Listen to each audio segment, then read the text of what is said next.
Hello, everybody. Hello. Welcome to the stream.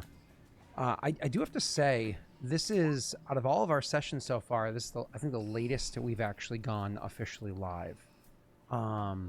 At 8:02. I think this is our worst one so far. It's a slippery slope, boys. Session 2, 2 minutes late already. Who was the one that made us late? If I remember right, it was, I gotta go get my coffee. I had to get my coffee and check on my wife. Okay. The rest of us were here. Oh, excuse me. Yeah, I had to work late. I still was here. You know? I'm sorry. Who here? So I don't want to hear your, we're 2 minutes late, slippery slope, whenever literally the problem is the one bringing it up.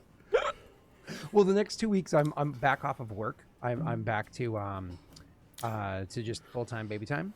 So I'll be more readily available for you. Okay, I'll be emotionally. You're explaining that to yourself. Like, none of us were gonna say anything about being 2 minutes late. You brought it up. 100%. Well, I'm holding myself accountable. Isn't that what you're supposed to do? That was the first I'm just so not used to took that. 45 years.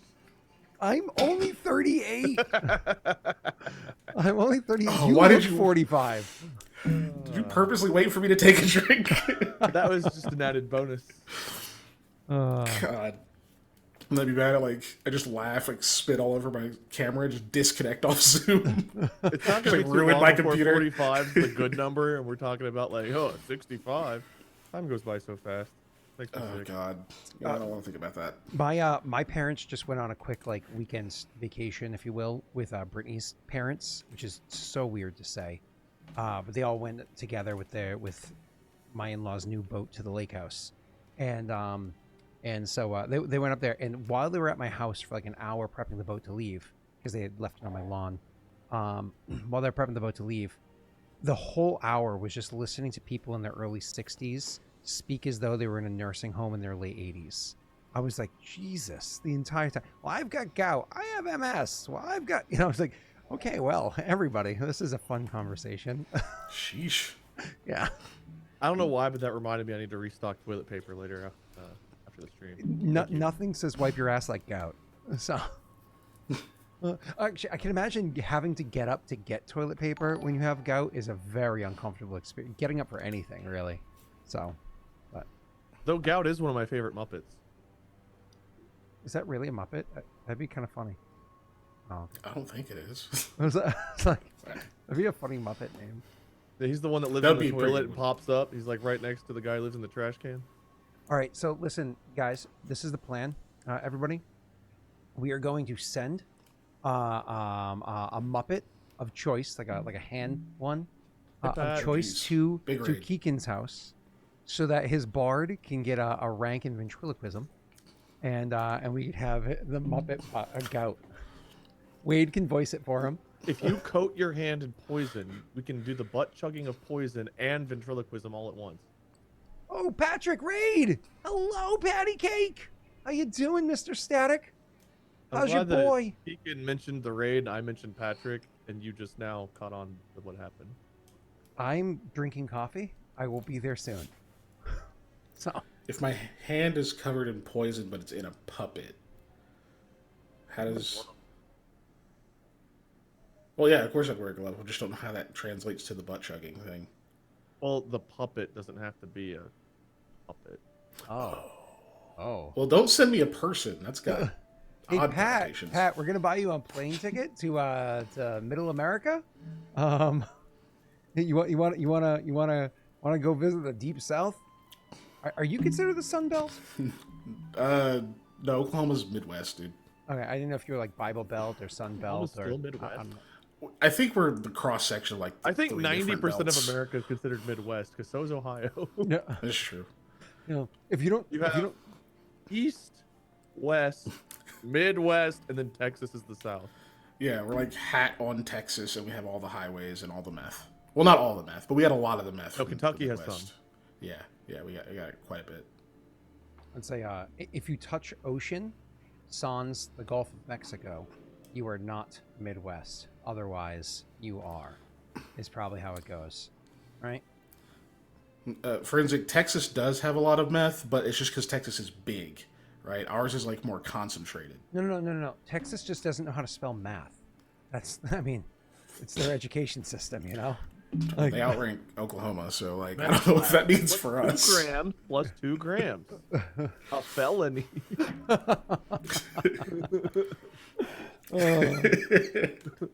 Oh, that's awesome. Oh, I'm sorry, forensic meths. They do meths in Texas. Oh, They're very European. Jake.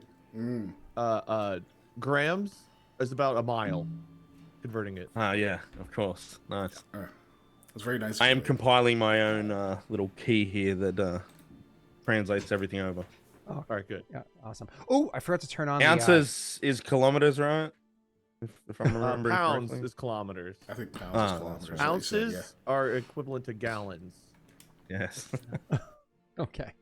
For those of you that care to know whether or not you're full of pasta right now, Gwendolyn was 7 pounds 11 ounces on her 2-week weighing. That's exactly a pound more than when she was born. So yay! I feel like I was like 9 pounds when I was born. Is that big? Oh no. Yeah, that makes sense. Yeah, I was like 8 pounds 10 ounces, and you're much larger than me, so that makes sense that you would be. Yeah.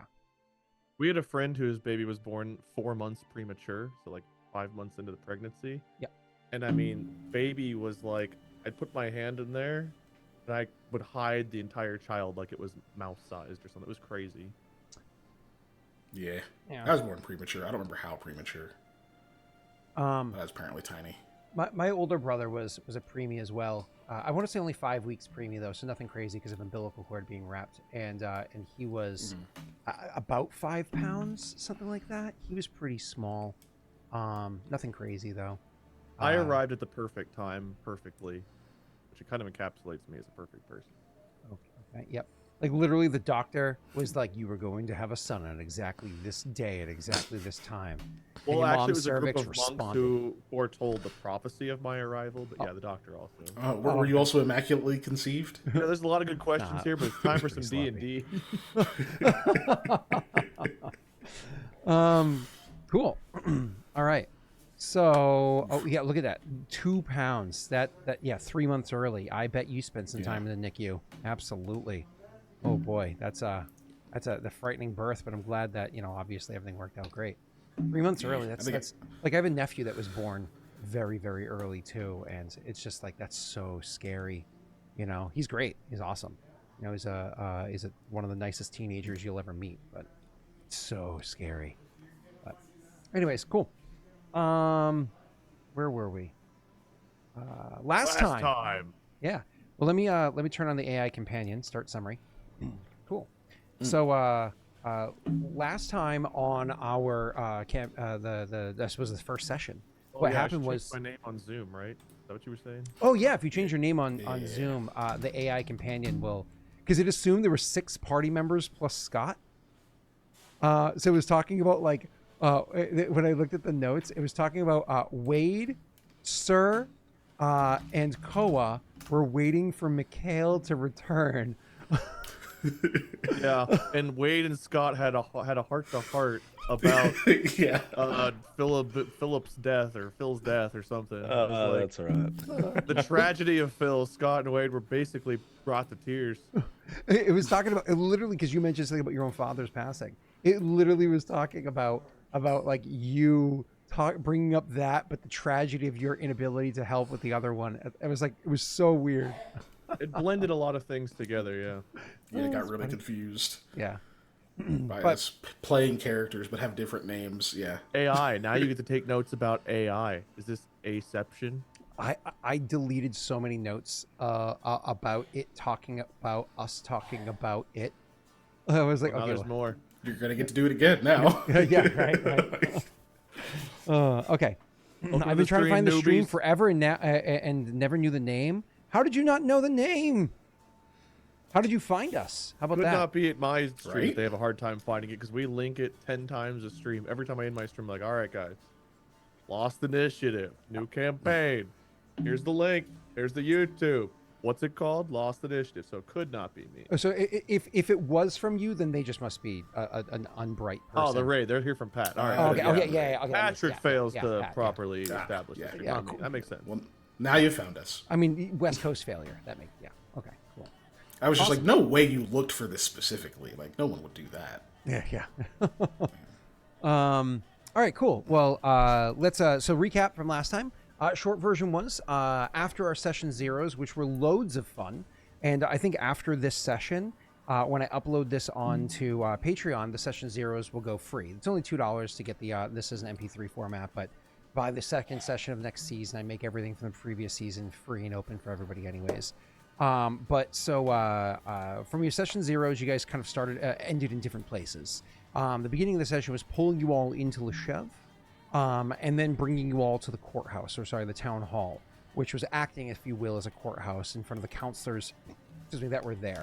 One of the things I did put together at the end of last session, if y'all are following over on the World Anvil, is that there is actually notes now, or a page for Loshev itself, to keep track of some of the details that we already know about the town, including a fun little map and so on. So you guys stood before the counselors there. There's a lot of debate going on, predominantly between High Councilman Rook and then Counselors Gemsmith and Curve Rock.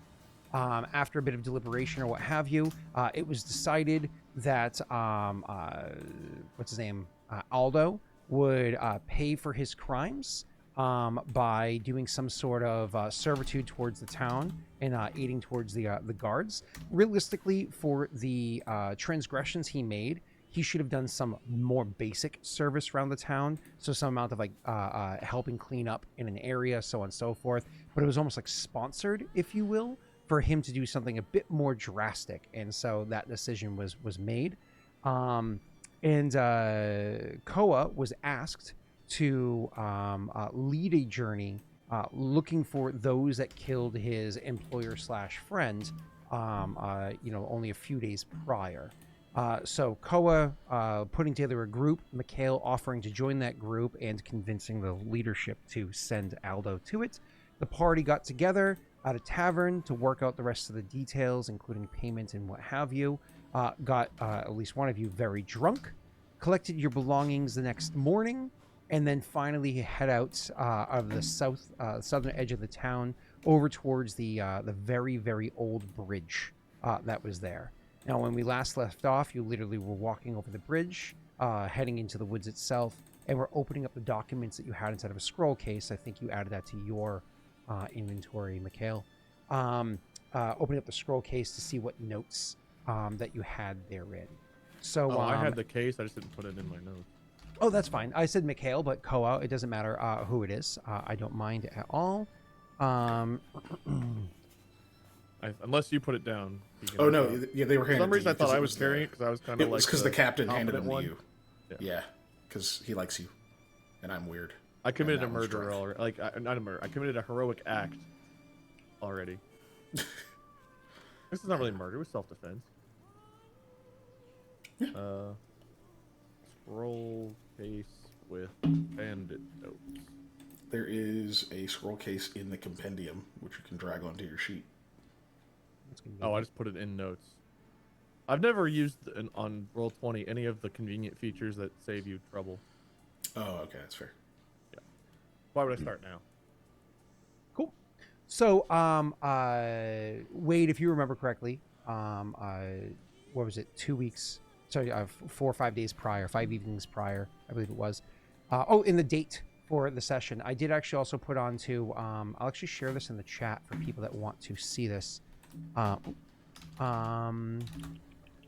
So I did build onto the World Anvil the calendar. I don't know why this is being weird. Calendar. Was this like XCOM? Do we only have a certain number of days to complete the campaign, or else? No. I'm just putting this. I'm just putting this in here. So you guys know the dates. So the month is Lindra, and the dates today is the 18th. So it's the 18th of Lindra. But if you wanted to get yourself familiar with the names of the months, there's 13 months. Each month has 4 weeks. Each week has 7 days. Lindra's one? Lindra is the name of one of the months. Yep, it's named Etsk, Aga, Erder, Dor, Aileen, others? What? I'm taking a couple letters off the different gods, making them into months. Oh yes, actually, so several of the names are yes. You are not wrong there, like Drac and right. so on. Yes. Oh That's man, such this is an so hot. I aggressive can't wait till it confusion. cools off in Oga. Either way, you guys are and then of course the names of the days in there. So it's Tears Day. What's the 18th? Tears Day. Yes. Oh. Yep. Oh, neat. So you're good. My busy The day. 18th. Mm-hmm. What's is it like the same? Oh no, I see how you format the date. Yep. It's right there for you, nice and easy. And then the 3 moons, all that. But either way, you're good. Let's get to the game. So when you guys are heading out and you've headed over the bridge, and we talked about the different details around the bridge and the kind of stone it is, you horribly failed a check to try to identify any details around it, and you're heading towards the woods, not officially into the woods yet. You know, pop open the scroll case that's there. You're actually pretty impressed with it, Koa. I think it's in your inventory. You're pretty impressed with it. There's a good amount of suction as you pull this thing out. Like, it actually takes you a bit of effort to like wiggle the thing free, which lets you know like this is properly designed to be waterproof. You know, so this is something that if you put any documents in there and you were stuck in water, you can be pretty confident that they would be safe inside there, or anything else that you might store inside, right? So you pop the thing open, and you can see there's a couple of parchments that are coming out. I say parchments. Let me be clear; they're actually not parchment. They're because parchment or vellum is made out of like an animal skin. It's actually a bit simpler than that. You actually, when you pull it out, it's put on like a papyrus, like, you know, pressed grasses, if you will, off of the plains that are over here, which is a simpler or cheaper material. It's both simpler to create and a cheaper material to have on hand. So it's like some papyrus bits come out, making it so it's like very, very fragile, if you will, compared to a parchment in quality of material. So you definitely know like leaving it in the case most of the time would be, or I should say Mikhail knows leaving it in the case most of the time would be the wise decision. So as you pull it out and you're looking through the details there, one of the things that immediately strikes you, Koa, as you're like leafing through, is a couple of the sketches that are done there. And there actually are sketches. Now, to be clear, the quality of sketch work is not particularly good. And this was warned to you by Tariq when you spoke to him earlier that day or the day prior. They're not very good sketches. But you can't mistaken the face of the person that's on there. The face of the person that you happen to clip at the back of the neck with your sword. You can't mistaken who that individual is. You can see them clear as day. And as had been stated beforehand, they had been identified. Their name was Malik.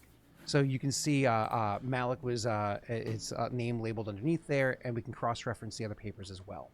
Also on that same papyrus that has that sketch on it, you can see a few other sketches put on there as well, different faces that happen to be on there. In total, there are 5 images that are there. 3 of them seem to be masculine, 2 of them seem to be effeminate, and there's different names listed beneath each of them. And I can give you those names in a second, 5? but I didn't know if there's... Oh, I'm sorry? 5 total, is that what you said? Yes, 5 total. Yes, sir. Including Malik, who's already dead? Yes, sir. Got it. Yep, and I don't know if there was anything, like if there's anybody looking over your shoulder, or if there's any comments you say before you start looking through the other parchments that are there. Oh, I would pass them around. Koa would. He wants everyone to be familiar, and I think Mikhail had mentioned he'd gotten robbed somewhere close by, so it's like maybe this is the same crew. Aldo might be friends with him for all Koa knows, so yeah, he'd pass them around at this point. I'm guessing I don't recognize any of them. Maybe one of them was in jail, or one of their buddies was in jail already, or something. I don't know. So Actually, show both of them. So for that, why don't you go ahead and roll me an intelligence check? But the DC is not particularly high, just so you know. Which Did one? you already make me roll an intelligence check to memorize them? Not what you're looking at here. Different. Cool. Okay. Yeah.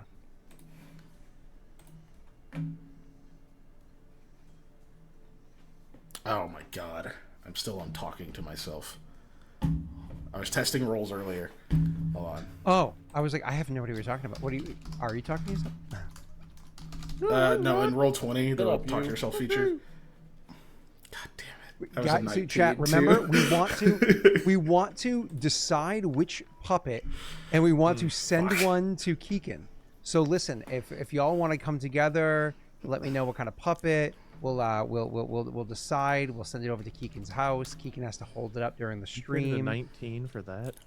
I also haven't consented to any of this, He rolled a 19 to himself, but he was only to himself, so the one that he rolled for us. so I had to re-roll. Oh, sorry that you failed. Thank you. Lee. I'm sorry gonna missed that. paste it in the server anyway, so everyone feels my pain.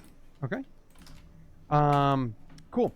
So where were we? Unfortunately, none of the faces look familiar to you at all. Again, the quality of artwork is not very good. But just I don't- circles with little like faces and angry eyebrows and like a little hat.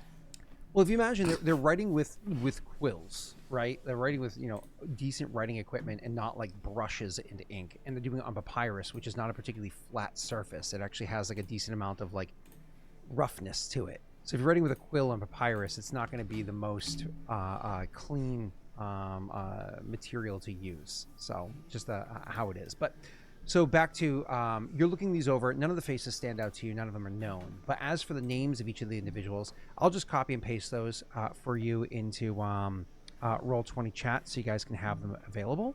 But you're looking over the names. Like I said, 3 of them seem to be masculine. 2 of them seem to be feminine as you're looking them over. Why is your name Viewers? Hmm? Nothing. Go on. And then you start looking at the other parchments that are there while Mikhail is looking over the individual things, right? And as you're looking over the parchment, it'll actually say, it'll talk about Malik, which is the one that you already know is dead. I'll actually go ahead and... He was the toughest one and the ringleader, right? So Malik was known. Malik is actually known specifically around town as an individual who is known to be a troublemaker.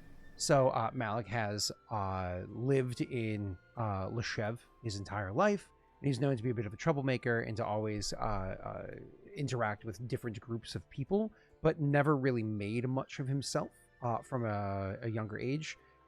He was not particularly old. They're guessing that he was in about his mid-20s, maybe late 20s in age.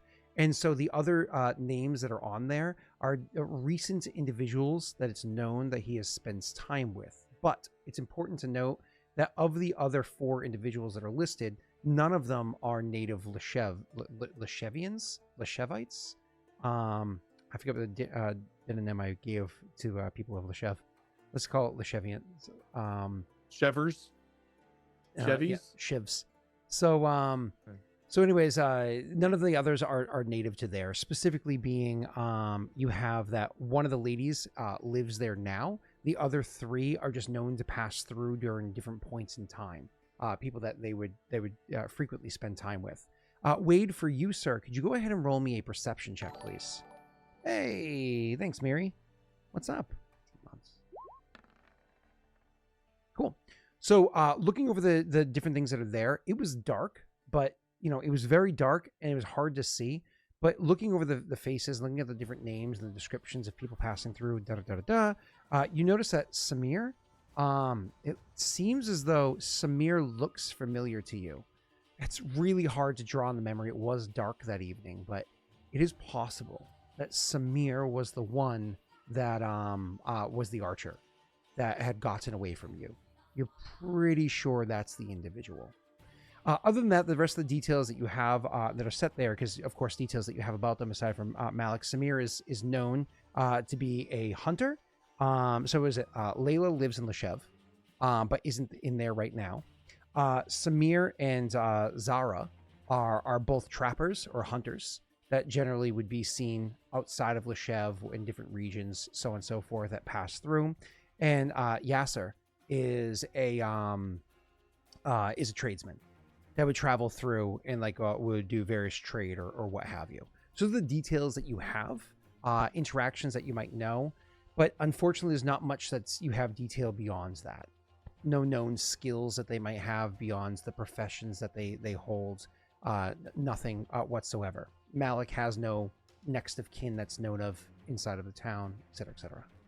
What were the other professions that we had? Samir was a hunter. Yeah, Samir and Zara are hunters. Yasser is a tradesman, and Layla is known to live in the town. Had no known profession.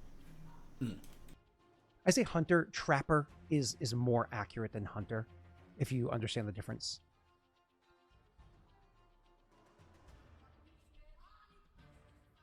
And then while they're looking this over, Jake, while they're looking over the details, what is Aldo doing? Because I imagine they're over there like looking at the documents and even having light conversation. We can get into the RP in a second.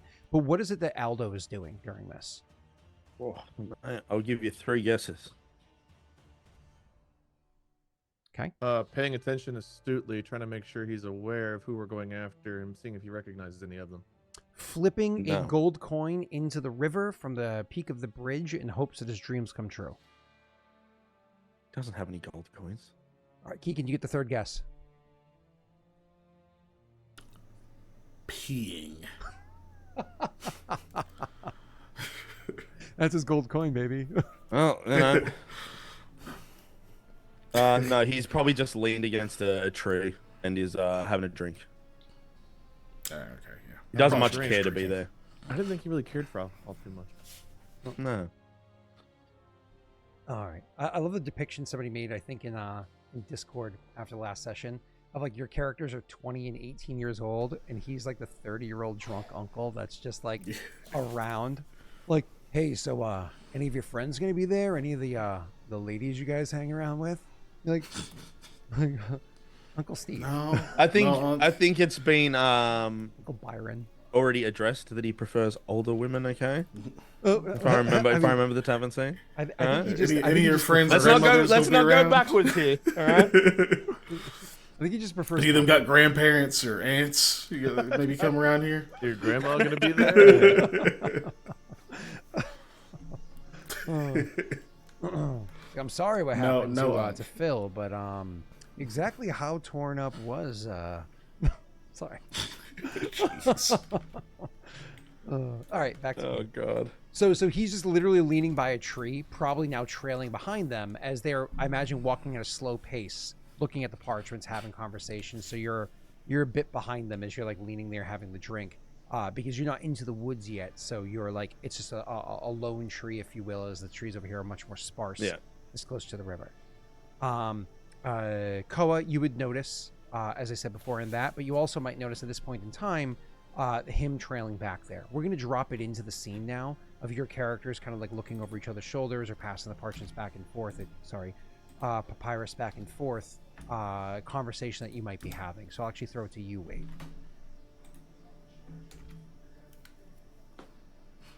Samir is on top of being a trapper, is a bit of a coward. So if we engage, we should take him out first so he doesn't run away again. And also because, well, he killed Phill. I think you mean when we engage.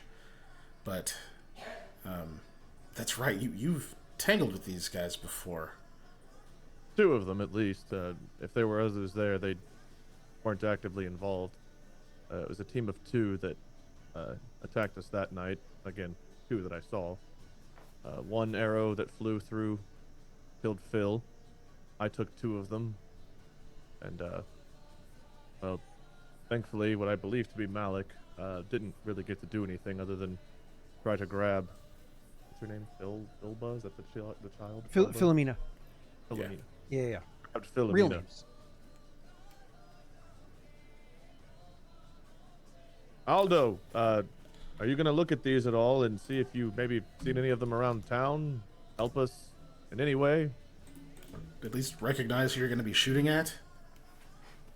Shooting. Oh yes. All right. Yeah, I'll take a look. I'll Great. walk over and take a look. I'm not from here though, so I doubt I know any of them. Well, you spent time in jail, which is a place that maybe some of their cohorts have been, so maybe you heard something, or something will stir your memories. I don't know. Any of Heard these any names names sound about familiar? those? Hand it over. Jake, why don't you go ahead and roll me an intelligence check yourself, sir? You didn't mean to talk over you. Hopefully AI doesn't get confused about me calling Ooh. Aldo Jake. Oh, wow. Nat 20 and a 21 total. But we are realizing that did not roll the dice on roll 20. So could you do me a favor, Jake? Can you make sure that in the roll 20 on the top right-hand corner, the settings for the dice options, it says enable 3D and automatically roll it. Are those turned on? Mm-hmm. They are. Let me turn them off and on. That was weird. Okay. Oh, that's sad. We didn't get the physical representation of an exciting role. No, that's fine. All right, cool. It's Okay, we still still a have the green, it's a emote. green number down there. Yeah, no, it's still real. It's just we get hype. didn't get to see it. I'm just gonna roll again to see if it rolls though. Sure, yeah. Then we'll get back to the. Yeah, it There did. it That is. time? Cool. All right, we'll Okay, take the sweet. 15 then. So, Haha. so the nat 20, the 21 total. You actually you're thinking about this for a second. You're like as you guys are as you push off the tree and you like mosey your way over to them. You're taking it and you're looking it over, and they're continuing their discussion or maybe watching you look at the paper to see if you're participating. You're looking at this, and now that you're like actually seeing the image there and hearing the names, like reading the names, you're like, hey, actually, Layla seems familiar. And it's like it takes you a few moments of like additional thinking, and you take a swig of the wine that you have with you, probably going through it a bit quicker. Then you realize, get distracted for a moment as you realize the wine skin is getting a bit emptier than you'd want it to be this early in the day. And note to self, maybe I should take smaller swigs, even if just as often. And then you kind of come back from that distraction, looking down at the paper again, and then you remember that face, you remember that name. She actually, you saw her. God, where did you see her? That's right. It was in the middle of like your stomach just churning and your blood feeling like it was on fire. You remember during one of like your fever dreams, if you will, you kind of like woke up for a bit in the middle of like your just dealing with your so what I'm looking for here, withdrawal inside of the cell. You remember looking over and she was sitting there talking to she was sitting on the lap of Dan I knew it. and having a conversation with him. Fucking Dan. I hate Dan. Now again, you're like I say that out loud. Fucking hate Dan. This is Dan. This is Dan's girl. Oh, look at that one. Oh, Layla, huh? Yeah. That explains. Yeah, some I seen her. things. I seen her there with him. There where? You know what we should do? Easy gold. We go back to town and arrest Dan. Hand him in. That's a gold right there. I mean, we would have to have proof. That was part of the Yeah. problem to begin with. So if we managed to apprehend her alive, perhaps she would be willing to divulge information about Dan or the other guards in order to get a lesser sentence herself. Yeah, More exactly. motivation to take some prisoners alive, I think. Yeah, I mean, there's no way she's not going to try to leverage that connection, right?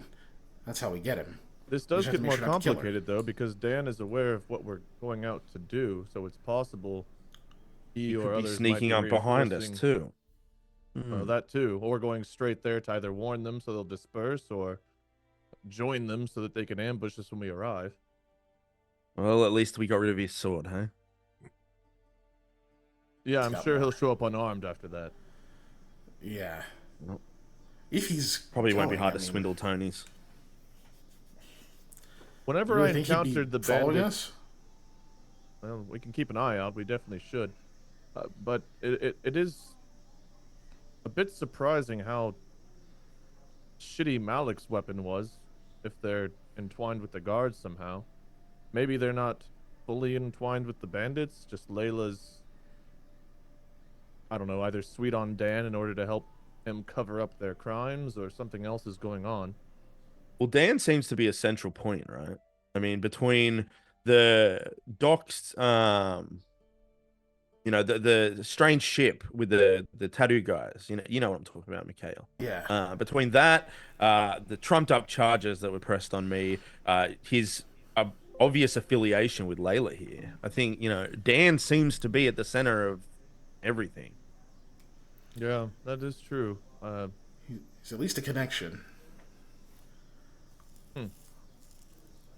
Well, that means we need to be on our guard even more than we were, and prepare for, I guess, more than the other four here. I don't know how we Suppose we prepare any can. more than we already have, but I guess just perhaps not rushing in right away, taking some time to scout out and make sure that there aren't any, I don't know, people waiting to ambush us once we charge in or something. I don't know. Yeah, we'll need to take a little extra time as we're moving once we hit the trees. Normally I do more, I don't know, escorting people around over the roads, through the woods, what have you. I haven't really had any hunt and kill missions prior to this, so I'm a bit green under the collar as far as preparing an ambush like this. When you say hunt and kill, we aren't taking them alive, right? All but one, or all alive. Yes. As many as we can. I see. All but Samir, what I do you think mean we all should but probably one? kill to make sure he doesn't try to escape. He's a crafty one, that one. I mean, oh, go ahead. I was gonna say, you guys can go ahead, specifically Aldo and Mikhail. Go ahead and roll me a sense motive check as he's saying this, right? Because this is, I don't think the two of you fully understand how emotionally involved into this he is, right? Aldo appropriately doesn't give a shit about anybody else, and Mikhail is probably like really kind of engrossed in the situation. So you guys don't pick anything up. Continue, Wade.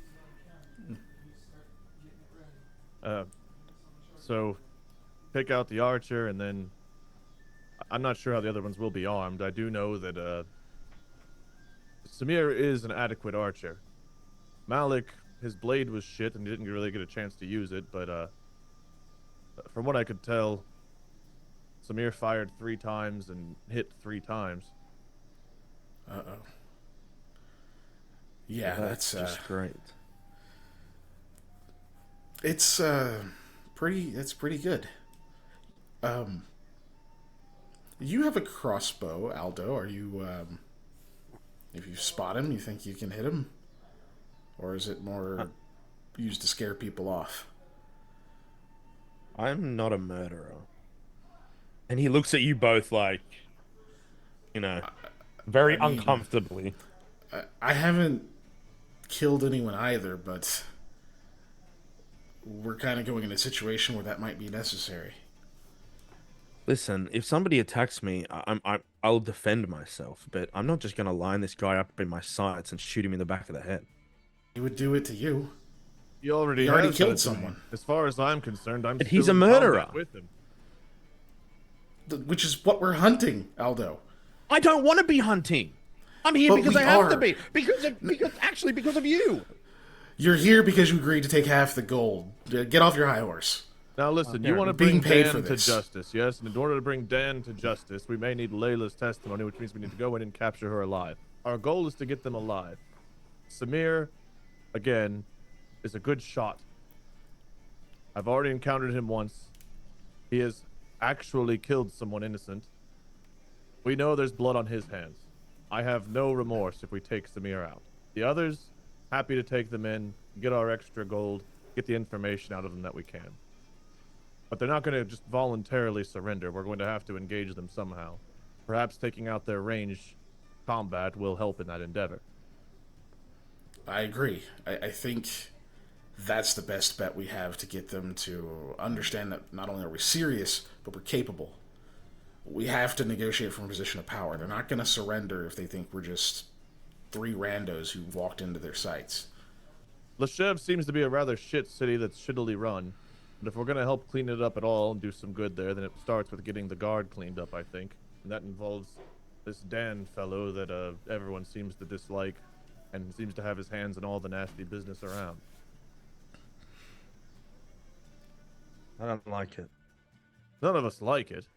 I would much rather Phill be around. I got paid and got to go on to the next job to another city where I could wake up in some lass's bed. But here we are. Going back Here into we the are. woods. Well, I'll follow your lead. But like I said, I'm not doing it. And it being firing your crossbow? If we're attacked, I will defend myself. But I'm not just going to shoot to kill. Well, then maybe you can shoot to take out a leg so he won't run away this time. It's yeah, maybe. If you want to risk being shot first, that's all the more power to you. I'm not much of a shot myself, so I have to depend on you. I have a spear I could throw, but mostly I'll tap the hilt of his greatsword. I like to be up close and personal. And by that I mean I've used this a couple of times on real people. But looking at Aldo, never as the aggressor. He just like kind of grimaces and nods at you. Now these, he'll point to his fist, like he'll look at his fists. I will definitely be the aggressor. I do love a good scrap. Don't we all? Well, if we get back to Loshev, you might have a worthy opponent in old Tony there. Only took him 2 punches to put me down. Well, perhaps you'll get a chance to take down Dan. We all will. Yeah, but I'm trying to motivate him. He needs the motivation.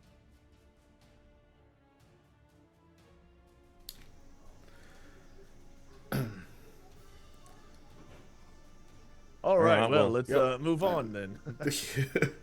Yep, nothing else to do but that. Again, as we enter the forest up ahead, I've been through it once, and we saw a large fire in the distance, and I think maybe a military regiment further south, probably in a ways in, but nothing of all of these hauntings or what have you, curses or monsters, whatever it is the rumors are. That doesn't mean we shouldn't be on our guard. Yeah, there's something going on at least out in those woods. Oh, speaking of being scared, are we out of the town by now? You were definitely outside. You actually left town before you even got to the bridge, and then certainly crossed the bridge. And at this point, before you go any further, Wade, oh, I assume you can hear me. I think you have wireless headphones. One of the things I do want to point out is you kind of have to make the decision here. Are we going straight into the woods from here, because that might be the closest to where the town is? Or do you want to head southward that, like, you know, what is it, extra hour travel or whatever it is, and then start heading in where you got ambushed? That's a decision to make. But let's go to Keegan and what you were saying first. Yeah, so let's see.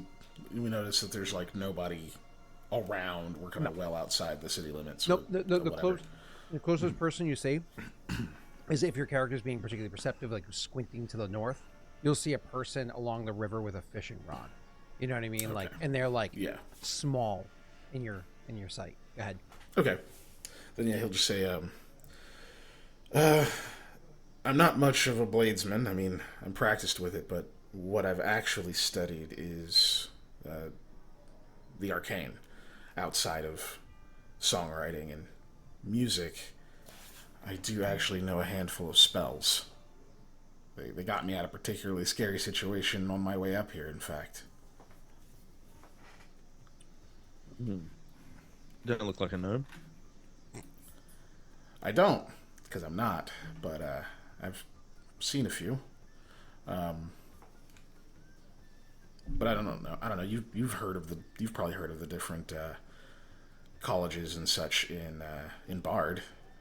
That's where I'm from. Ah, from Bard. Oh. Yeah. I can see,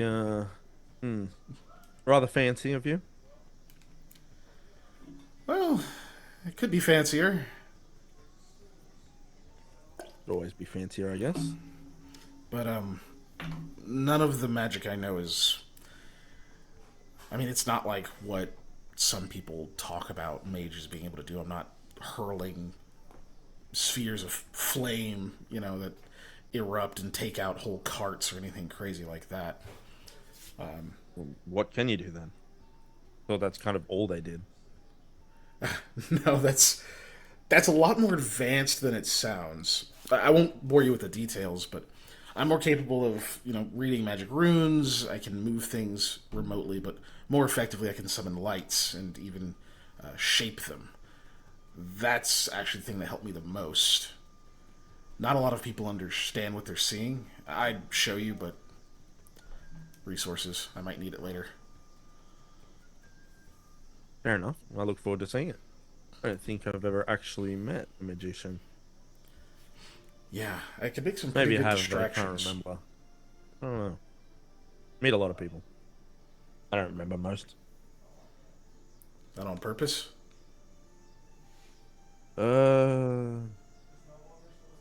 Maybe. Don't remember. Okay. Well, now that we're outside of town, before we head any further, I need to stop for a little while. I want to pause on this. I need to stop for a little while and open the door to Wade, who had stepped away. Keegan had actually said, just so you all know, I know a little bit of, like, I was trained in the arcane. And he's like, you're not a gnome. And he's like, I know. And so you obviously overheard him explaining it. I don't know what Koa's reaction or what have you would be. He was probably maybe still looking into the parchment. Maybe he's a bit distracted. Up to you, Wade. But he obviously didn't say anything. I don't know if that would make Mikhail concerned that Koa's not saying anything. I, Wade, don't know what that means in the world. We talked about this beforehand, but I'll remind you. So magic is like extremely rare, so on and so forth. I remember but that you were among the people that are fortunate, because the free folk are comprised of outcasts, if you will, coming from various regions. So oftentimes they themselves being outlaws of different, nations or organizations. You have had the opportunity to see very minor magics, and to your mind, magic is magic is magic is magic, right? But you've actually seen, like, people sitting around the fires, telling stories and using magic to enhance that, or what have you. Again, it's very rare, it's very infrequent, very few people can do it, but you've actually witnessed it before. So the initial viewing of magic maybe are inspiring, that's up to you, but it's not like, it's not like a fearful thing, because you would have experienced it before, right? And the free folk were accepting of people that would use magic? The free folk are accepting of anybody that is willing to follow their very loose rules. Okay. Yeah. I've seen a bit of magic, the free folk. It's not very often I get to see it, and well, I can't do anything quite like that myself. Probably would come in handy, though. I know some people that were able to do it. Came from places where it wasn't very well received. Yeah, that's unfortunately high number of places, at least from what I've heard. I think the thing that will be the most useful to us, at least in our coming encounter, is the lights I can summon. I can form them into a more humanoid shape, so it looks like a glowing person. That's what got me out of the situation I found myself in the other day. I can't do anything with it but move it around, but it does illuminate the area, and, well, a lot of people don't know what they're looking at. Interesting. I wonder if the bandits or guards or someone else sees you use that and we do keep them alive, they might just turn you in if it's something that's not accepted around here. I don't really rightly know. I've never had to worry about it. It's true. Assuming they see me do it, or recognize my voice when I incant it, could spell trouble, but I mean, what's their word against mine? I guess they would have bigger problems at that point.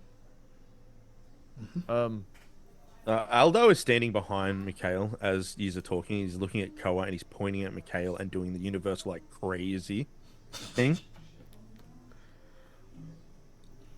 He'll, like, regard you in a puzzling way, like almost as if, like, do you not believe him? You'll pick up, no, he doesn't. He thinks he's a liar. I see you look over at him. I look over my shoulder. Oh, sorry, Aldo. You said you needed to stop. Yeah. Feeling sick? Yeah, just for a little while, or something like that. I guess while we're waiting, do we have a map, Scott, of where they think the bandit camp is? That was the next thing I was going to get to in your belongings there.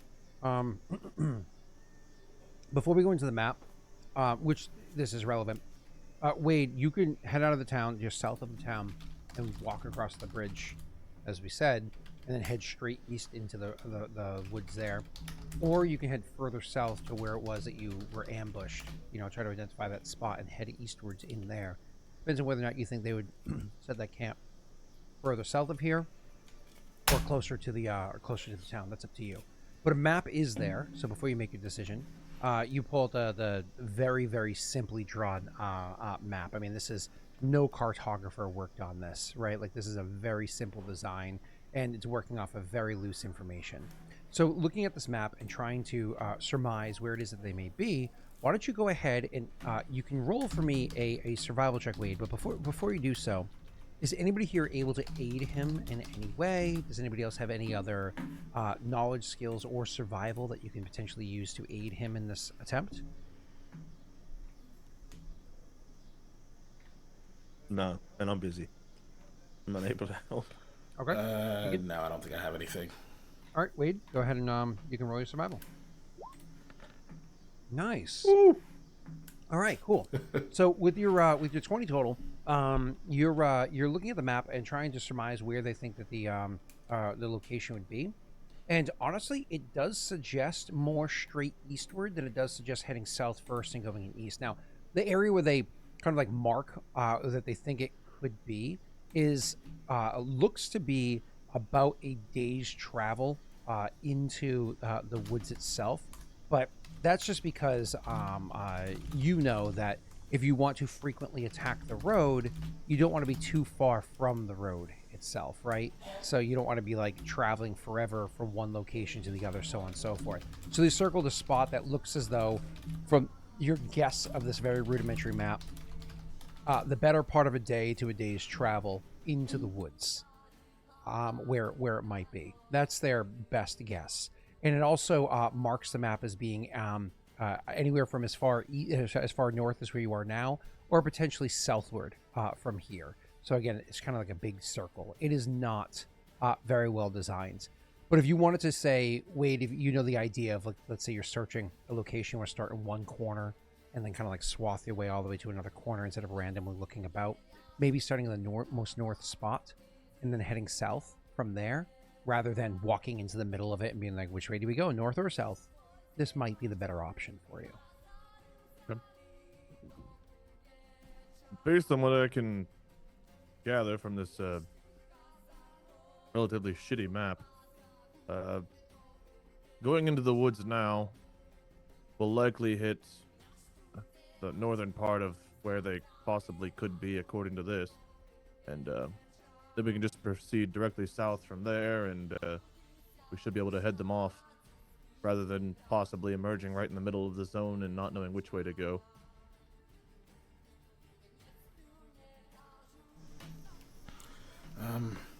I don't know. I think we have to just follow your lead. What do you think? I think you should. All right.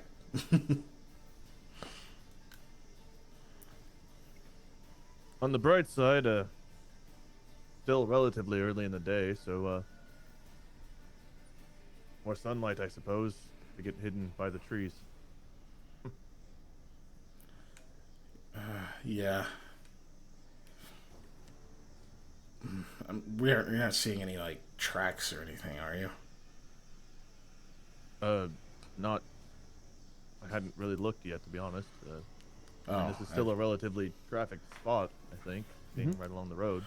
That makes sense. I'm just saying things that I've heard people that are woodsy say. Carry on. Aldo, do you need long? You look over to see what Aldo's doing, and he is walked away from you and seems to be stooped over something as he is putting on a disguise. Ah! Let's see. Awesome. So he comes back and he says, "This looks like Dan, right?" Like Dan. It looks more like, I think her name was Margaret a few towns back. I think I've known a Dan that looks kind of like that. Was that Margaret Well, Cron? I'll take it. No, I would not do her this dirty. Right. So how exactly would you do Margaret Cron? Just kidding. Just kidding. Gee. Poor Maggie. That was a dangerous joke there. Poor Maggie. Keep going. Your attempt was to look like the captain of the guard with this. Not the captain. No. The guardsman Dan. Yeah, I look well enough like Dan from a distance, right? If I had one eye and was a mile away from you, no. Maybe if someone didn't know what he looked like. Like if they were just no, it's not a very. I don't think you got a single detail correct. It'd probably help if you had a mirror. Well, normally I those are have like a expensive. mirror or some type of reflective human. surface. You know, I made do with what I had. All right. Somehow I think you looked more like Dan before you tried to look like Dan. Yeah, like why didn't you just, maybe ask us to give feedback while you. What is on your face? It's for me to know. Smart thinking, terrible execution. Well, But, it's about as makes you Dan feel like better, we as I'm can- gonna get. So let's hope okay. they're. What was it? One-eyed, one-legged, something. Well, it might entice you to use your crossbow. Yes. Shooting people that are quite disabled. I see where this is going. Well, to take away an eye or a leg. If they're already missing one, then Alright. it would kind of be pointless, wouldn't it? Yeah, maybe. That's Listen, what was it that I heard following your lead? That seems to be the smart thing to do, yes. Well, let's follow it. Great. Well, the woods we go. Call me Dan. He winks at you. I might need more to drink before we venture too far in, but I think I need to keep my senses about me at the same time. One sip wouldn't hurt. I'll just take a swig. Wait. Because everything that's happening with Aldo right now is just so off-putting because the disguise is so bad. Aldo already has his could've been so wineskin much out. better. Do you reach to take a swig from Aldo's? No, he took 2 of them. I had 2 of them. Yep. So you Wait, use I your just own. take- Okay. Yeah, whatever he's drinking, maybe he put something in it. If he thinks this looks like Dan, I don't want what he's got. Okay. Sounds good. So After you take your drink, I go, does he look any more like Dad now? Not a bit. Shit, that plan's out the window. Can't get him drunk. all right. Let's get going. So the way that travel works in Pathfinder is based off of land speed, how much time you travel is what you get there. But traveling through uncharted woods or on no trail, no roads, no anything like that, we move at a significantly slower pace. So that starts off with you guys waking up in the morning, heading southwards, going over the bridge, and then walking eastwards for about 2 miles or so to actually get to the edge of the woods itself. And then once you get to the edge of the woods, which is when this whole conversation was happening, that first, say 3 mile walk in total, was how this whole conversation was playing out. And then just the edge of the woods, you have, he throws on the Dan costume, and you're like, okay. And then you guys start walking into the woods trying to head your way there. Now, if you are reading this shit map as best you can, you're thinking your best bet is to just head straight eastwards for about maybe 10 miles or so. Maybe 12 miles, 10 miles, something like that. Just more or less ahead till the end of the day. Maybe even push it a little bit further if you're feeling a little randy, to go as far inwards as you can. Before you start doing an actual search. Now, along the walk, you have 2 options. One, you can pick and choose your path and actively try to see if there's any signs or trails or whatever it might be. Or you can just say, screw looking for signs here. It's less likely that they come and go from here very often. Let's just tromp through and make good time, occasionally picking up the pace or whatever it might be to make good time. Wade, with Koa being the kind of the lead, if you will, on this adventure, what would he want to do? Would he want to move at that slower, careful pace, or just try to get into the woods? I think get into the woods. The only reason being, normally I would say he'd want to search, but now that we know that maybe Dan and Layla have affiliation. I think getting there before they either pack up and leave, or before they have a chance to either, I don't know, get them reinforced or warned or something else. Like trying to get there to find them faster makes the most sense. So kind of get into where this zone is, then we start searching. Yeah, especially if because Dan was keen on information yesterday, right? Yeah. And let's say Layla was around yesterday, and he was able to send her last night to start searching into the woods, assuming she had the courage to go traveling into the woods alone at night. You know what I mean? They could have a half day's heads up on you, so that makes sense. When it comes to the traveling pace, now I understand going straight in. Would you want to like pick up the pace and be like, maybe we should do like a solid half hour of jogging, then slow down, like really push yourselves to get in there, or maybe How extend? fast can we go with a horse and a mule? Well, the horse and the mule actually won't be too much of an issue, Even in right? the Like woods? they, Okay. yeah, because they can move more comfortably.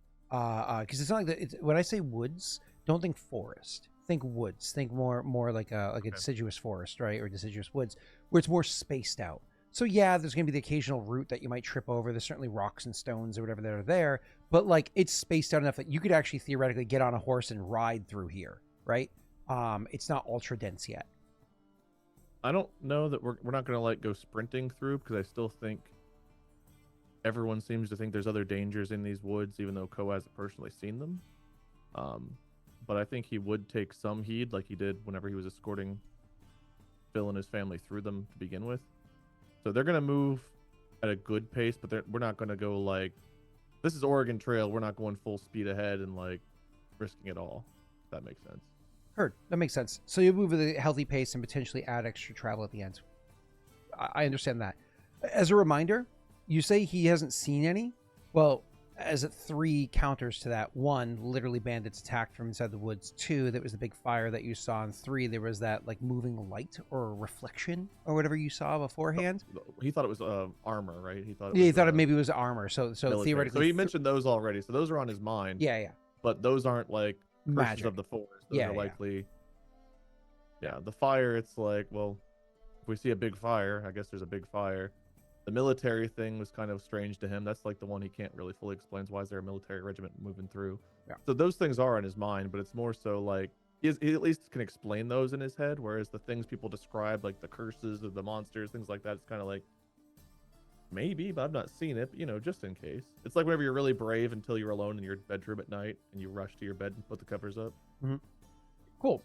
So you guys left early, or relatively early, right? It wasn't super early because Aldo slept in a bit, and you had to meet with the what was his name? I think captain's name was Tariq.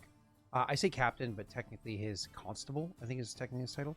But either way, so Tariq, you had met with, and so on. So you guys are heading eastward. Wade, go ahead and roll me a survival check. We're mental mathing in the +2 for this one, so you don't get lost as you're heading inwards, and we'll see how things play out. Okay, so that was a terrible roll. This is Sure you. This is Back you. to back ones. This is you being you. It's your first time working with a compass. They're a little confusing. I wasn't great navigating the woods on the way here, so it kind of makes sense. Yeah, right. So you start heading into the woods, and you. Not bad. Let me roll a natty 1 after he rolled a natty 1. Like it's just 2 in a row. It's awesome. And your total is a 6. So just a trash roll. Keegan's got the next roll. Yep. Okay. I'm sure that'll be great. We end up on the west side of Loshev. It's like, how the fuck didn't we go east? You're in the mountains and you're like, how did we get here? Just walk right up on Chaos Keep. Nice. All right, cool. So where were we? You guys are heading into the woods, and just to spell it out, the way that the travel usually works in Pathfinder, as a reminder or to teach those that don't know, is it assumes that you're doing 8 hours of traveling, right? It assumes 8 hours of sleep, 8 hours of traveling, 8 hours of other stuff.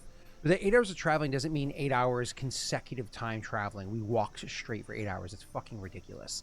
It's more like you walked for 2, maybe 3 hours. You sat down, had a snack for a half hour, whatever it is, got up, kept going, that kind of a thing. It's really broken up. So this 8 hours of travel that your characters do happens over the course of the next, 10, 11 hours. You don't have a clock or anything. You're just keeping track of the sun and the sky for the time of year that it is, which is late summer. Or late summer, I think you are, 8th month. For the time of year that it is. So after there's like 10, 11 hours that go by of you traveling into the woods, everybody's starting to get like you're really worn down. You've been traveling for a while. Your feet are starting to ache. The irritation of the first day of the road. There's excitement to it, but then there's also a bit of irritation coming in here. This time of year, bees are starting to get a little bit more aggressive. So you go near a hive, it's like, ah, shit. Mosquitoes are really starting to get to you, et cetera, that kind of a thing. So the 10, 11 hours pass, and you're really thinking to yourself, like, I don't know, maybe we didn't make particularly good time. You're trying to reference like where on the map you might be, but this map doesn't even have landmarks for you to work off of because it's a shit map that's drawn with assumptions for how dense the forest even is, or how broad the forest even is, or what have you. You're just like, God damn it. You can try to push a bit more. There is still sunlight in the sky, or you can just say, I don't know, maybe we just say we're deep enough in and start searching from here tomorrow. It's up to you, Wade. Or to take it to the crew. I know it's been a rough day of travel. There's still a bit of light we could push on, but it might be good to set up camp and just call it a night, start fresh in the morning soon as well. I didn't want to say anything, but I feel like we've been here before. No. Well, see, I pissed on that tree and tried to write my name, and it's still there. I believe that's probably called a coincidence, or perhaps it's one of the tricks of the forest. See. Or, well, I was holding the map sideways for a bit there, but it shouldn't matter because it was still, well, you see, I don't think that's right. Are we Maybe lost? we should rest. Oh, lost would no. We are somewhere in. We'll put like a big circle somewhere in this area. Where are the bandits again? East. Can you East draw of- another circle for me?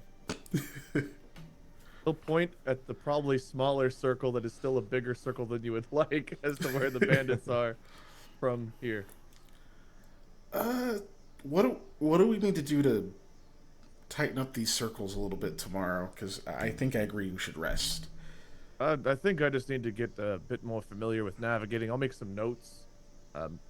There aren't really. I mean, if you look at this map, it's just kind of Loshev, some trees, and a circle. I'll make some notes myself to make it so we have some landmarks to work off of. That sounds like a plan. Yeah. We'll call this Piss Tree. Our first landmark.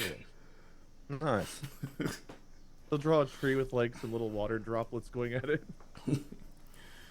One day the mighty Piss Tree will be legendary. We'll speak of it in our tales of our adventures. I hope They'll not. say, "Don't you recall the tale of the three who slayed the bandits? They got lost, briefly, and only according to one of them. But they found their way thanks to that Piss Tree. Hopefully, other adventurers, travelers even, will find their own Piss Trees to guide them."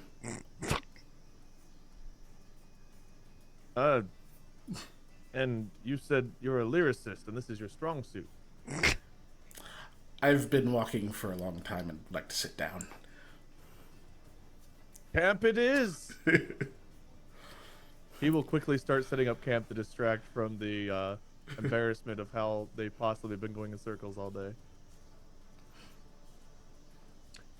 Okay. Okay.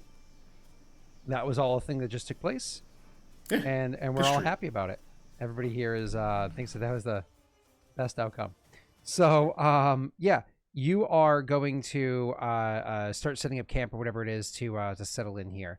We don't need any checks or whatever it is to setting up camp here. You guys aren't doing anything like what's what I'm looking for. There's no strategic nature to the setting up camp. You're just doing it pretty simply. And so as you guys are, I did that wrong. As you guys are setting up your camp, you get are you doing a campfire, or are we working off of like dried goods or blah blah blah blah? Like what is the plan here? Poa would advise against it, because if we are somehow close to the bandits. We don't really want to give away our location.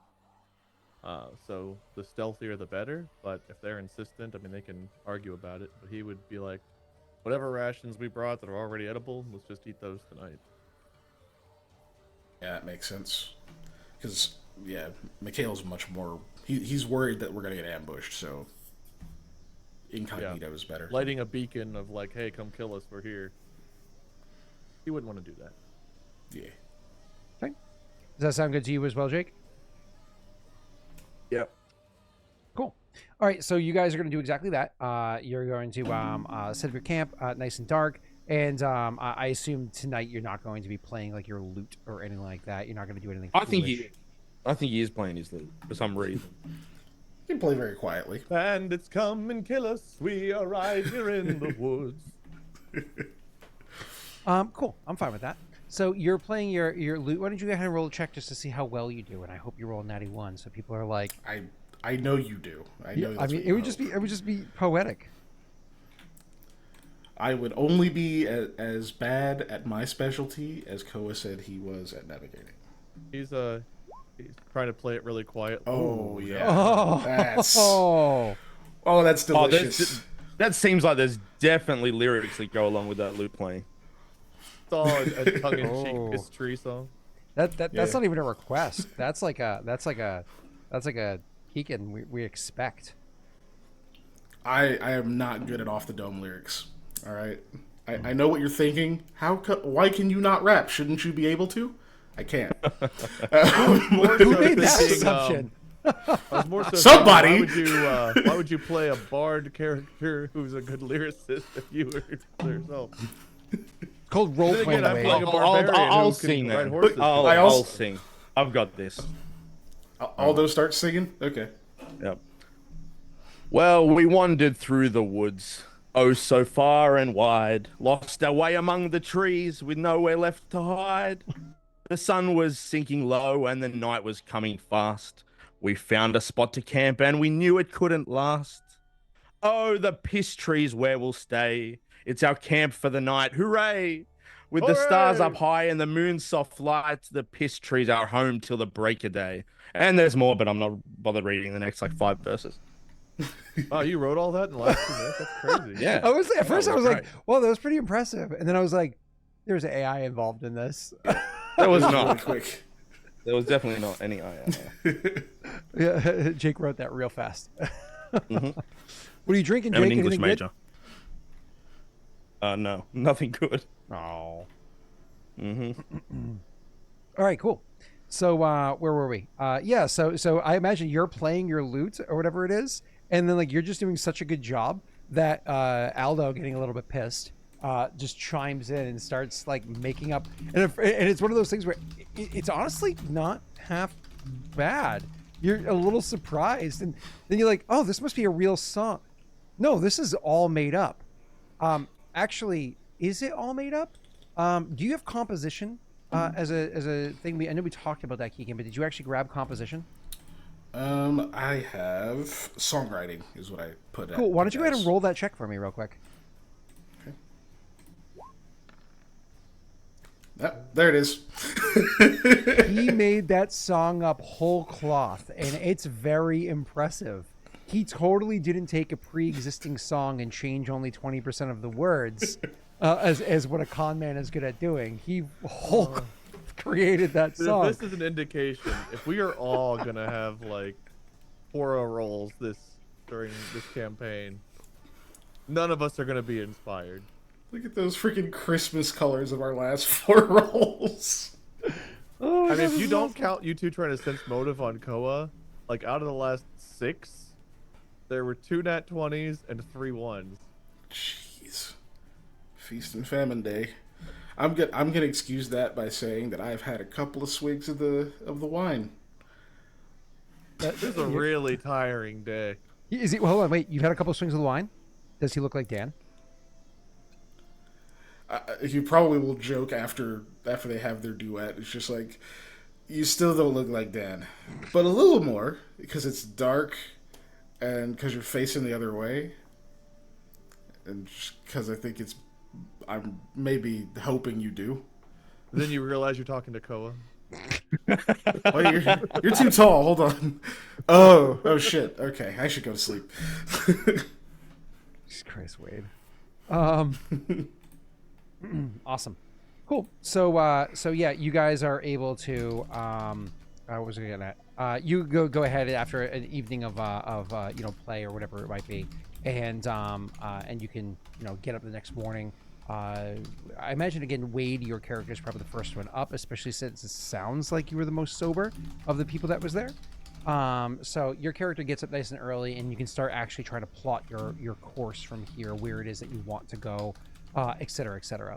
Now, the DC is a bit different because, you are level setting from a different level.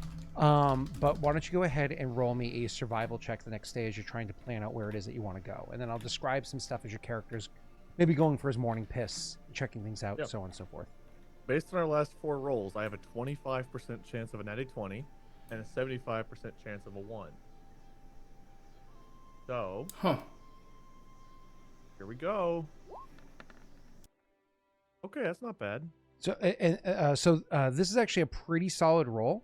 Now, here's the thing that comes out. So first and foremost, before I give you the full result here, while you're out walking around and what's what I'm looking for, while you're out making your way to check things out, you notice that the woods up here are a bit thinner than you would have expected being for how deep in you were. Maybe it's just the west side is a bit different from the east side, but you would have expected the woods to be a bit more dense. Maybe you're just so lost in the map before, maybe so lost in the travel, you weren't paying attention to this. But now you're like, I don't know, I don't think we went more deep in. We must have gone off course. We must have. You do notice that the day now seems to be a lot windier and a lot wetter than the day beforehand. When you look at the sky through the canopy, it doesn't look like overcast by any stretch, but it does feel like there's a fairly consistent wind near to where you are, and it does feel like a fairly wet wind, which is a little annoying, almost as though if it were, Wade, in real life, if it's like pre-rain but gusty out, the wind feels more moist, especially if you're like maybe over near an ocean or like a large lake. But that doesn't seem to be the case, not near water, neither are you is it particularly like overcast, and you're getting that kind of feeling. That all being said, that's like what you're experiencing where you are. But then you come to the realization, oh shit, we did not travel that far eastward. We actually traveled considerably northward. We actually probably traveled about as many miles north as we did east, meaning we wasted at least half a day of traveling the wrong direction. You think you have your bearings now with the compass, but this does mean you have to make the decision, do we just travel east and then start heading south from there, or do you try to level set by heading southeast at the same time, hoping that your understanding of the compass is stronger now? It's your choice, but you can come to that conclusion as you wake up the party. We're going southeast. Koa's already decided. Cool. So you can go and wake up the party. I don't know whether or not you would tell them any of this information, but you can go ahead and do so. Good morning, lads. Time to head out. I've figured out where we are. We just need to head a little bit further south as we go east, and we should arrive hopefully within another, what do I think, Scott, another day? Yeah, maybe even less than a day, honestly, if you make good time. Should be able to arrive even today to start finding where they're at. Good. Breakfast first, though. You need to sit and eat, then sure. Quickly. He'll sit up and start getting something to eat. I mean, rations aren't a bad idea. I mean, I'd rather get this done and get back to civilization, personally. Why are you up so early? Well, so we can get on the journey sooner, because I didn't have a whole lot to drink last night, so I didn't need to Sounds sleep like as long. you problem. Along with Mikhail, it'd be nice to get back to civilization so that I can partake more. I find it a bit unprofessional to be completely wrecked while on an important job, or any job for that matter. do the job, then we celebrate. Not during. You see, Fair enough. even on the last mission, we had we took how close we were to Loshev a little lightly, and that's whenever everything went wrong. I let down my guard for a moment, and that's when Phill was killed. So, rather stay vigilant while on a task. Fair enough. Well, I feel like shit. I don't think walking a great distance is going to help that, but what other choice do we have, right? Have you thought about drinking anything other than just alcohol? Some water every now and then might help you not feel like such shit all the time. Gotta stay hydrated. Old wives' tales and such. Oh, just thought I'd offer some advice. Up to you not to Wait, take it. needing to consume water is an old wives' tale? There's water in wine. Buddy. That's... How do you still function? Well, sometimes. Okay. Well, I think it's a miracle you don't have a hangover, or that you're used to it. We'll start breaking camp. Yeah. I got a fun little token for you guys so I can keep track of where you are on my map or whatever. So I thought I'd show it to you. That's a good token. Yeah, it's a fun Nice. one. We had a little group bonding experience last night because Mikhail played good. Good job, Mikhail. Mm-hmm. Play good. All right, cool. So awesome. Back to where you guys are. Wade, you had already rolled your survival check, so you don't need to roll again, right? That was your level setting or whatever. So you decided to start heading southeast from here. So you start heading southeast, and not even like 2 hours into the travel, things just seem different. It's far less windy than it was beforehand, but holy fuck, things are a lot more wet than they were. Like literally, you're dealing with the issue of you walking through the woods, right? And you are, because you're heading eastward as well, it is starting to get a bit more dense. But that doesn't mean there aren't shrubs or low grasses or weeds or what have you that just happen to grow on the floor of the woods that you are here.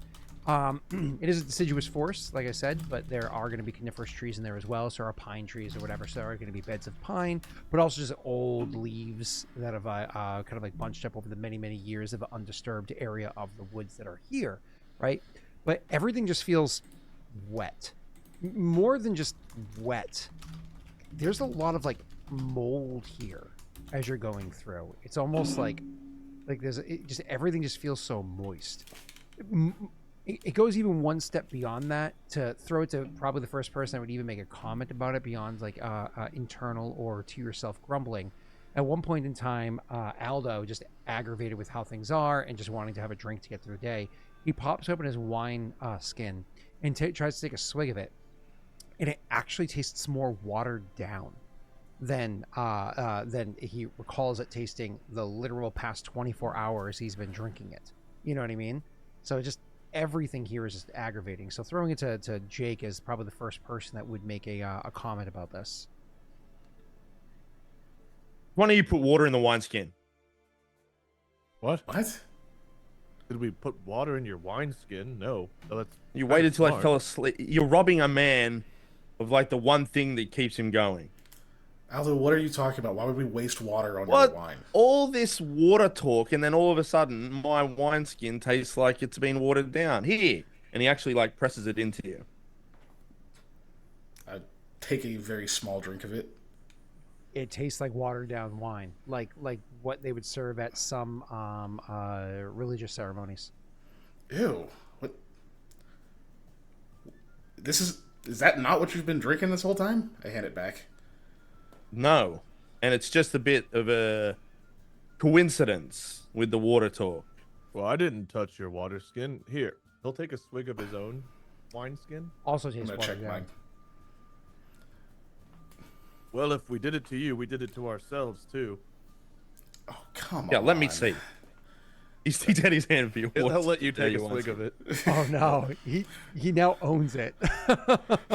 I had to mine too. I'm just like, I don't even want it now. What, you gave him the other 2 skins? Yeah. Oh my god. So he drinks it again, and is it the same? They're all watered down. I mean, they're Cole all about put as his hand back out for his. they're all about as soppy as your boots are right now. It is not pleasant. Well, having Mikhail's, he definitely gives you yours back. So, if we did this to you, we did it to all of us. Perhaps, I mean, the trail is quite nasty. Perhaps they just weren't sealed well overnight. Maybe some of this moisture got in. I mean, it's very wet. Yeah, it could be the humidity, but the skins are supposed to keep that stuff out. I mean, do we all not tie them correctly? An idea does come to mind. The guy is he's a big drinker, a really big drinker. Is it so far-fetched to think that he would have stolen a few extra drinks throughout the course of the night and added water in there himself, just to make sure that yours stayed full and he had more to keep drinking? An idea does come to mind. Not saying that you necessarily accuse it, but he who smelt it, right?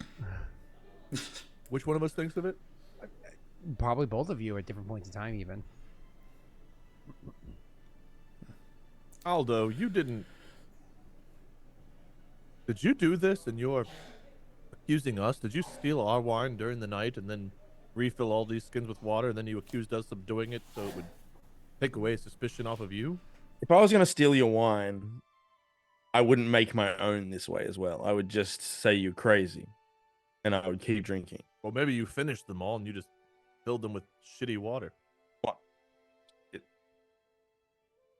You're deflecting here. I'm picking up that you may. Is that what you did? Did you wait till I passed out and then have it the others? You started this by accusing us of doing that, and I said no. I took a swig of mine. No. Gentlemen, if that is what happened, that is an idiotic plan.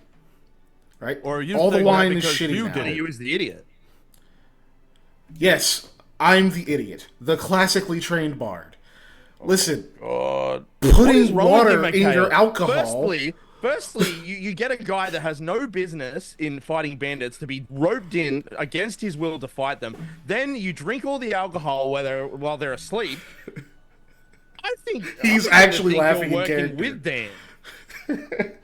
Yeah, I definitely drank all of the wine. No, well, you look and a bit I'm like just Dan. fine this Now that I morning. think about it, you're I related? used my magic to purge it. That's why I'm okay.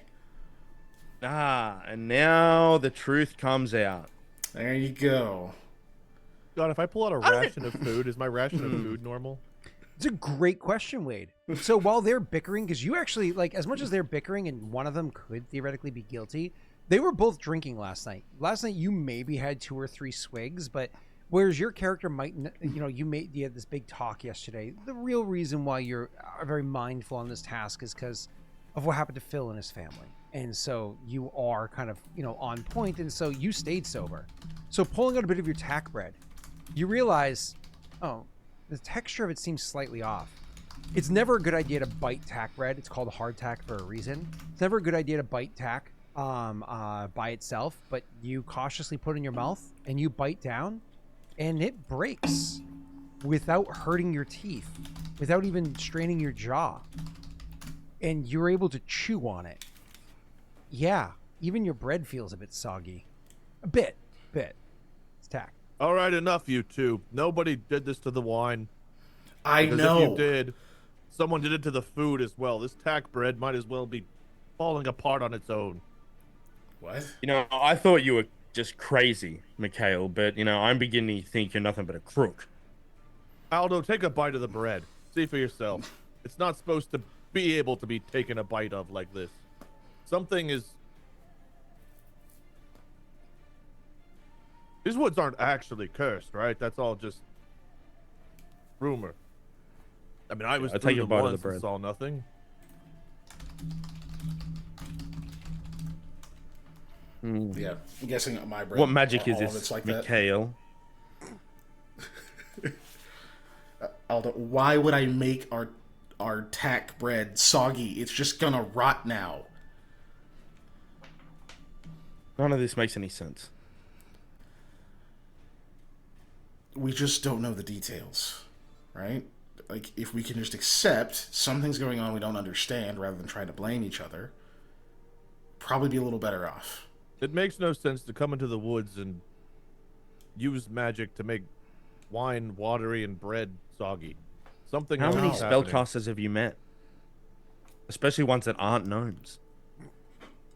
I mean, in the free folk, again, we had a handful, but maybe 4. That's 4 over years, right? So Look, I've And you met know their several. motives well. I bet you've Not met a one several. of them. Exactly my point, Koa. You know, people that say they practice magic, you can never really tell what's going on in their mind or why they do the things that they do. Why would Why he are tell you us to trying to practice his turn magic Koa if he against planned me? on using it on us? Wouldn't he just not tell us? Well, he didn't tell us. I He did. worked it out. And the entire forest is soggy. Do you think he turned the entire woods wet? I don't know. He was talking about how he can't throw fire. So if he can't throw fire, maybe he's like the opposite. Maybe he deals with water. You know, that's So, why he can't use fire. If I can't throw fire, I catch or absorb water. How is that going to make the bread soggy? Hey, you tell me. I think we're wasting You our wouldn't time pointing believe fingers me. at each other when there's something else going on around us we should be more concerned about. I wholeheartedly agree. I'm watching you, Mikhail. That's more than you've been doing so far.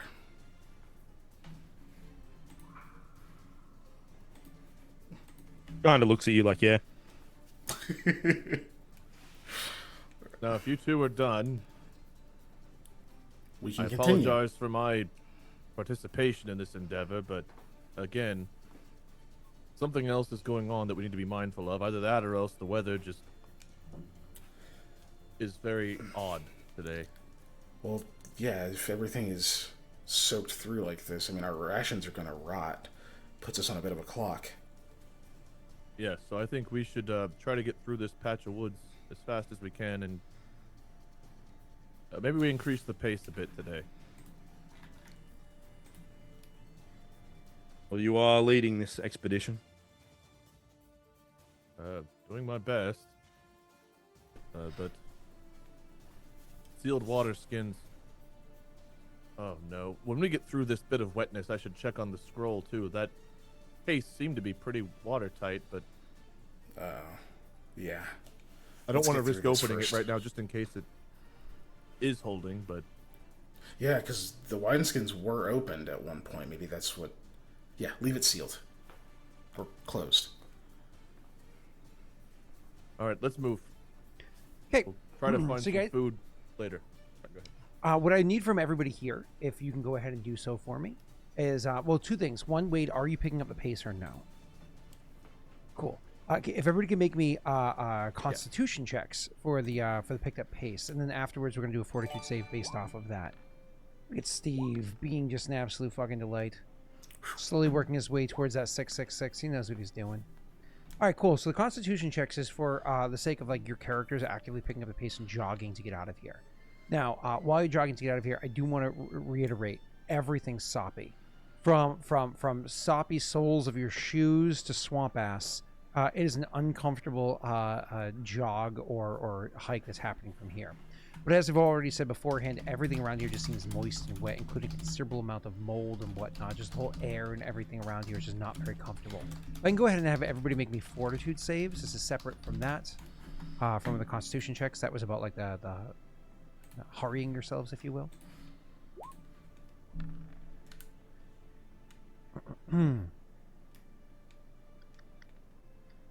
Oh, Aldo, technically speaking, you get to roll again and take the better of the 2 results. Oh. Oh. Oh, I don't like that. Oh no! I'm glad I rolled good. I really hope that a 10 is good. How bad could it be when you're level 0? No, not that bad. I almost died from a disease at a much higher level, but no, it's probably fine. Well, which one do you want, Aldo? I'll take the 10. Okay, cool. And I'm sorry, do we have luck dice activated yet? No. You know we don't.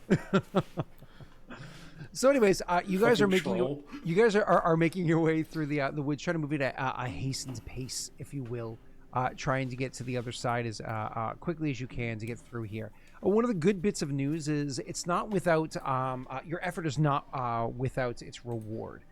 As you're jogging out of here, you don't notice it at first. You just aren't aware because of the sheer discomfort that you're experiencing. Your shoes still sop as you run. Your clothes, your cloak, and everything are weighing you down. Everything on you is just soppy. You just feel slick and moist, which is very frustrating. But all that aside, eventually, you in fact do get into an area where the ground is. At one point in time, you're like, I can't go anymore. Let's see who's the first person with the Constitution. So eventually, be Mikhail, whose legs are just more meant for tapping a foot while playing a fiddle than they are jogging through the woods, right? So eventually, Mikhail, like, I need a break or whatever it is. And when you go to sit down, you notice the stone that you go to sit on or lean against is dry, as is the tree that you touch adjacent to it, as is the ground. Come to think of it, for maybe the past quarter mile or so, the ground as you've been jogging along it has become more crunchy. Okay, whatever that was, you're passed through that area. There was a heavy dew that fell overnight there. Maybe it was a very localized rain that happened. Who knows? Whatever it was, you're through it, and things seem a lot better off. Allows your character some time to sit and rest. Before you bring into RP, if you choose to do so, Wade, it's also at this point in time when you guys have been traveling actual movement time, about 4-5 hours of actual movement. But in game, it's probably been, like 6 hours or so have passed since you actually let broke camp and started moving. You realize, okay, I think we've gone eastward enough and certainly southward enough. I think maybe here we can start actively searching. You can go a bit deeper in if you want to, but you believe you're now where you're meant to be to start doing the searching on the map. Okay, so begin with, does Mikhail say anything about the ground? Yes. I don't know if you want to lead it off Yeah. with that. Yeah, he'll go. Hold on. He like touches the tree. This area is dry. I think we're through it. Ugh, about time. I wonder. He'll take like another piece of the bread, Scott, and see if the bread is still wet and weird. I mean, unfortunately, it is, but that's just because same as your clothes and everything are still. It got soaked through, but nothing that's around fair. you seems wet. Okay. Well, the food is still shit, so it wasn't just our minds playing. I guess I'm also still soaking wet. Yeah. So we might need to find some fresh food, but well, I think we're actually in the zone on the map here where the bandits. Yes. We should have traveled far enough now where. Well, now's time where we pay a bit more attention and look for tracks or put out campfires or bandits.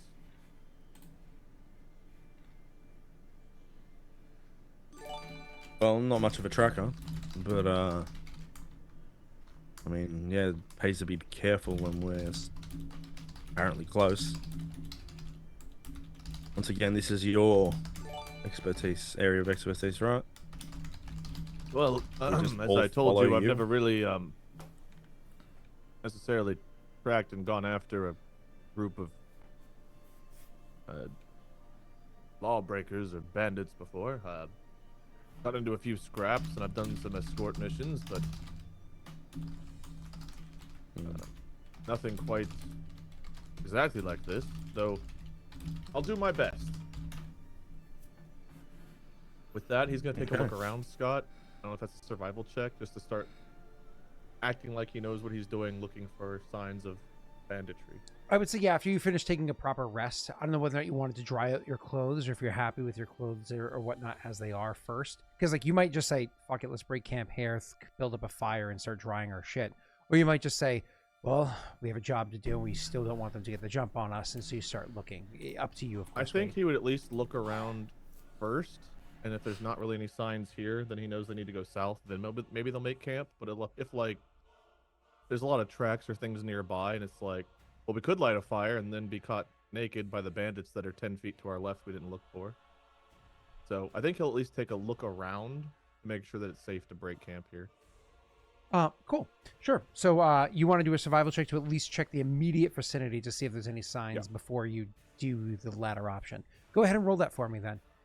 The other two, I imagine the two of you are just trying to find some degree of comfort with what you're doing. Yeah. I mean, I'd probably ask him what he's looking for specifically, so I can You want to try assist? maybe a perception. Oh yeah. You could assist. Survival is not a trained only skill, so you can definitely roll to see if you can lend him assist. Absolutely. And he would just tell you he's looking for signs of footprints or trampled over grass, where people maybe have broken things off, signs of arrows or anything else. You know, basic things that are probably common sense, but Okay. he's trying to sound smart while he tells you. I mean, thankfully, I don't know much better, but I did roll pretty good. Yeah, that gets you a total of a 19 weight. He gave you a +2 in your roll. Awesome. Does Aldo try to lend any assistance, or is he just happily taking swigs of his watered down wine? Yeah, he's keeping an eye on Mikhail. Real quick, does the water taste normal? You mean like your water skin or whatever? Yeah. I mean, honestly, like when you take a drink of your water now, you're like, wait a second, this is really refreshing. Like it tastes like really clean. Just because your character would have drank water, god damn it, like city water, like whatever it is that gets passed into the city area. You've drank well water, you've drank river water, but then like also you've drank, because of your characters, you are just east of where like a small mountain is, if I remember correctly, in Paradel. You would have drank like water coming out of like a mountain stream early spring. It tastes more like that, like clean, pure water, which is in real life very refreshing. If you've never been in like a mountainside and drank so good. Okay. Then yeah, he would speak up. I don't know if he wanted to reveal the check first or.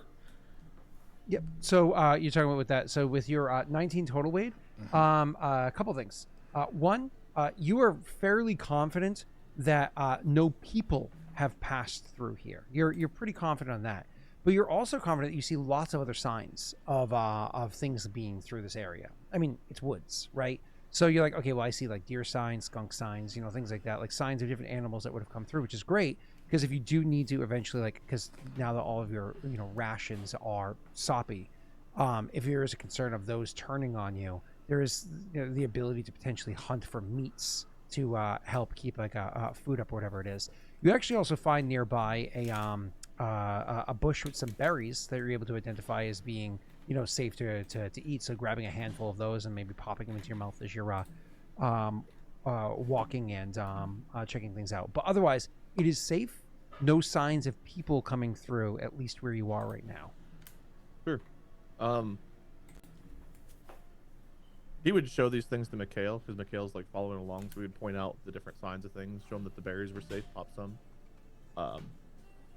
If you wanted to bring up things now, like now we can break it into RP. Yeah. No okay, signs after- of people though. I think we're safe to make camp and dry off a little bit before we proceed. That's good. Try your water skin. This tastes a lot fresher than it did before.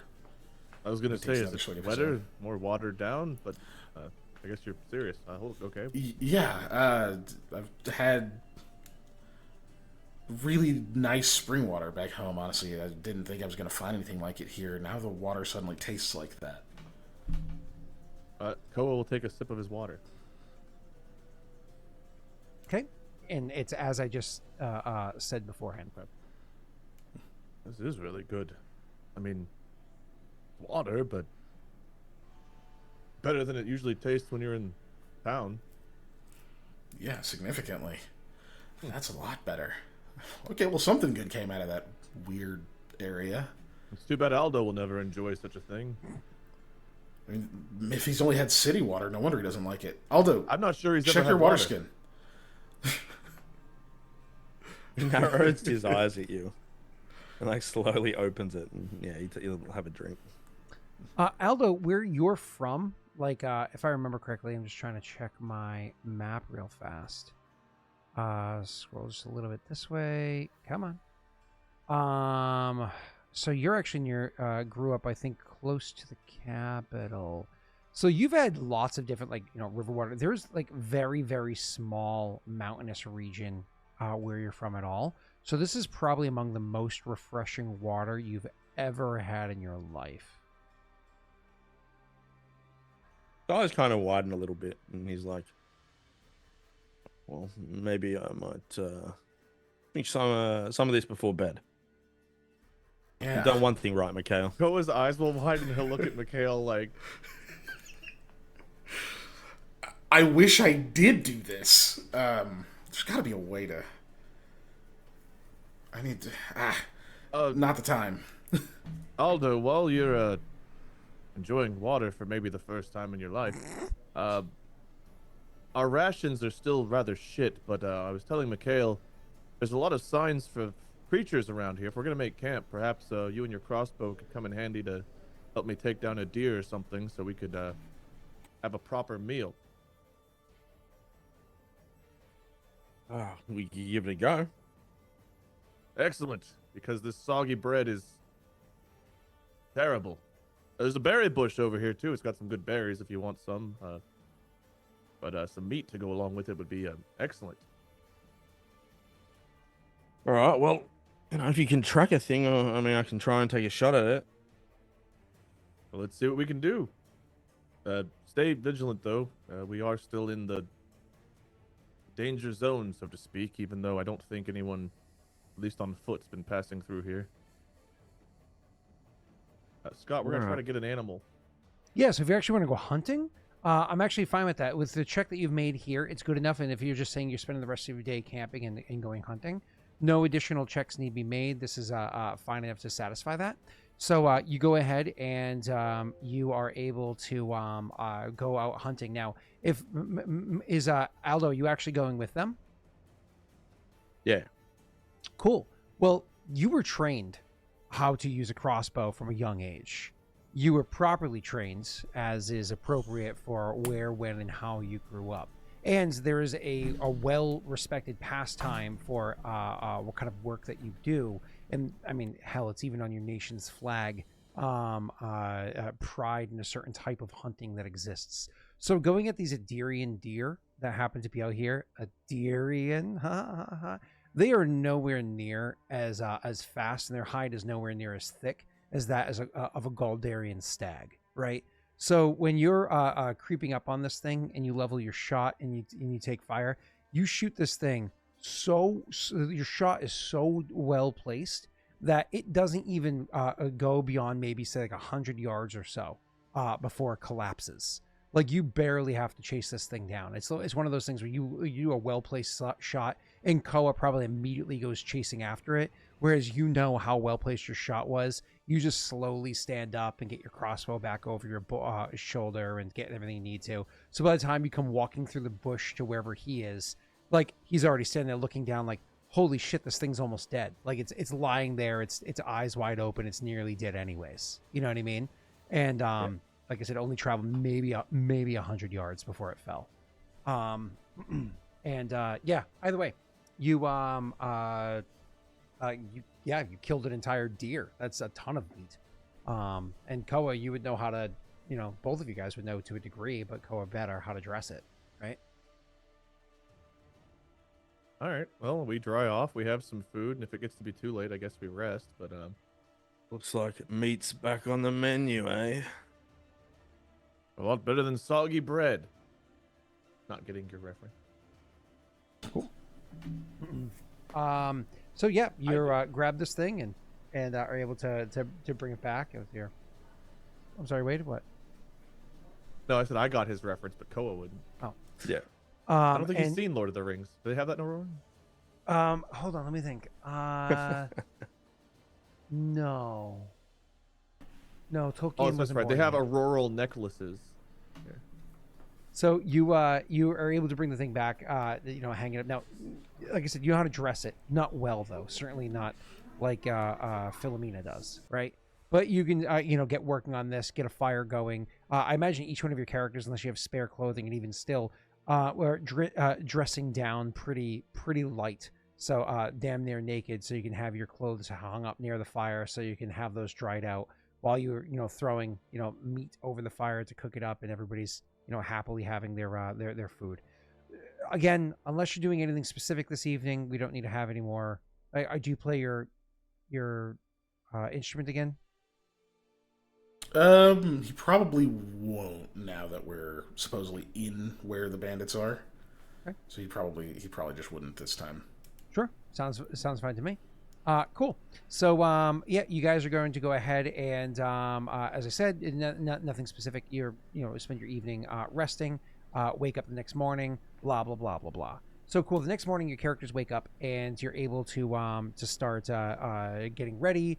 You're feeling much better. Your clothes having been dried. You've been ate like a proper meal the evening beforehand. Sure, the wine, sorry, is still a bit watered down and whatnot. And the tack that you had there, it is not quite showing signs of mold yet, so you can still eat it now, but you're going to be continuing to be wary of it. It's probably this morning as well, Wade or Mikhail. Sorry, I should say Koa or Mikhail, whoever had that thought originally. I think it was Koa. You can pop open your scroll case and look inside and see. And when you do so, you look inside, you realize, actually, nothing in there got wet at all. The scroll case did a good job. If we end up passing through an area like that again, or we come back for more of the refreshing water, perhaps we keep more of our important things sealed in a case like this. Yeah, it looks like it worked. Thank goodness. The one thing that stayed dry. Now we have these great illustrations still intact. Yeah. He says, holding up like a stick figure with a bow. It's got like just giant moon eyes. Some ear with an S backwards on it. Cool. And so you guys are I imagine it's at this point you want to actually start going out and hunting. So as you're going out and actively looking for the people, is there a particular pattern you want to use? Like, is everybody just sticking together and looking for the signs together? Are you trying to actively maybe walk in like Koa first with others behind? Like, what kind of pattern do you guys want to use for this, if any? I mean, probably Aldo's gonna stick with Koa, so yeah, I think maybe that they run a little bit further ahead and leave Mikhail with the mule and the horse then, because I feel like they would be a bit louder. So if we move a little bit further ahead, we can kind of stealth around. Wade probably imagines Aldo's good at stealth.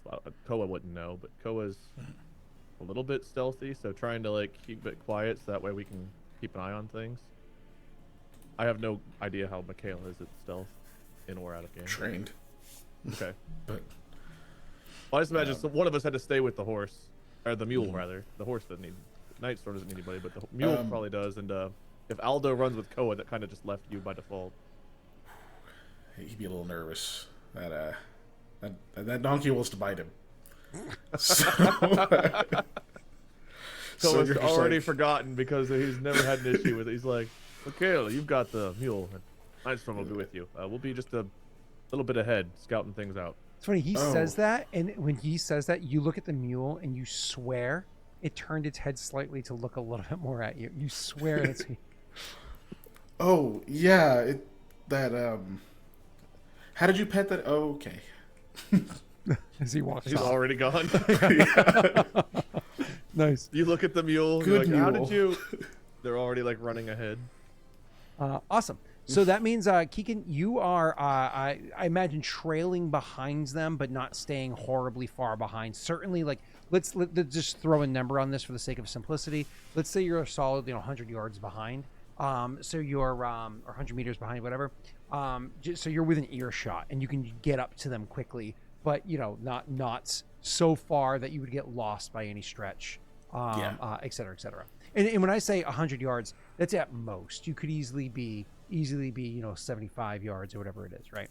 Cool. Going back to the other two of you, Wade, you're going to be doing this survival check. I assume you're the primary on it. So Aldo, why don't you go ahead and roll your aid first, and then we'll have Wade go with his actual roll afterwards.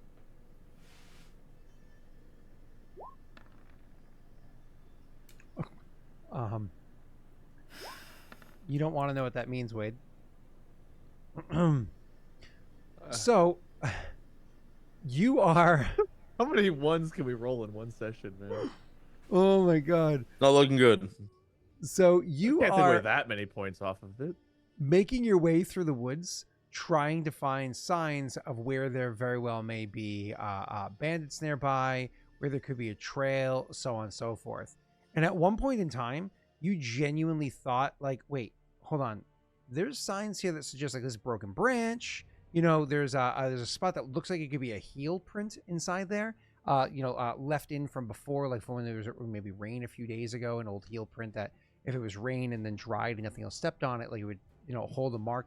You're like no, there's some signs here that I think this could be a trail that people are on. Like I think these are, I'm finding the first parts of the signs, maybe 2, 3, 4 hours into the thing. Time passes by so slowly when you're doing a tedious action, right?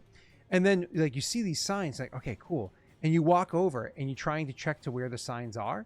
But as you go over to where the signs are, you can see that Aldo has gone ahead and made himself a little bit comfortable. He wanted to get a snack, so he went and like laid out some supplies nearby, and he's sitting there and he's chewing on some food and sipping on some wine or whatever it is, and like literally right in the path of where it is you're trying to go. And you're just like, now you don't know if those are tracks of him moving through this area, or if there were real tracks. Now he's just completely thrown you off course. For you just start.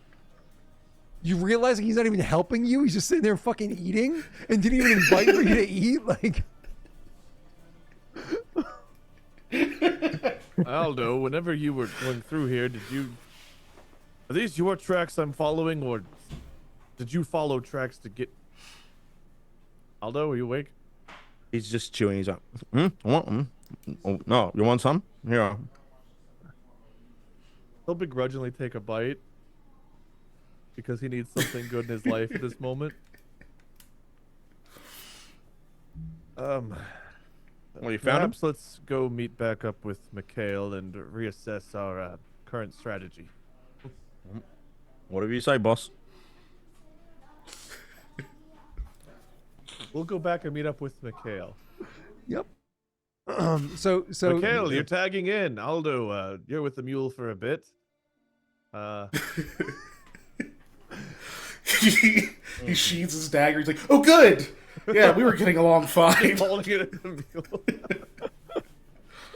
Yep, no one got bit. Walks very Good. quickly away I'm from glad it. you're not biting the mule. Perhaps Me you too. should both stay back with the mule. No, I think this is a great idea. Switch out, fresh pair of eyes, and I'm New sure rule, Aldo's though, good with animals. You don't wander in front of me as I'm tracking, because then, I might be tracking your footprints. Sure. Look Why back is at it Aldo. still staring at me? Perhaps he likes you. No, I don't think that's it. So you made some progress, I assume. I kind of thought we were maybe moving That's in really circles for a hard to moment. tell.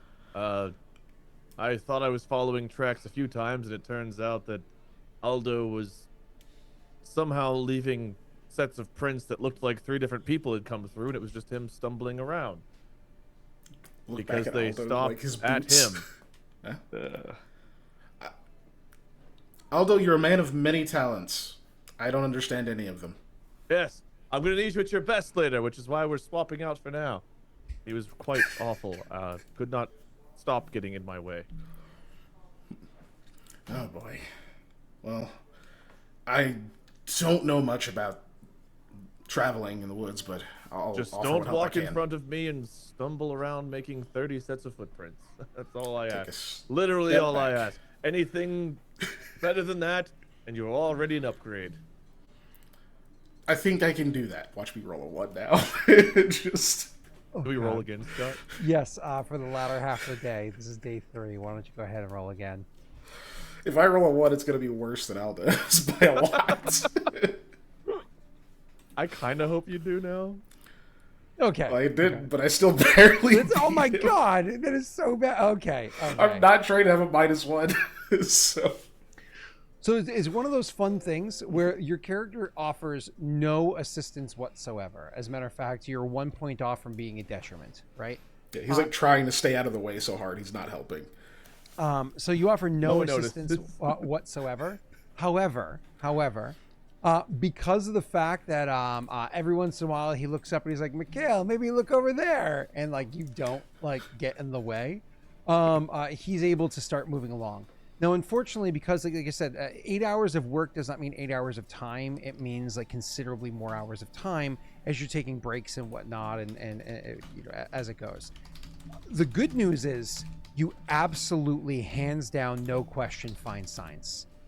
As a matter of fact, it's exciting because you start finding these signs, and you spend the last like hour and a half or so of this. You know, you send word over to Aldo, so he's not too far behind you guys, whatever it is, and you and Mikhail continue moving. Mikhail behind you, just to shore up and see if you can find any additional signs. And truth be told, Mikhail, you don't see any of the signs that he's pointing you to up until the very end of what I'm describing here. So it's like you see that there, you're probably just kind of like, but whatever the case may be, you absolutely find signs of people moving through just areas where branches are broken. You even see like a knife cutting into, like, you know, sometimes like a switch might like get right in your way, and just you're using like a short sword or whatever it is, almost like a hatchet to, oh my god, that makes sense for why their blades were in such terrible shape. If they were hacking through woods with a short sword, that would absolutely beat the shit out of the weapons, you know, getting them wet enough that rust would settle on them. That actually makes sense.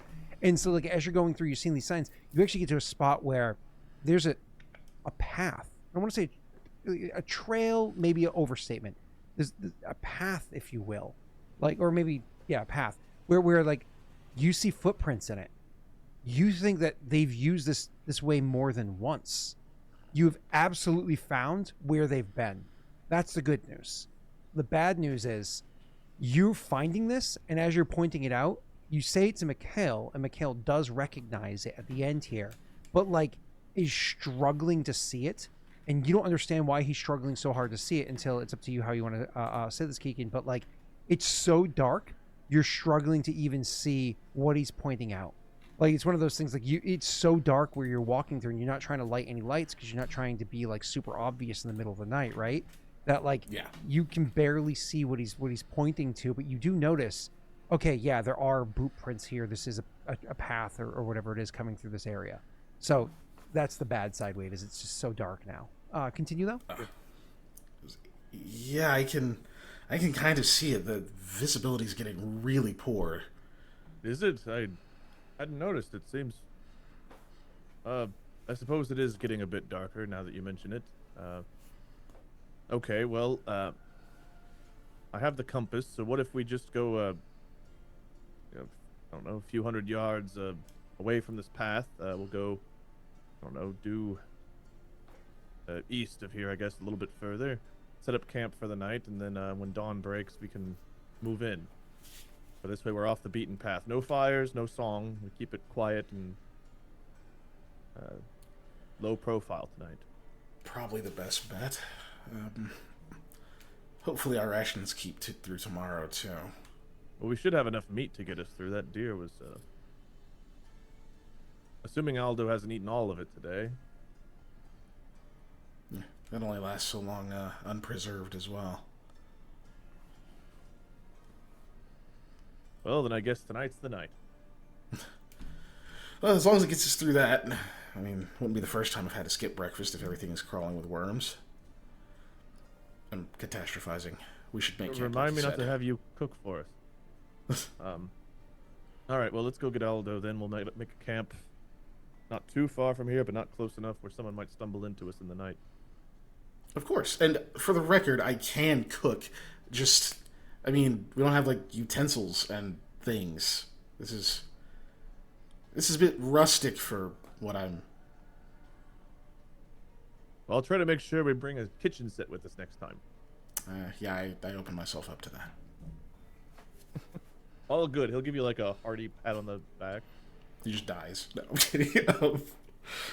He just kind of laughs. All right, well, I'll be honest. The mule scares me. I think it still wants to bite me. I'll show you how to approach the mule. Not tonight, in case you're correct. I don't want it to get it loud, but once we're done, assuming we all survive and the mule survives, then yes. Yeah. Yeah, the mule survives. Right. Because it's carrying our stuff. And because it's a friendly animal. It's an animal.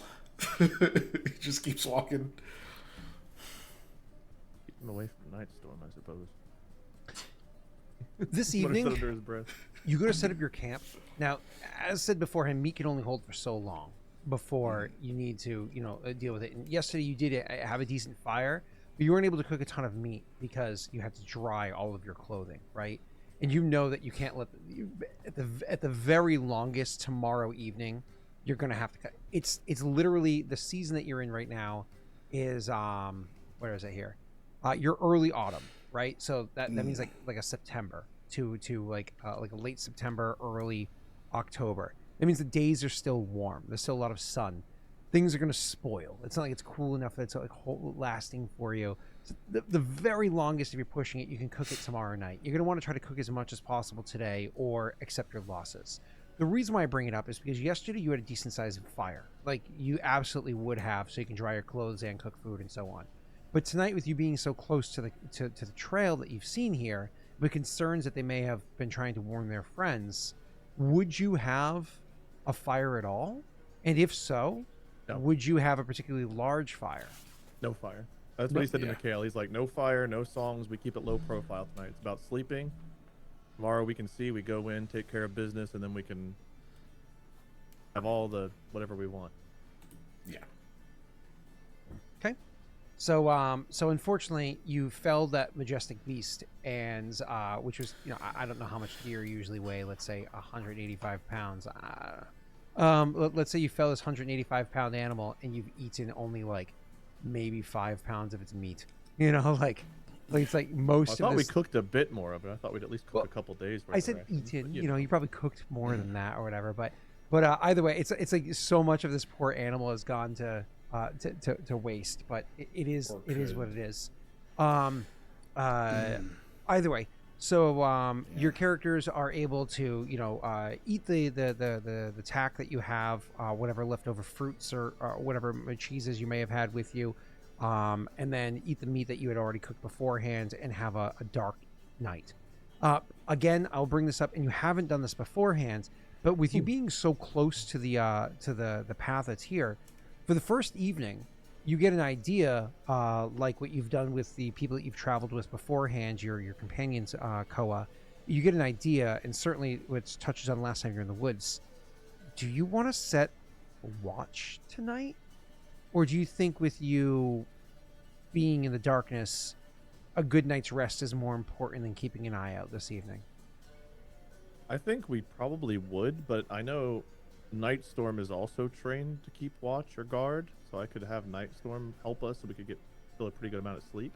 Nightstorm also walks all day, so it's not like Nightstorm... Well, not on all-nighter, but if we're splitting shifts into 4 rather than 3, that would help. Yep, of course. Mm-hmm. So I do want us to get proper rest so that we're not going into the fight tired, but we probably also don't want to get knifed or shot in the back while we're sleeping. Fair. So cool. If you could bring that up in game or out of game, tell me what path, how you're gonna break this up, whatever it might be. Go right ahead. Sure. I'm not sure if any of you are particularly more of a night owl than the others, but I think it's best maybe being this close to a well-traveled path. We keep watch overnight. Now, Nightstorm is trained and can help, but obviously she'll need some rest as well. So we'll have to take shifts. And is there a particular order you'd like to go in?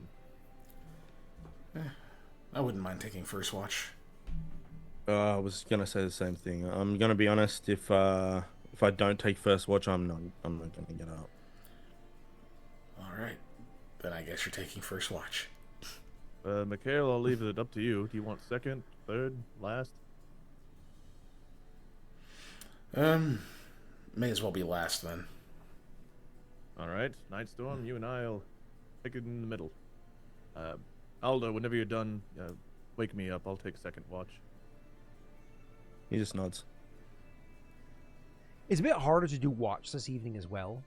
this is the evening of the because this is the third night, right? It's the evening of the 21st going into the 22nd, and whereas the Sari was mostly full in the sky. The first night it's been waning since and getting and kind of like actually no, the pictures are off. That's annoying. It's actually good news. Never mind. If I click on the calendar is so annoying on World Anvil because like it'll show a little picture of what it's supposed to be, then you click on the picture and it actually says the words which are more accurate and the pictures are wrong. So my apologies. Sorry is actually the evening of the 21st is actually a full moon this evening, which means that it is much easier to keep an eye on what's going on out here. That's actually great news. It's a perfect night to go fireless, right? Sorry, I was setting my mind up the wrong way, but this is better. So with that in mind, why don't you go ahead, Aldo, roll me a perception check, and then we'll be Wade, and then we'll be Keegan, and I'll stop you if I need to.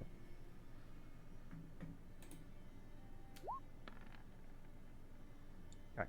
So with your 10 total perception check, you notice nothing before your character is absolutely passes out at one point in time, and then you just kind of like wake up at one point like with a bit of a start, and you're like, I don't know how much time has passed, but yep.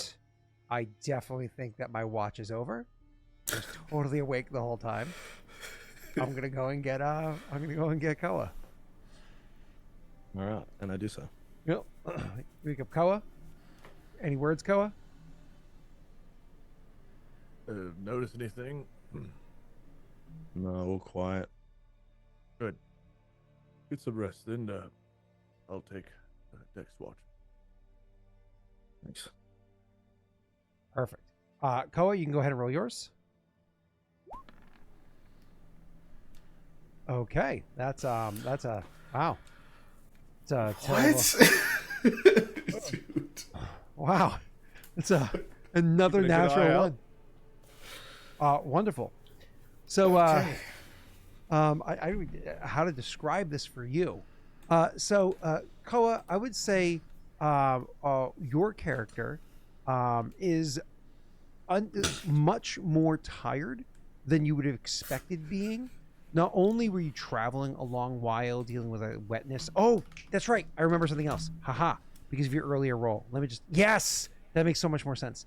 Koa, you, sir, have a bit of a cough. Like a bit of a... and you're trying to choke it down, trying to stifle it as much as possible. As you're trying to keep watch or whatever it is, but there's this like strange tickle in your throat, and it's like really bugging you, but you have this like annoying cough that is bothering you for the entirety of your watch. And so unfortunately it's not a particularly helpful watch, because even though your eyes are sharp, the sky is bright, peeking through the canopy of the woods that you're in.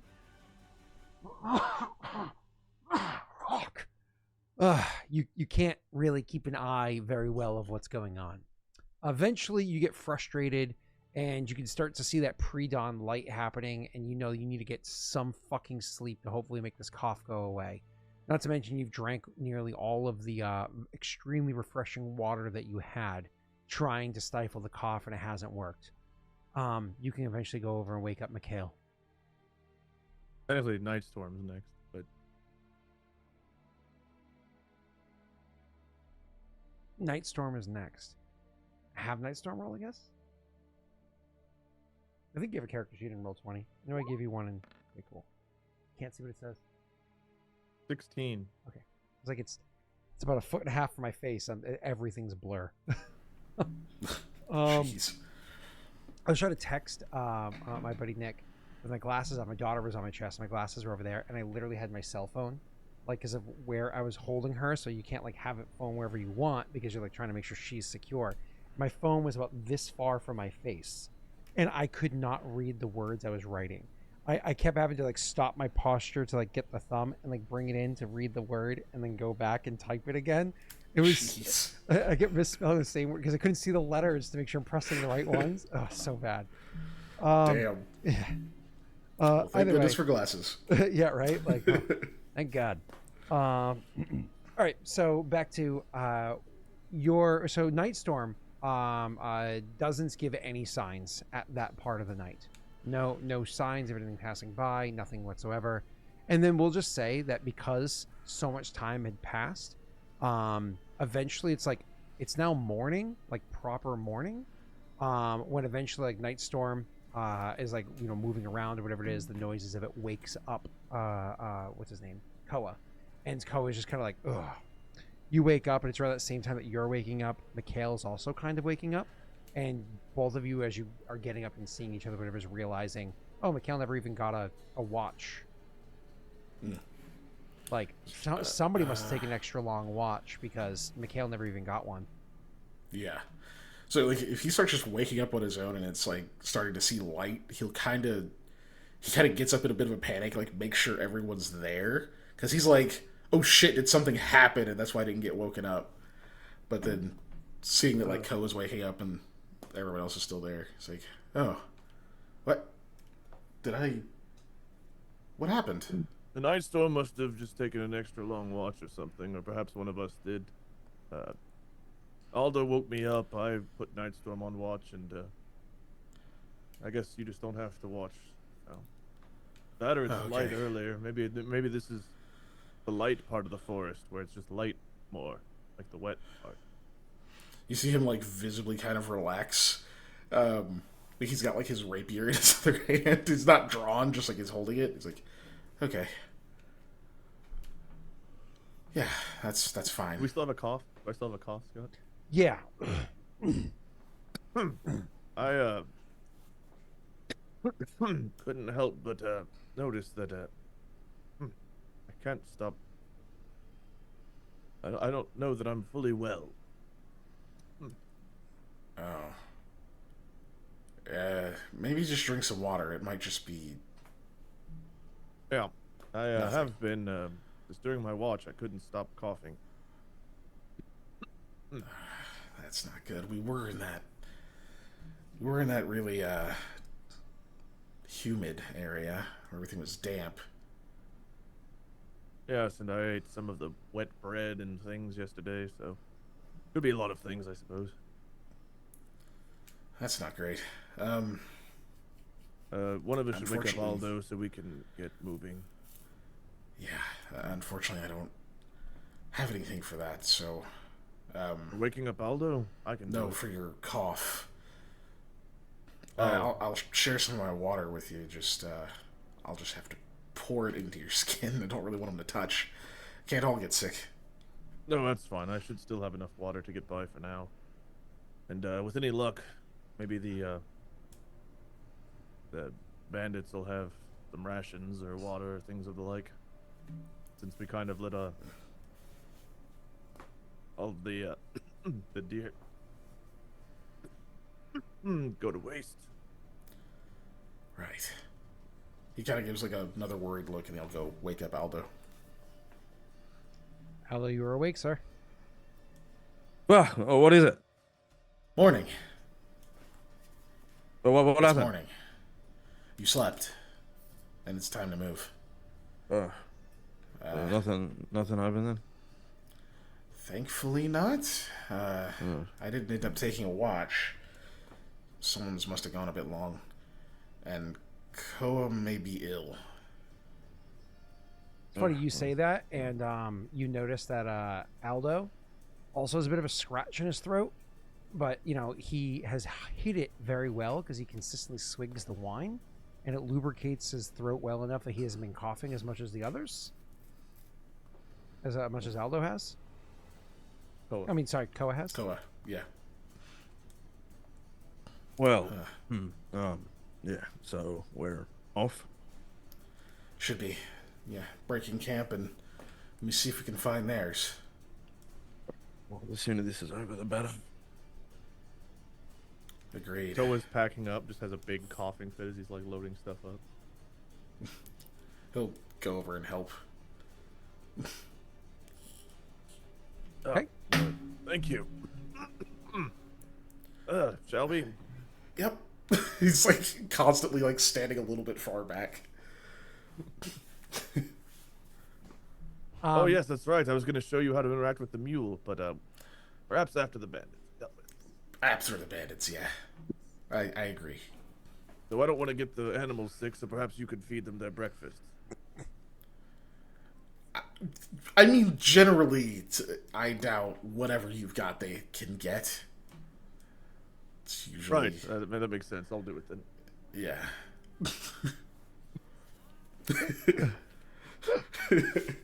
You go over it, you're coughing a bit, getting to it.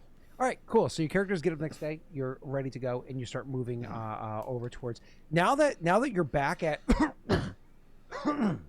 where the trail is, you can definitely see the signs that he's pointing out towards you.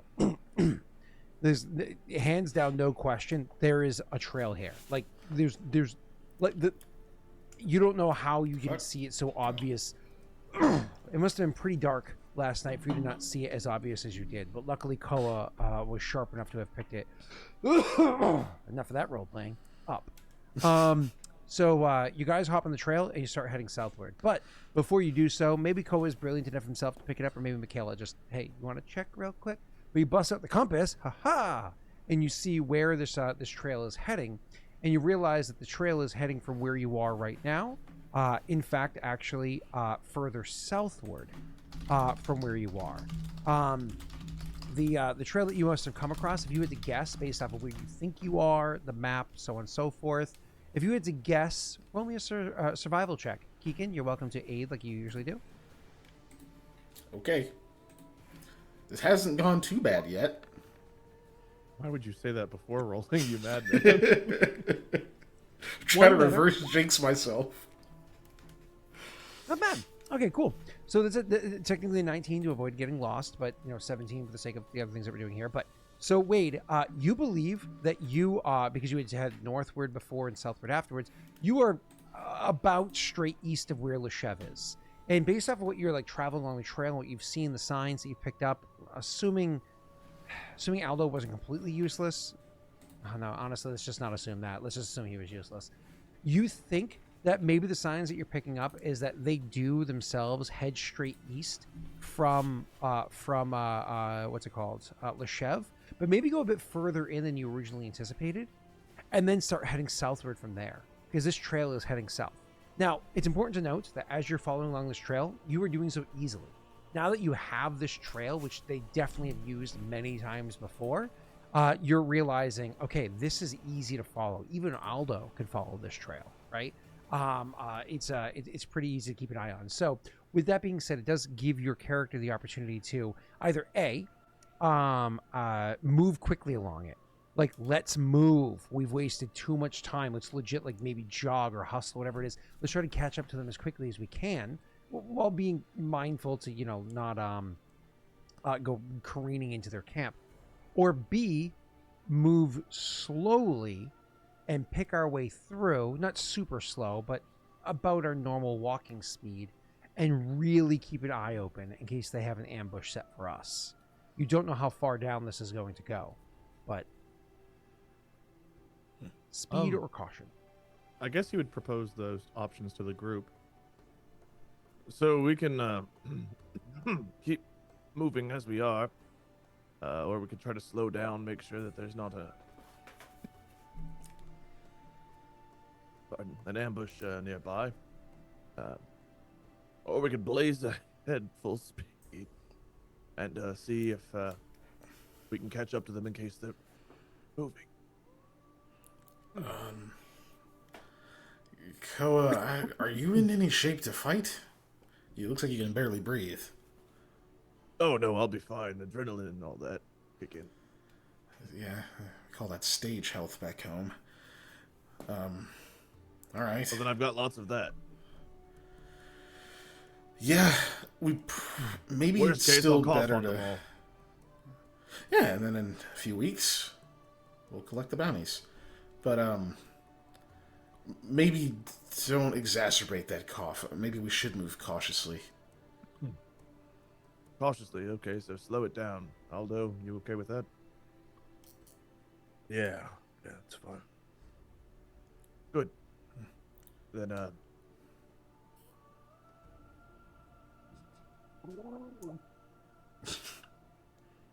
Let's move then, shall we? Actually, he accidentally did that from the wineskin, and he's feeling a little bit better at the moment. Although you're feeling normal, right? Just great. Your voice sounds different. Thanks. You actually sound a bit more like Dan. What I was going for.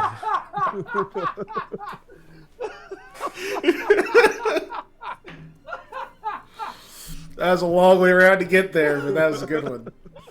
You made it.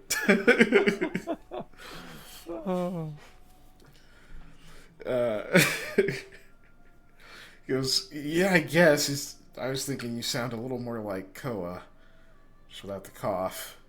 I've not been trying to sound like Dan myself. Yeah. Well, we can't all be Dan. You No, I coughed. think that'd be a terrible disguise if we tried to play it off like we were three Dans. Yeah. All right, look, you both keep your Speaking of distance. Dan, Maybe one of us will I am- survive this. I do have a concern. Dan knows what we're doing. We've been 3 days now. If he's able to get a message, they may be in wait for us. It's a little I concerning. mean, that's true. I mean, what would he send it with? A bird? Like, even a lone rider, they'd probably have had to go on the same way we did. Not if they're used to traveling these paths. Oh yeah, we did get not lost earlier. Just the conditions of the trail led us a bit further north is all. It's possible. Yeah, they could be expecting us. All the more reason to move cautiously. Well, sounds like that's the plan then. All right, well, slow and steady it is then. Dan is Nice the man storm. with the plan. I'll motion to Nightstorm to like keep her eyes open. Let's keep our eyes out then while we move. All right. If you notice any signs of people venturing off trails or, spreading out a bit, especially if it looks fresh, point it out. Understood. All right. Also, if you see anyone. I thought that was a given. I figured too, but I thought I would say it anyway. But maybe just save your breath. I don't mean that insultingly, just literally. No, it's probably good advice. Everybody perception checks.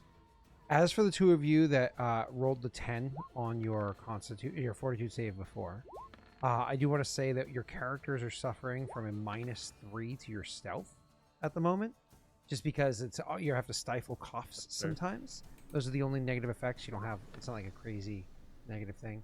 You just have a -3 to your stealth should you have to roll a stealth check. Okay. Cool.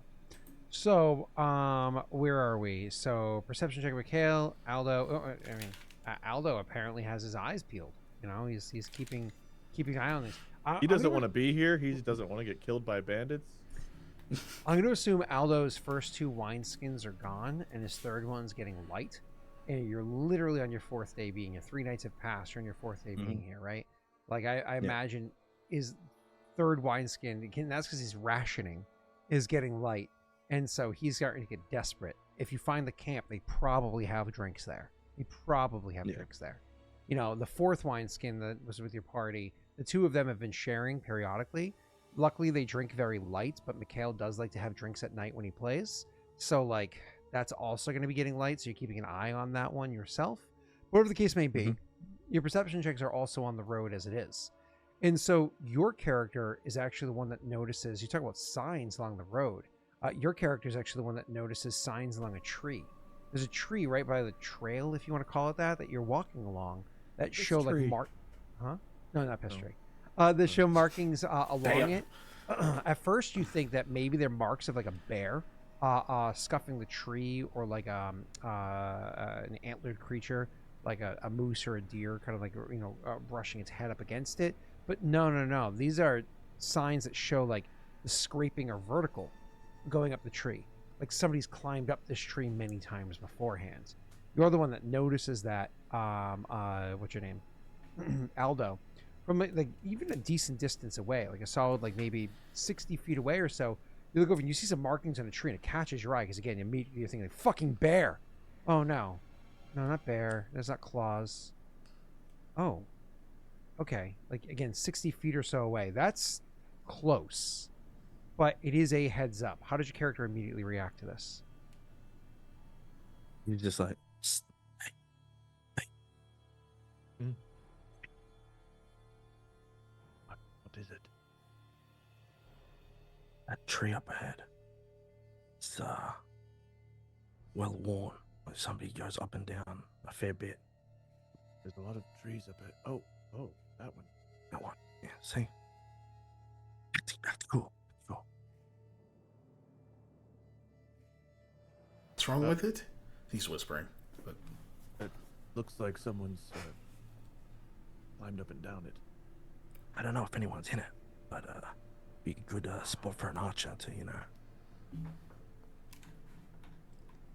Do you want to go up with your crossbow and see if you see anything? And if so, you can give it a shot.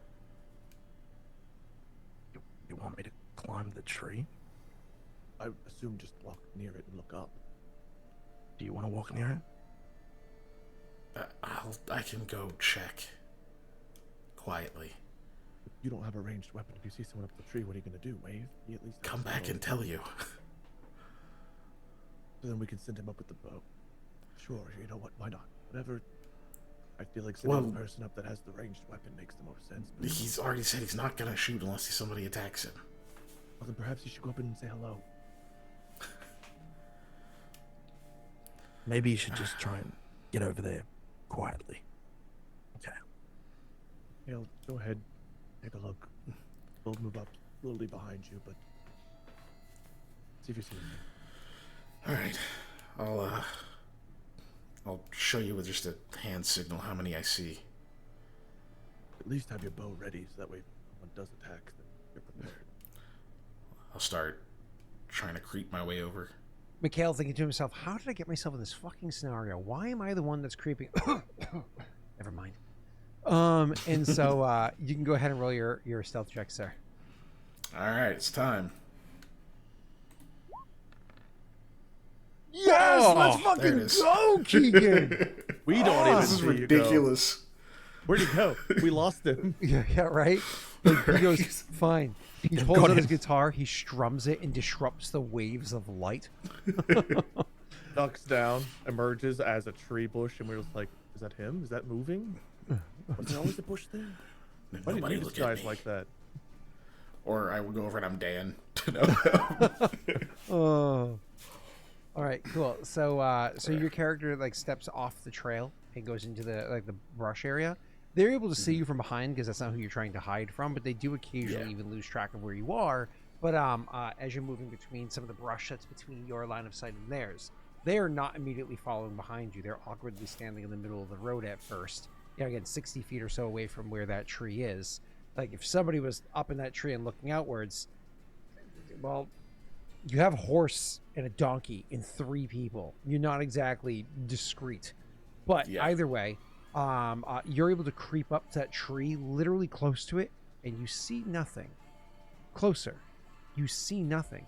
You get all the way up to like a brush that's like feet away from the tree. And you creep down in, and you're looking up perception checks, sir, and you're trying to scan the tree to see if you see anybody up there. You're like right under the tree, and looking up, you are very confident there's not a single person up there. And the reason why you're confident of that is because as you look up into the tree, what you can see is that there's not just like the markings that were pointed out to you by Aldo earlier, but you can actually see a spot where there's literally like worn down area on a branch itself, like literally a thicker, you know, some branches kind of like swoop out, grow sideways before swooping upwards as they're trying to competitively grow towards light, right? Like there's a branch that's there and it shows a lot of worn signs. And you're like, I don't see, if there's somebody in here that's likely the branch that they're on and they're not there, and looking even above that branch, no, you don't see anything. Actually, as you get right up to the tree itself and you're looking over there because you're pretty confident, you can even see that there's a rope that's like kind of like tied, not it's tied up and dropped down, but it's just barely out of reach with like if you grab like maybe if you have a bow on you or a stick or whatever it is, you can probably drop that rope down the rest of the way where it's looped up a little high, so you can use that rope to climb up the tree yourself if you wanted to. I'm not going to do that right now, but Sure. now I know I have the option. So he'll try to like move back to where he's sort of in view of them, and he just holds up like a goose egg, you know. There's geese here. It's your world. Do I have a goose? I meant like you robbed the nets. Never mind. So So I hold up a 0. I don't know if you guys like wave or react or do anything, because otherwise he'll come back as was the plan. We're moving up. I think Yeah. we're moving up Yeah. slowly. They're moving up Moving very up, slowly, okay. of course, but they would say yeah. Unless anything happens once we catch up. Looking at the rope, Poe will think to himself like, and he'll share. Perhaps if no one's on watch, then they haven't been warned yet, or perhaps they have. We should be mindful of traps along the path as well, just in case. Agreed. Aldo, It's not gonna help me sneak in at all. no. This would be a good time to climb up there, Aldo. You'd have a good vantage point, and if someone does decide to shoot at you, at least you can shoot back. Okay. Aren't we moving on? Yeah, but you might be able to look a bit further ahead before we move. Yeah, I'll try and clamber up the tree, I guess. Yeah, it's a climb check. Because you guys are able to like reach up with maybe the sword or whatever it is to drop it down. You do get to use the rope to benefit you. If I remember correctly, climbing up a rope is a DC 10. Is that it? 5. No, 5 is or a maybe knotted 5 if rope. it's knotted rope. Yeah, Yeah, so yeah. it's a 10 for regular. I saw a yeah. meme once, and it was like it was like DM DC 15 climb check, and then the PC was like, my brother in Christ, I'm climbing a fucking rope. and I'm thinking to myself, it was a funny meme, but then I'm thinking to myself like, y'all remember gym class in like high school and like trying to climb a rope? Yeah, DC 15 feels appropriate. That shit was hard. I can't do that. Like maybe on a good day with a lucky roll, maybe. Yeah. Well, Oh, wait, I'm no, not no, getting no, up no. there. No, You're a like 5. If 7 or 8 years old and kids are doing it, it's kind of like okay. 5 is a rope with a wall to brace against. Does the tree count as a wall to brace against? Yes. So yeah, DC 5 then. Okay, cool. And then knotted rope is also 5. Yeah. So I imagine it's even slightly higher than a 5 because like it's going to be like it's not a flat wall. It's a it's a cylindrical, right? It's a tree branch. It's a tree trunk. So it's actually a bit like wonky. So you can imagine he's making his way up there, but it's not graceful. He's like swinging to the side, has to regrip himself, kind of like ugh, and then slowly makes his way up there because you move at a pretty slow speed if you only just barely make your check. I think it's quarter speed or whatever. Anyway, so you're struggling, but you are climbing up that tree until eventually you get to that branch that was discussed beforehand, Jake. Now, Jake, he rolled only a 7 on his perception check, which was not to see some details, but he didn't see the rest. Like for instance, they had actually driven some like iron some iron spikes into the tree itself to give spots for them to like hang up things while they were sitting inside this spot that's here. So clearly this was used as a lookout many times beforehand because like you could totally like remove your quiver and like hang it from here, hang a crossbow from here, maybe a sack or whatever it is, and you could stay up here pretty comfortably. More than that, they've even gone ahead, and again, he couldn't see it from where he was below. They've even taken a single plank of wood, just a single one, not too long, not too wide, but enough so, and driven 2 nails through it to make it, it's rickety, but to set it into the tree that's there. So you even have a spot to put your ass. So if you were like slouch against the tree trunk, you didn't have to worry about like, I fell off. You can actually sit here uncomfortably, but for hours without being concerned, right? Yeah. So these are clearly signs that the people have been here. Rope and all this other shit that we mentioned beforehand. Clearly signs people have been here. Now that you're up inside the tree, go ahead and roll me a perception check, though the DC is significantly lower for you getting this vantage point.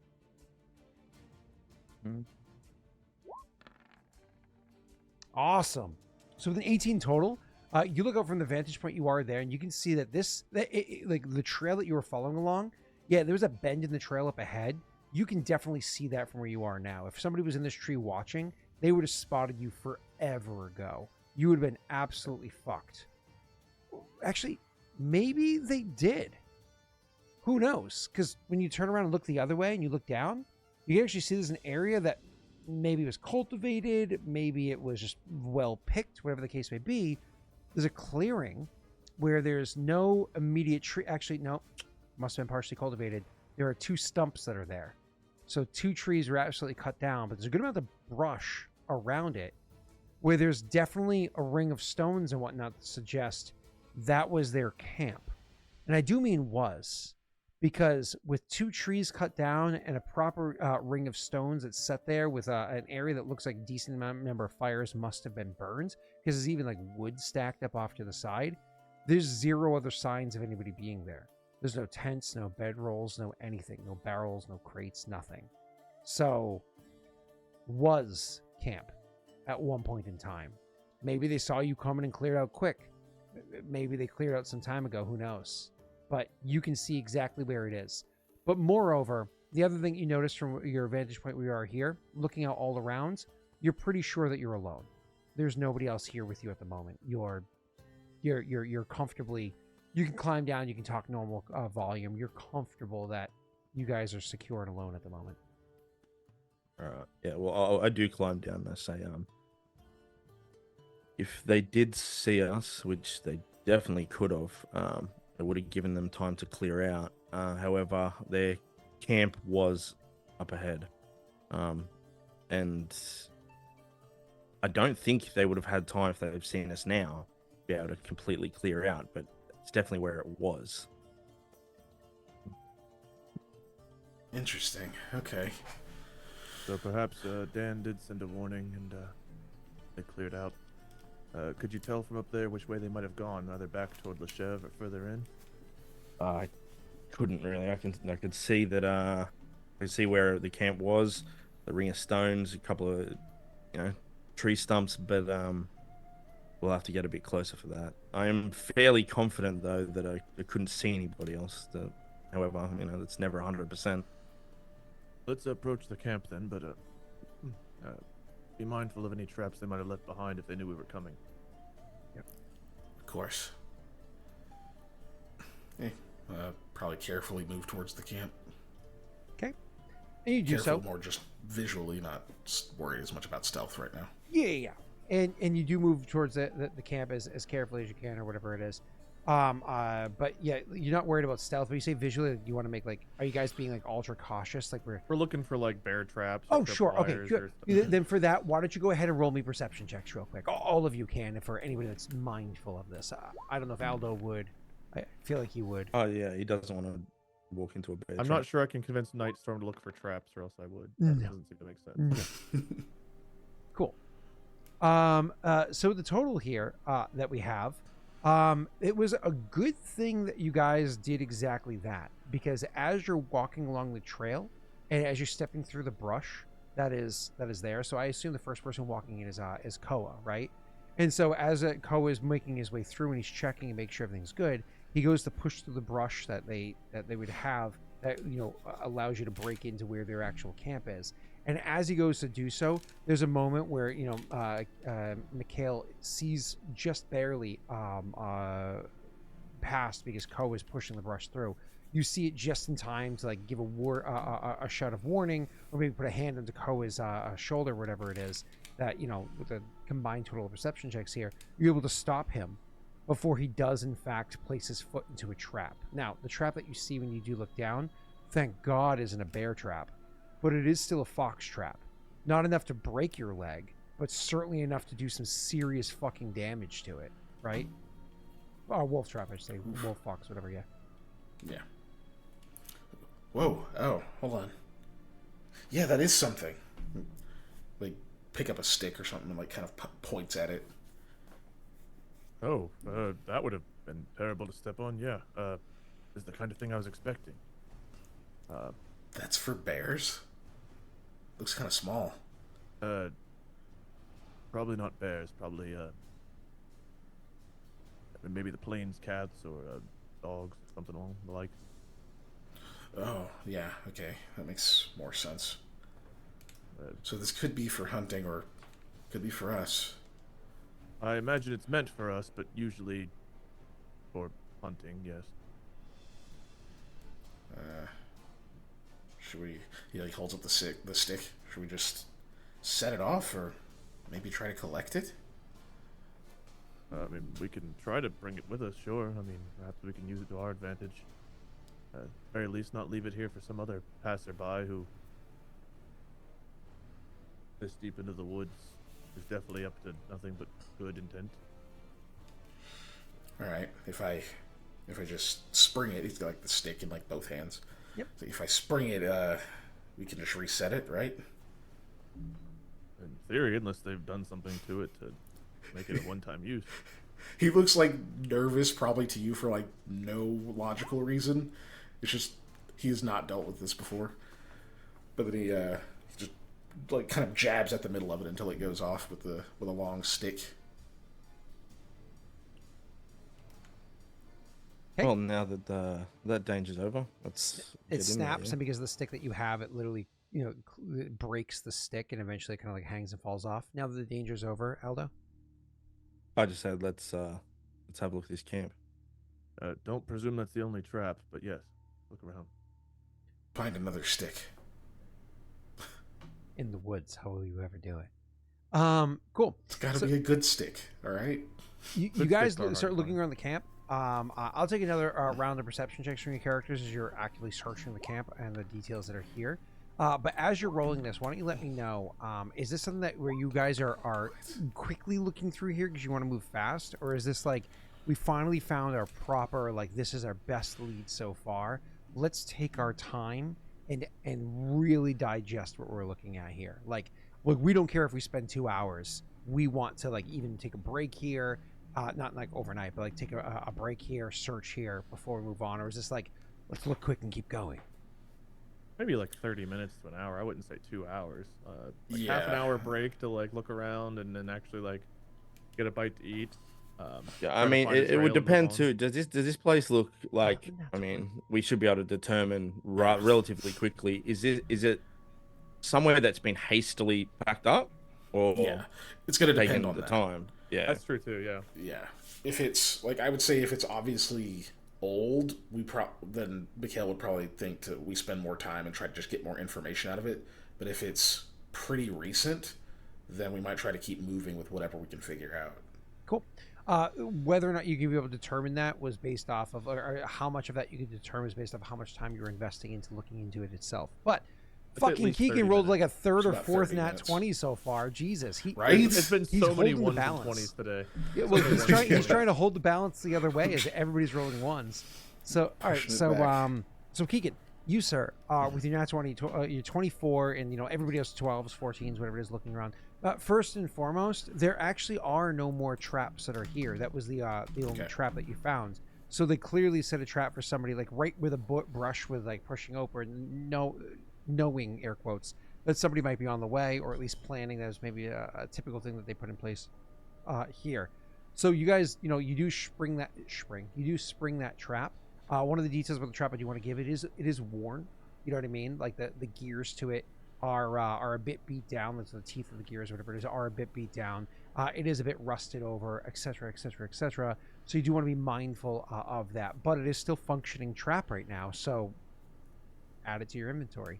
Wolf trap, right? You What we do is we have get that. it ready to spring, and then we throw it at one of the enemies so it clamps down on their face. Yes. You can do that as an improvised weapon. Uh, Wade, there's would- an would- improvised throwing weapon.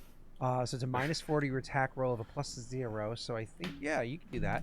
Okay, never mind. I'll treat it like my Prothean would have, and I'll hold it in my hand and use it to punch with, so it clamps on a punch. There you go. Like a brass knuckle trap. Clampy punch, go! I'm guessing Koa takes that. Uh, I mean, if nobody, it doesn't really matter. I mean, Like, Mikhail would probably offer it to you since he suspected you'd be the one to know how to use it. I also imagine Mikhail can't. I imagine you would throw it onto the horse anyways. It's too heavy for you to like easily. yeah, mean, our we would character's have pretty one of the related. animals pack it up, but Oh, yeah, he just I don't put know it that on Koa's the- ever really used one before, but he'll look to like Aldo as well. Like, could help us catch some food in the night, maybe. yeah, sure. use it to guard our own camp as long as we keep it away from the horse and the mule. Right, Night Storm?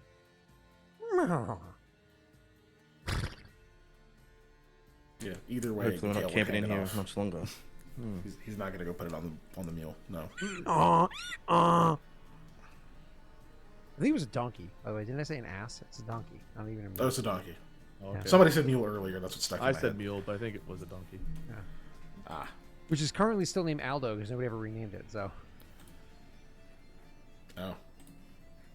Does it answer to that? Like every time we say Aldo, does it? it does not answer. It does not answer. It's a fucking donkey. Yeah. Okay. Well, we have Donkeys are- plenty of time to change its name. Dude, donkeys are dumb assholes. It's like going to a I fucking. can train him. There you go. This is a.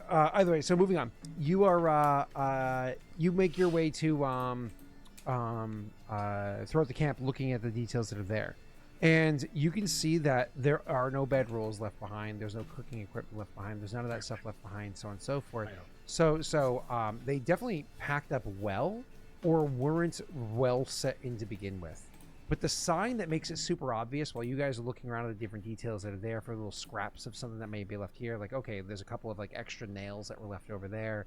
There's like a bit of scrap food. There's like bones piled up over there, whatever it might be. So the bones of like maybe a chicken they had eaten, et cetera, et cetera. So like some basic shit that you guys are looking at around. It's actually Mikhail that saves time for everybody. Like you're in there, you're checking around with traps first, then start looking at for signs. You're only in there for maybe like 15, 17 minutes, or whatever it is, before guaranteeing that traps aren't there as you guys look at the other stuff. And Mikhail actually goes over to the campfire itself, and he's like, I remember reading this before. And he actually reaches down and puts his hand over the fire pit that's there, and there's nothing. But he brushes aside with the stick that he already grabbed earlier, brushes aside a good bit of the ash that's kind of settled, and then puts his hands over that, and he does feel warmth. But just make sure he's not crazy. He kicks up even more and like places his hands so it's even his hands just barely touching the ash. Yeah, it's warm. There was a fire here.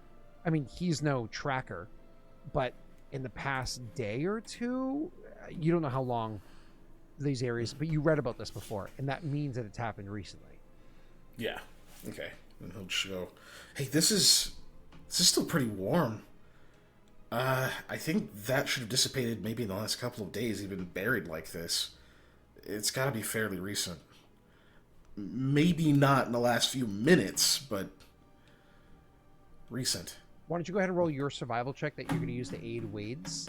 Buy him time to see if he can come back. If not, I'll roll for him. Oh, there he is. Perfect. And Wade, go ahead and roll a survival check, please. Cool. He gave you a 20 total. He gives you a +2. So he points out the fact that the ash in the bottom of the thing is kind of warm and kind of he's like not in the past few minutes, but recent. And you go over and you put your hand over it.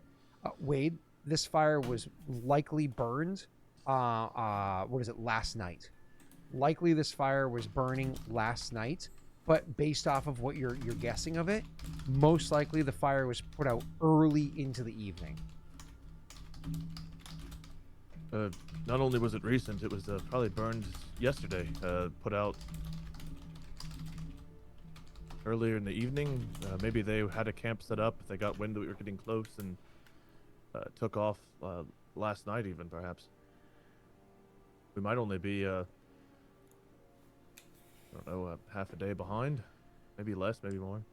On what pace they're Think we moving could at. catch them today? How late Worth into the day is moving, it? right? How late into the day are we, Scott? Not terribly, right? Like this is only a couple hours in. Yeah, we could, depending on... Do we have any idea where they went from here? Or what direction? So with that survival check that you just got right there, you get up and you start looking around for, because like people moving quickly out of here, as if you're assuming they left last night, they definitely would have moved quickly even if the signs around the camp weren't super obvious beyond what we just discovered. You look for tracks beyond here, and you definitely find tracks heading outwards. There's a number of footprints going beyond. As a matter of fact, Wade, let me just look up the rules to confirm. You go and you look at that trail itself to see, was it Pathfinder or Survival? To see if you can get any more details from what you find here. And from the ground here, and the size. You believe there was maybe 3 people, at most 4 people, have moved out of here. And what direction did they go? So from what you south.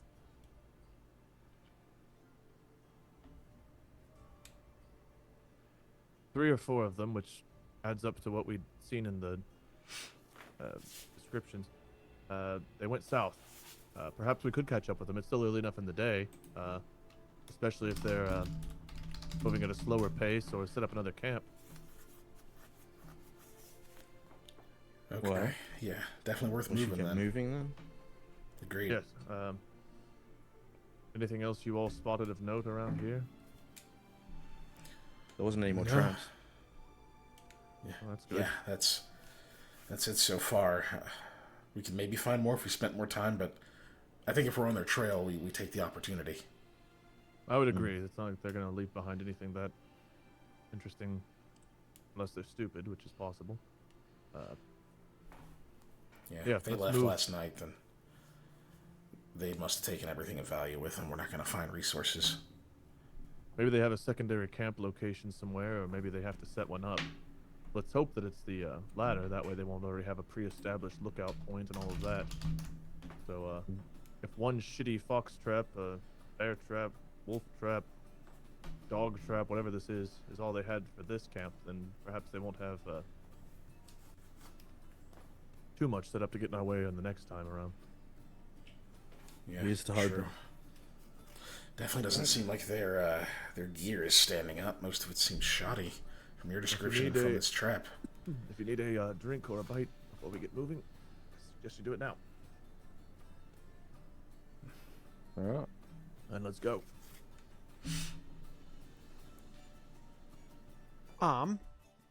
What was I gonna say? So you are, you finish up your, like you said, this ends up being like a pretty quick, like a half hour, slightly more, break. As you guys, well, I said, I think it was 20 minutes, including this conversation, to figure this all out, and then you went over and checked. So about 45 minutes to an hour, this whole thing is. But then you guys are heading out. Now you believe that you have them, air quotes, on the chase. Now they may have left last night. They may have got wind early last night, like you said, Wade. That was what you're suggesting. They very well may be kind of heading out quickly from here at this time. Wonderful, but they would have had time to pack up everything that they had before they left. But in theory, you have them on the chase. So, again, do you want to move cautiously? That way, God forbid, you don't get ambushed, or do you want to move quickly to make sure you don't let the trail, grow cold on you? You can actively stay on the trail while it's fresh and getting fresher because you're moving so rapidly you're catching up.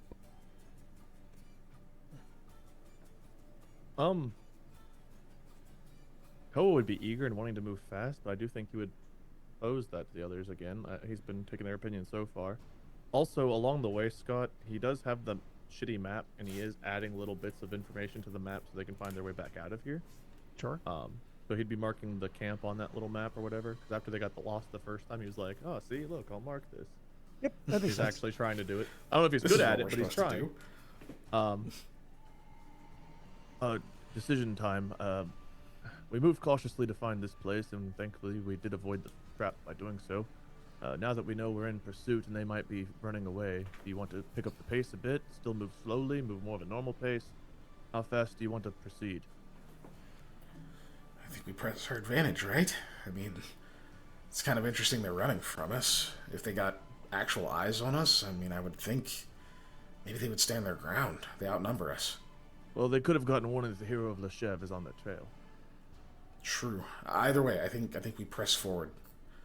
I do think that name is a bit of an exaggeration for the record. I say it more so just out of jest. I don't actually think of myself as such. I can use it. I'll use it in a bar, though.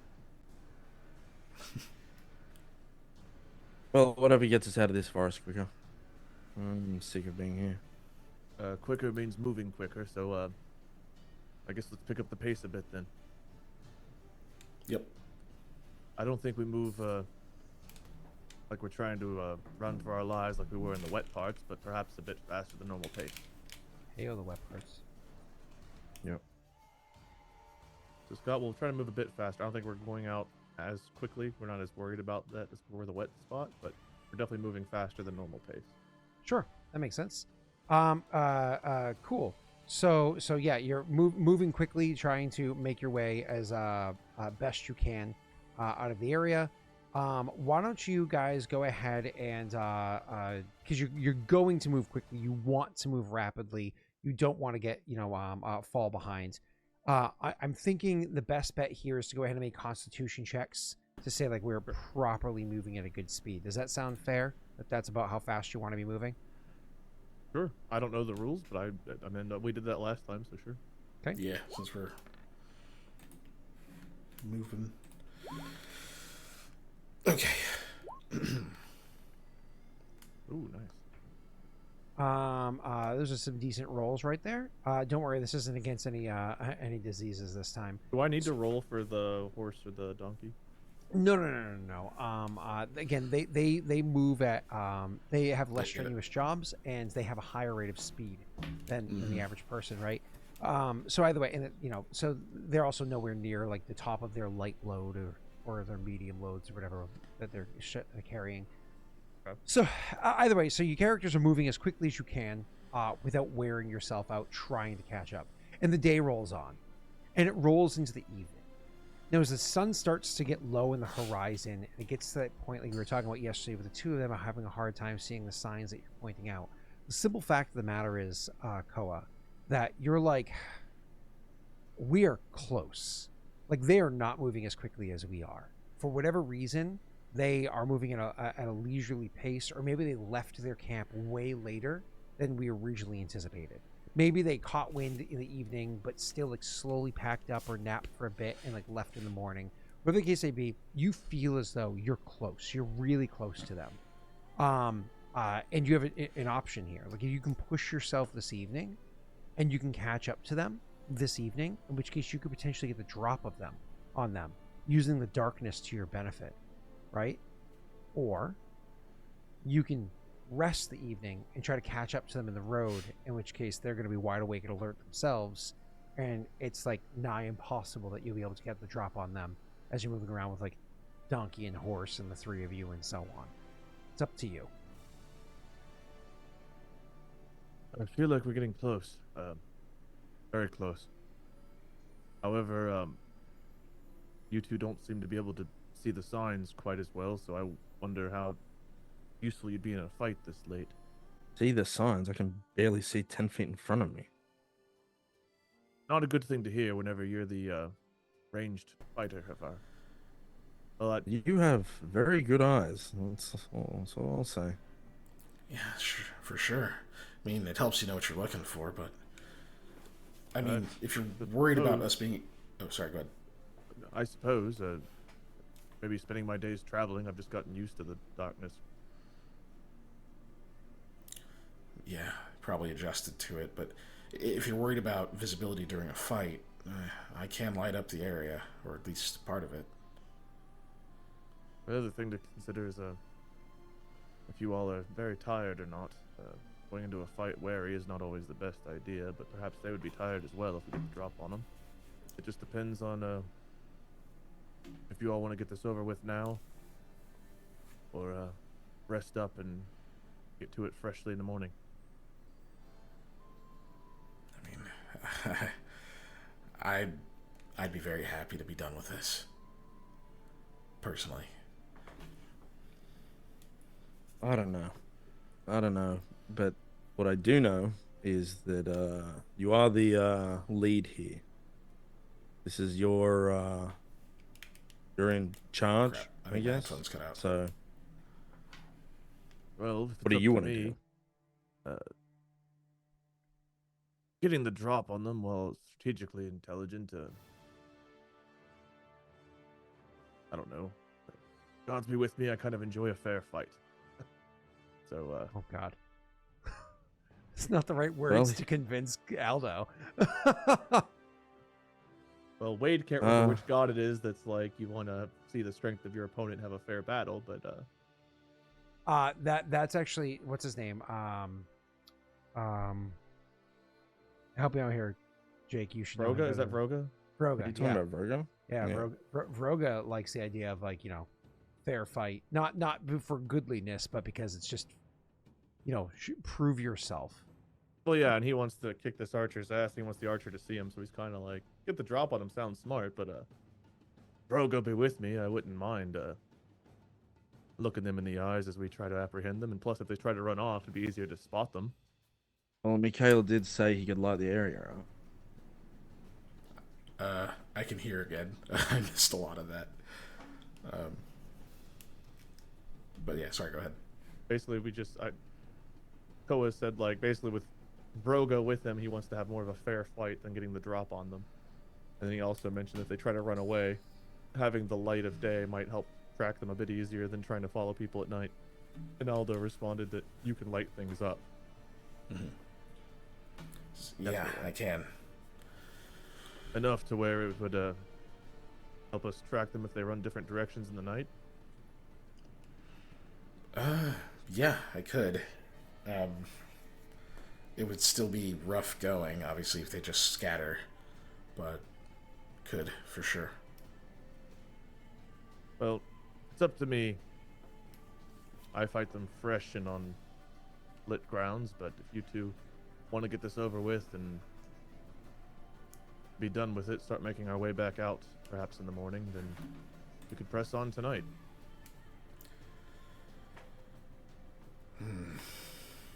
Aldo, you may have to split the vote. I vote wait. Mikhail votes go in. You're the deciding one. Look, I don't want to. I don't want to die. So. That wasn't one of the two options. Yes, but what one is better for that? I mean, rushing in. I mean, I'm going to be honest. I can't see anything. It's actually going to be terrible. We might get some light or whatever, right? But if they do scatter, especially in different directions, we've probably lost them. Not However, if necessarily. they're asleep, we might be able to just get them while they're sleeping. I just don't know if well, we were attacked later in the evening whenever I was escorting Phill and his family to Loshev. It's possible that they either set camp a little bit earlier or a little bit later and use the night to operate, banditry things. So they might still be awake and alert right now, for all I know. Maybe they've already rested, or maybe they're about to. It's hard for me to say. But we were attacked later into the evening. Well, I was assured that you were the competent one, so Which is why I'm giving you all the information I have, but I can't say for sure which is the better one. It's more of a guess at this point. And the best educated guess I have is that we'd have an advantage if we pressed tonight as far as catching them off guard. But we ourselves might not be as fresh after a day of travel, especially at the pace we were moving. True. So, And that's the downside. look, I'm all respect to Vroga. I'm not a particularly devout in that area of worship, but I'm more concerned with us being unified in whatever we choose. Just keep in mind, even if they scatter, optimally, we'll make sure that not all of them get to run. If there's, say, just 2 of the 4 we have to track down in the woods, that's not a lost cause. That can be done, and we'd have numbers on our side. We could more confidently move forward quickly. Well, I'm not going to stand down I in agree. fear or anything. I'm happy to charge in now if you'd like. Aldo? All right. I think it's more beneficial for us to go at night. As much as vision could be a problem, maybe being able to catch them off guard and end things quickly. I vote night. I vote we keep going. And let's press on. The moon is still relatively full, is it not? So we'll have some added light from that. Yeah, that should actually, help. let me answer that question real quick because it sounds Unless like the a full goofy moon question. turns into a non-full moon in a day and a half. Well, usually a full moon lasts 2 nights. Technically speaking, tonight is the 22nd, which is the second night of the full moon. If you actually are on the calendar, page. Yeah, I'll even share it. I don't have it up right now. No, you're good. I'm gonna toss it over here. I'm gonna get a better page for sharing this kind of a thing for you guys, anyways. But so if you are, I'm already building it out. But so literally 20 seconds, if you click on it, it literally says sorry, it's a full moon again. More than that, also Avalon's a full moon as well. So that's pretty crazy because Avalon. That means you have 2 moons are full moons this evening. And actually, that also meant that was the case last night as well. So Avalon is a moon that it's about every month or so. The moon gets full, so kind of like Luna in real life. Whereas Sari is about every 14 days, about 2 weeks. It's a full moon. And then the third moon is every several years. You get a full moon. But that being the case, you don't just have a full moon. You have a dual full moon. So you can actually like see a bit better. It actually makes you want to change my map slightly to have a bit more light in the darkness, because I'm like, oh, that's a double full moon. I should probably correctly adjust for that. I didn't know there was more than one moon. There's 3. There's three moons. I will adjust what I say then to be that there's 2 full moons. So it's a bit brighter than we've been pretending it's been. Well, we are in the woods. So No. It's It's So there's still canopy. Yeah, it's still canopy. Yeah. It's still dark, but yeah, it's a bit brighter than maybe you originally were thinking. So Yeah, we can see adjusting. spots of light through like the canopy and such. Yeah. Yeah, exactly. So I'm adjusting the lighting to be a bit more appropriate for your eyes. So yeah, okay, cool. This is actually going to be a lot of fun to showcase. You know what I just realized? I never finished getting from the artist my battle map, because I still needed to get I needed to get a whole bunch of things, and one of the things I did not get was a battle map yet. I don't think. Yeah, no, I didn't. Not battle map, but battle map overlay. Oh, okay. Yeah. Which is fun. All right. Well, we're moving in tonight, Scott. Whatever that entails. Cool. Yeah. So you're going to continue making your way there. You had already rolled awesome survival checks or whatever to continue following these tracks. So that's all fine. The only thing I do need from you, and this is where I like to bait and switch, is now you've traveled for a nice long while. Everybody's passed that first check or whatever it is. But now you have to make for me another, sorry, Wade, don't roll low, Constitution check to not be fatigued as you push yourselves into the. Oh no, Wade! I mean, I knew it was coming. As soon as they said push on, I was like, well, here we go. You know, it makes sense. You guys are sick. I guess Okay. true, we are also sick. Okay, let me see if I can set this up to look halfway decent. Oh, whatever I just clicked on, I didn't mean to click on. Oh, God, I wish that had been my Oh. Constitution check. Literally wasted a nat 20 trying to close the first tab. All right. Damn. Let me see if I can set this up halfway decent for you, boyos. I'm gonna grab viewers and put you here. Make this look halfway decent again. Where is? Oh shit! I didn't give viewers the view of your characters. Give me a second. This is bad DM. I have to give the stream viewers your character's vision. So there's one. Close Aldo. Here's 2. Close Mikhail. And here is 3. Close Koa. Okay. So that makes things a bit easier. Cool.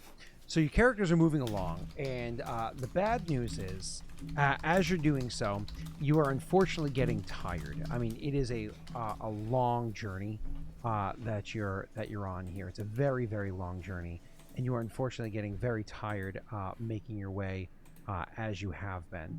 I'm trying to make this look a little less ghetto.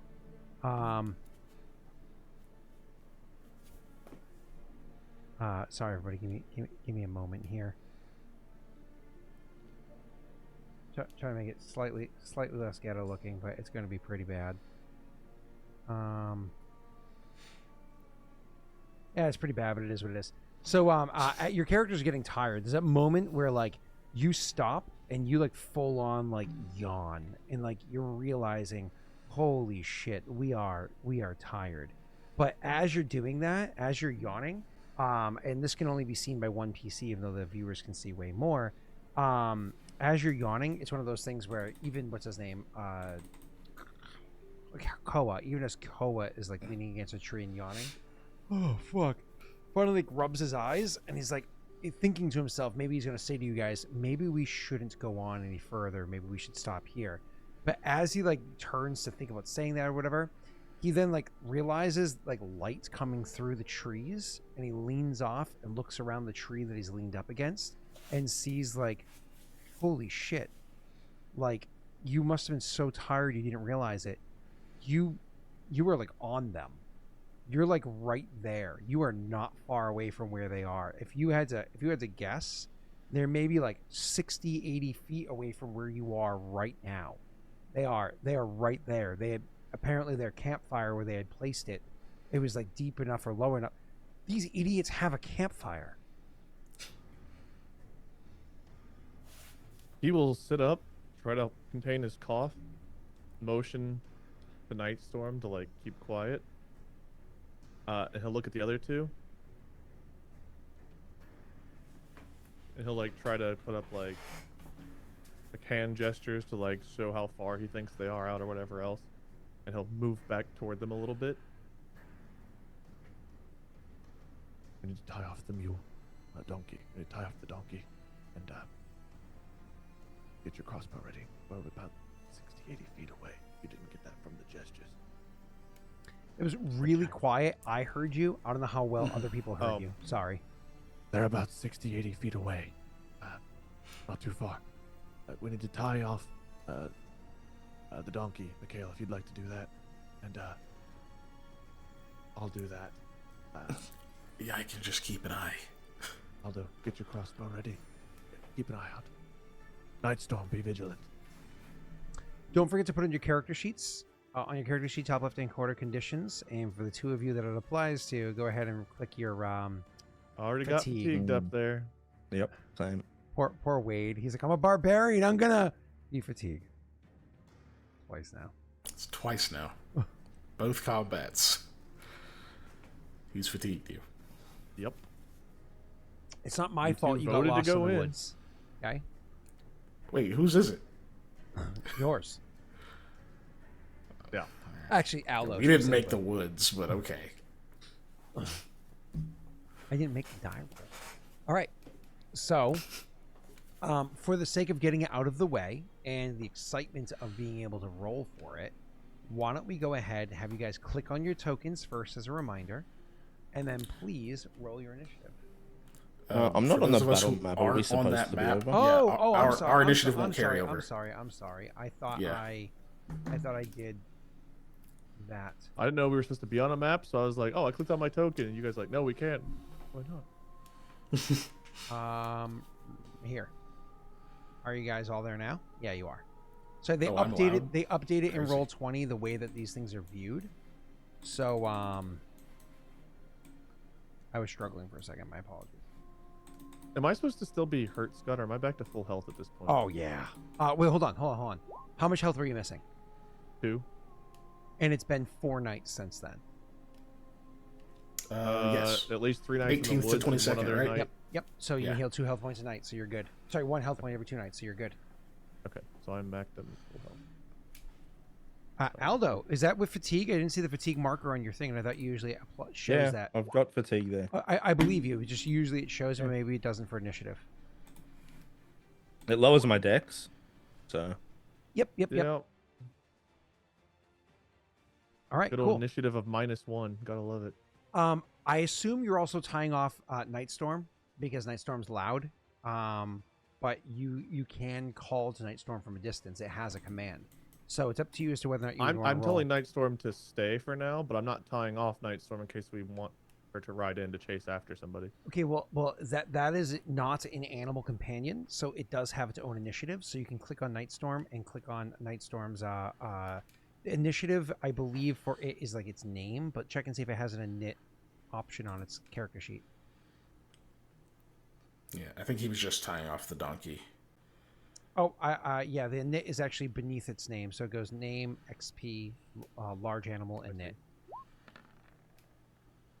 Cool. And I think you forgot to click on it, unfortunately. But that's okay. I can add it. I can add it. That's my bad. And it's a 10. And I think who has the higher dexterity? Actually, we'll just say Koa goes before. You just gave me a 10 as well. I had Yeah. a 3. Oh. Oh. I think you did click on Nightstorm, or maybe that was weird. Okay.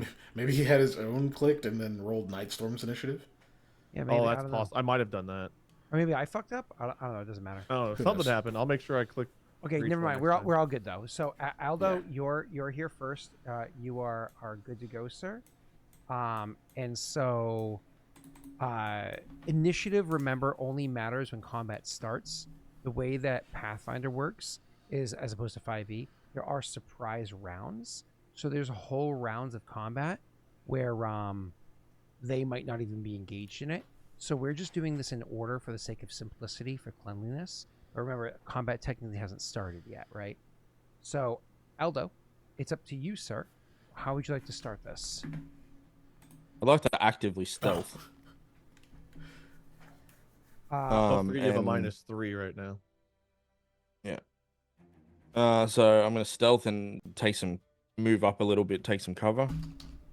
Okay. Oh, none of why us are on screen, are we? Yeah, we're all covered up by the map. You are on screen. What are we talking about? We're all covered up by the map. What?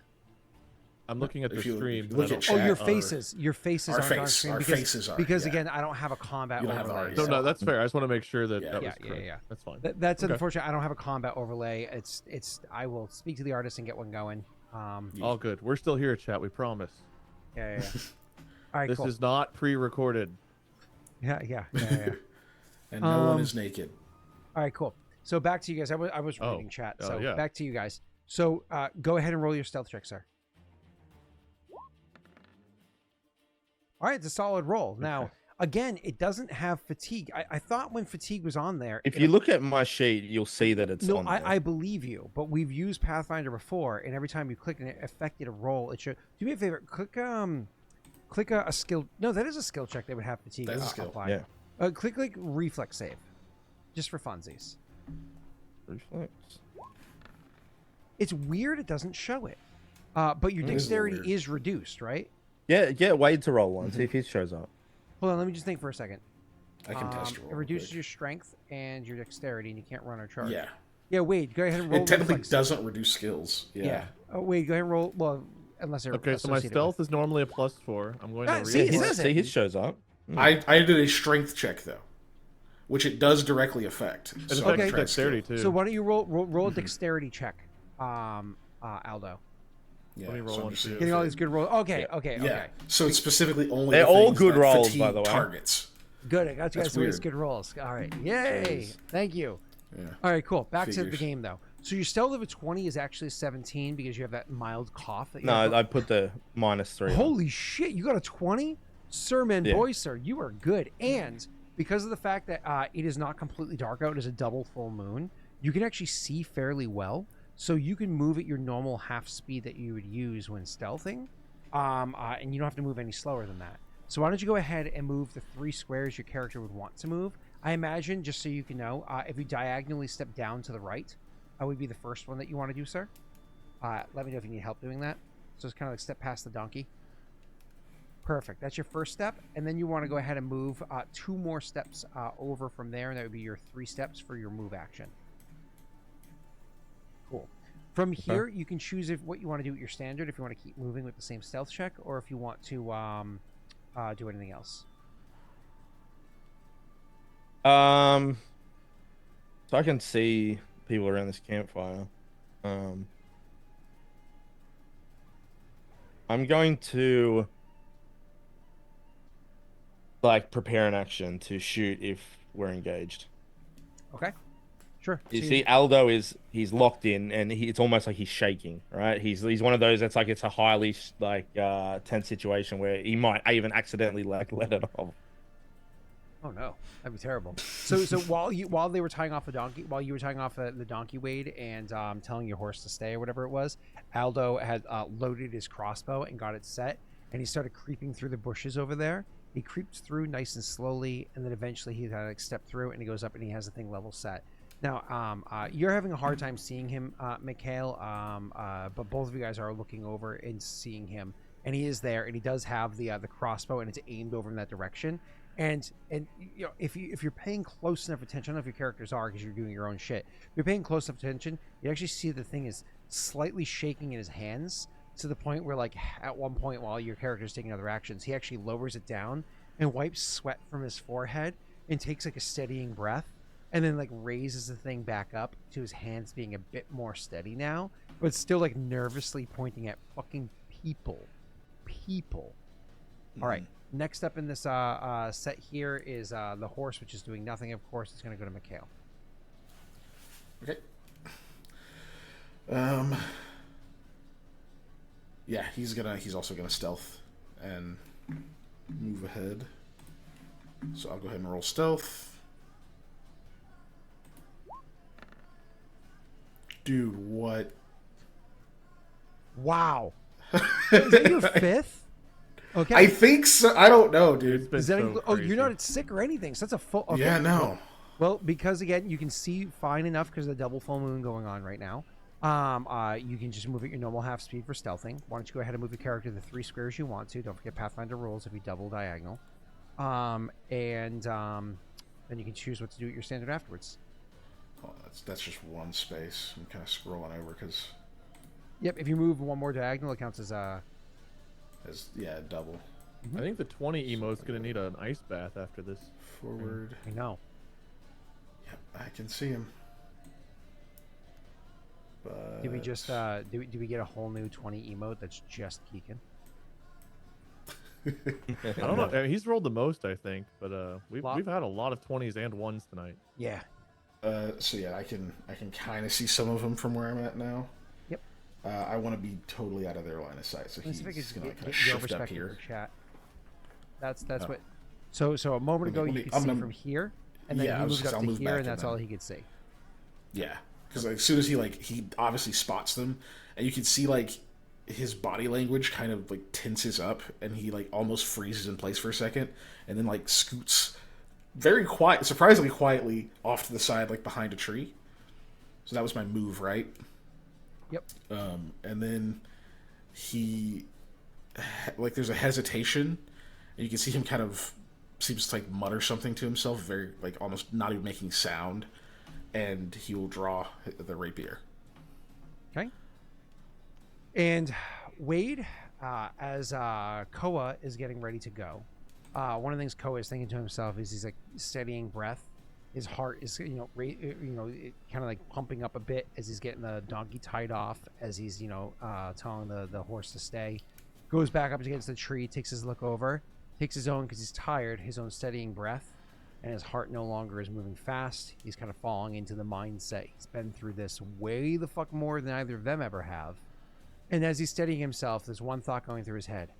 I really wish I had some of Phil's coffee. And you are able to act how you'd like. I don't know if you're drawing sword, spear, whatever your plan is.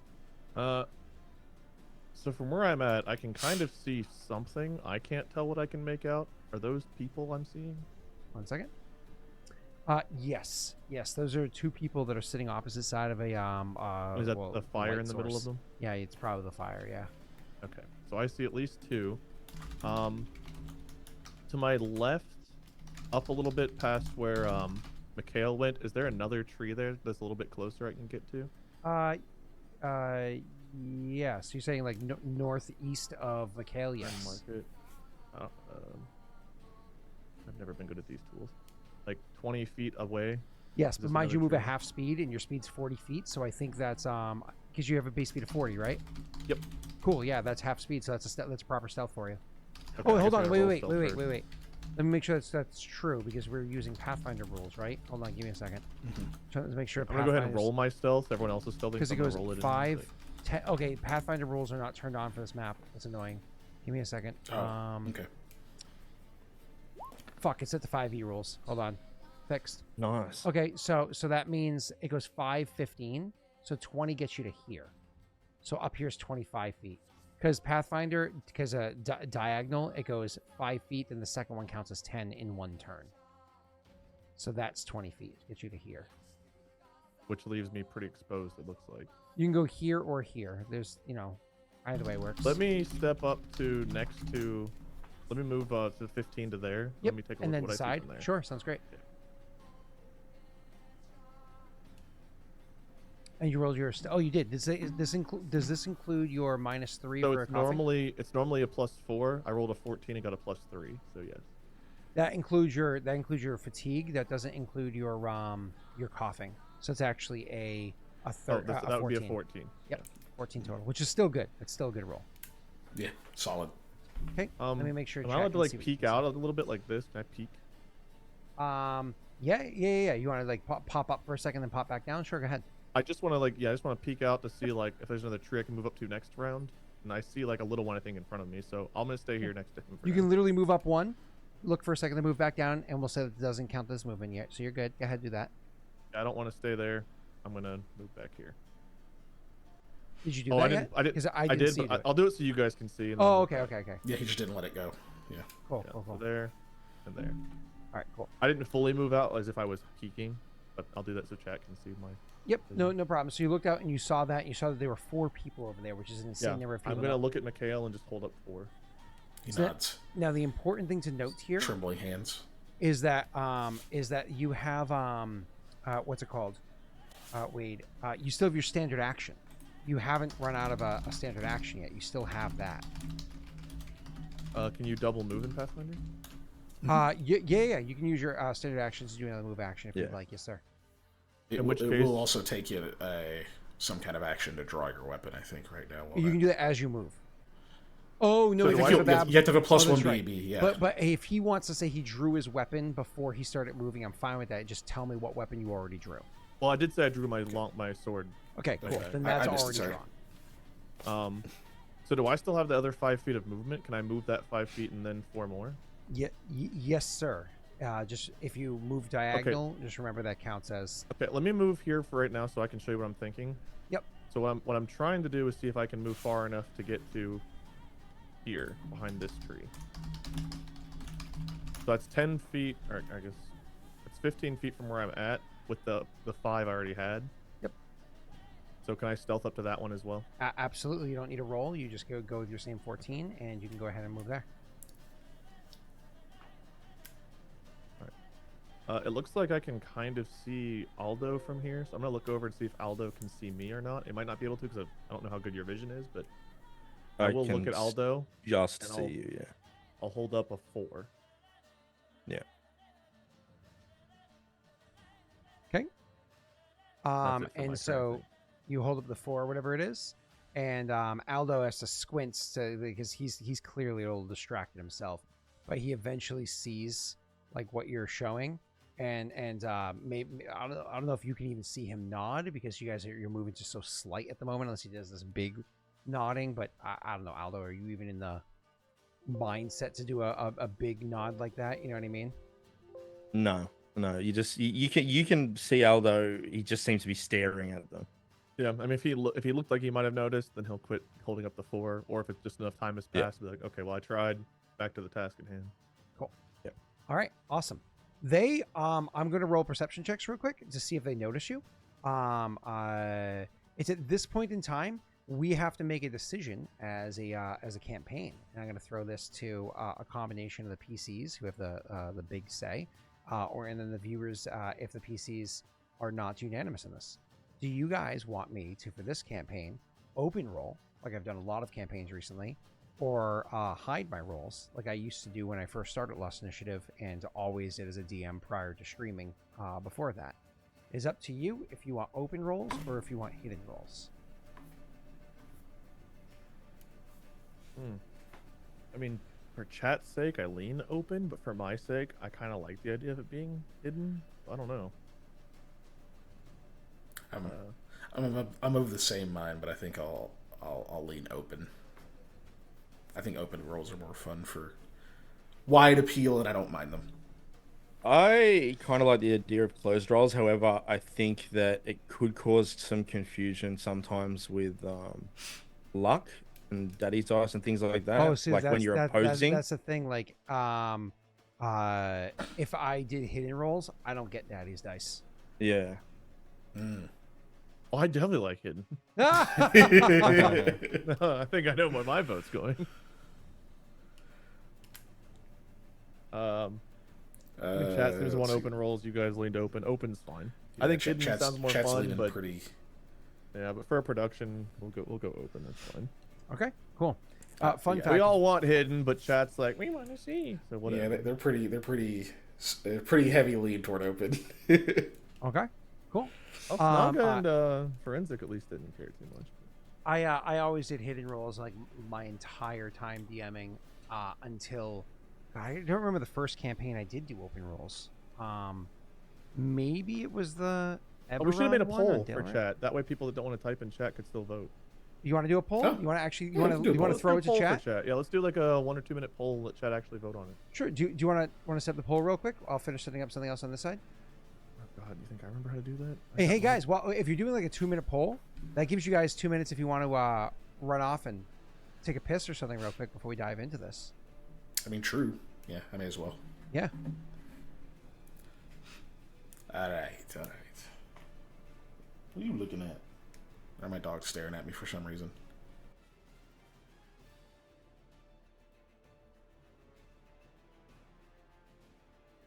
I'm not going to allow additional votes. I think we just literally want a fair assessment of what people are thinking. So That is exactly what I would do. everybody gets 1 vote. There you go. Poll is up.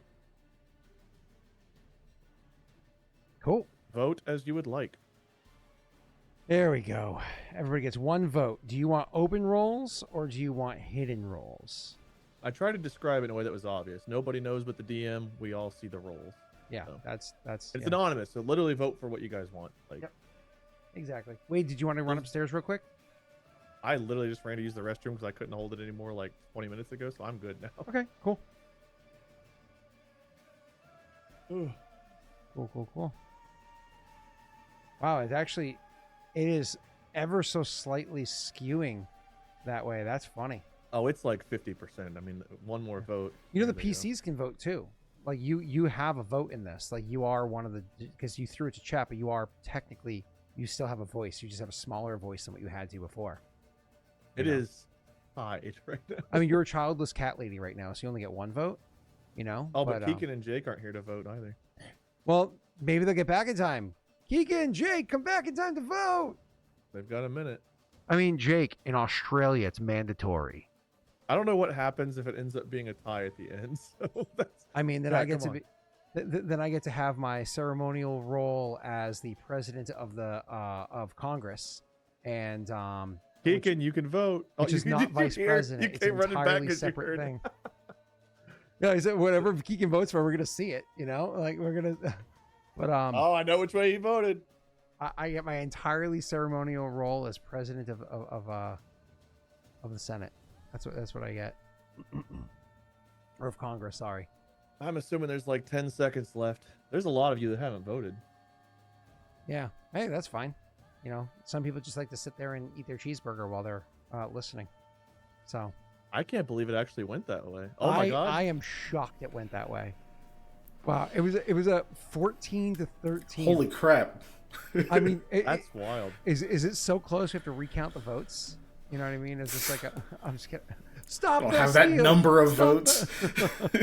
I thought there would be 3 people in chat that would want closed. I thought everyone would want open. Yeah, I honestly thought it was going to be I thought so. like 4-40. You know what I mean? Like, Right? I'll close the one, did it? Yeah. They Yeah. voted for nobody knows, so the only person who we know who voted which way is Keegan. It's fun. Which way did I vote? Because I didn't literally vote, just so- clicked. I just wanted to I went from vote. 11 to 12 whenever I went. Nobody knows but the DM after you clicked vote, I think. What? I was the swing vote? It was Well, 11:11 yeah. when you came in. So yeah. So don't say. Oh, it was 11. There's more than that in there. Then. I mean, So if that'd you be- hadn't, Keegan, if you hadn't voted, it would literally have been a tie. It was 14 to 13 was the final. I almost wish I just left it. Then ties are so rare. Yeah. But Well, all I right. mean, what? However many more people Oh, voted afterwards, but jeez. like more than half of the viewership did not vote. So if you're Yeah, probably just unhappy didn't with the care either way. result and you didn't vote, literally it is your fault because you could have changed it. One vote would have changed the outcome. Literally, one of you would have put it to a tie, and we would have had to break the tie, or two of you could have absolutely just upturned the entire election. All right. Anyways, Crazy. I don't think Jake voted. Jake probably would have voted for. Nobody didn't Sees the vote, Game, no. right? He didn't get Jake back had in his time. camera off, so he didn't vote. All right. Cool. Definitely not. So I rolled my perception checks, and all I have to say from this is, Aldo, it's still your turn. I assume you, Jake, want to hold your action again, but do you want to use your move to continue moving forward? You have to roll over stealth again if you do. I do not. Am I near, like, because I can't fucking see. That thing next to me, is that like a tree? Yeah. What? Is it a tree? Yeah. Like zoom in, turn up your brightness. What's wrong with you? Get some glasses All over. right. Well, yeah. I'm just gonna hold. I'll hold aim. Okay. And Not move. That's it. Heard. Yep. Hidden GM roles, hidden PC cameras, the new LI. Listen.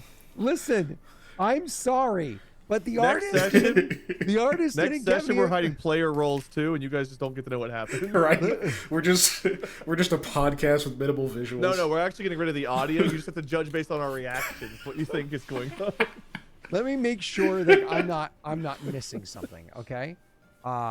In here, Yeah. make sure I'm not missing a combat overlay. Hold on. I'm checking right now. No.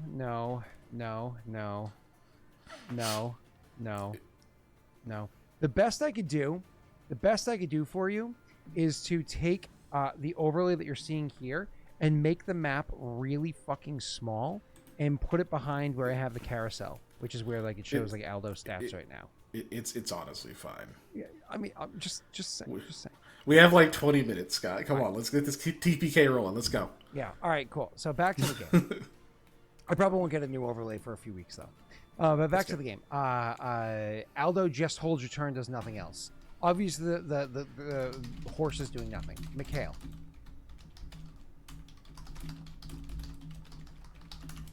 Let's get this straight though. Preparing an action, not holding my turn. Just so we're clear. I understand. My apologies. Yep. All right, so I'm gonna move a little forward, and I'm still maintaining my stealth. I'm gonna come over here. I think this is a valid space, right? Is what I'm indicating. Yeah. Nothing wrong with it. Nothing wrong with it. I'm trying to stay behind a tree. If you can step into it, you can get there. Yeah. Okay. Cool. And Wait, I don't think you have us blocked based on our movement. I just no, I moved- did not, because you can actually step into trees. You can climb up a tree and whatnot. Gotcha. Okay. Yeah. Well, we But could also- climb a tree. Scott would need a booster or a ladder. I'm gonna or something. Or I'm gonna rope. peek northeast. I'm You'd gonna be able to peek reach out. the rope, but we both know even with the So- sword you couldn't have reached the last one. That's me peeking out, which chat can see. Because you're short.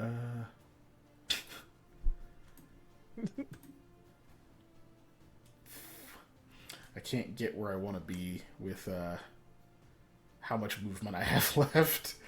So I'm just gonna stay there. Actually, that's my turn. Okay. Just moving very carefully. And that's just your movement, nothing with your standard. Prepare an action.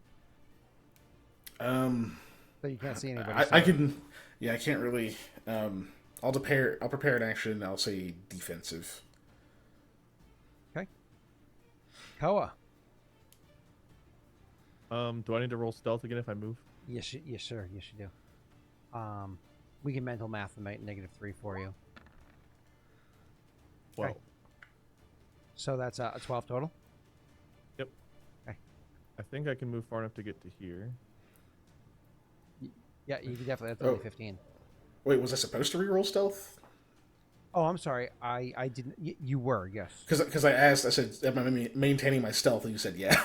So Wait, why did Koa roll stealth twice? Actually, Wade, you didn't get a 12. You got a 14. That's funny. You double click by accident. I was the last one to roll stealth last He was round. the last- Oh, yeah. understood. Okay, yeah. do you want me to reroll now? Yeah. I don't really. I mean, I'll take the 14 if you want to give it to me. I can do a hidden roll. Yeah, I didn't really All want to. right, all bets are off. Okay, maybe go back for a second, Wade. Okay. Does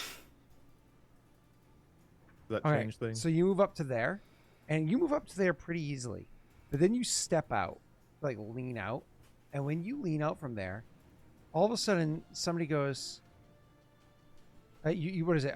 When you lean out, I want to make sure I get the right eyes, because Wade, that's where you left off last time, right? I was right here, yeah. And Keegan. Sorry. So it's actually Jake. Jake, your character is the one that you see. What's his name? Mikhail moves up, and then Mikhail leans out from the tree, and as soon as he does that, this individual right here, like looks off in that direction, like looks out and sees off in that direction, and she like sees over there, and she slowly stands up, and she like stretches slightly, and you can see she says something kind of like casually to the rest of the people in the group that's there, and then she just turns and starts going to like walk past them, to, like walk away. Roll me a sense motive, Jake. They want to bake us a pie. I shouldn't have said anything. I could have kept my good stealth. He'd only found out through like editing the video, which he doesn't. So She definitely looked over and saw something, and she is definitely looking to leave, but also she's definitely not warning anybody else. Like she looked over. You're almost positive she saw Mikhail, because you saw Mikhail, you saw her, you saw Mikhail, you saw her, and you're like, oh shit. You start standing up, and you're like, your hand starts trembling again, and you're like trying to steady your breath as you're like pointing at this woman as she's standing up, and then she starts stretching, and you're like narrowing your eyes, and then you're like, huh, and you almost like empathize, because you would totally do that same thing as she's just like walking away.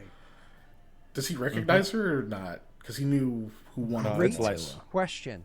You narrow Layla. your We know eyes. it's Layla. It is 100 fucking percent Layla. Of course it is. Well, I You have a prepared don't say action. anything. You can. I see... do not do it. Nope. Yeah. Nope. Let her. She can. One less to go. All right.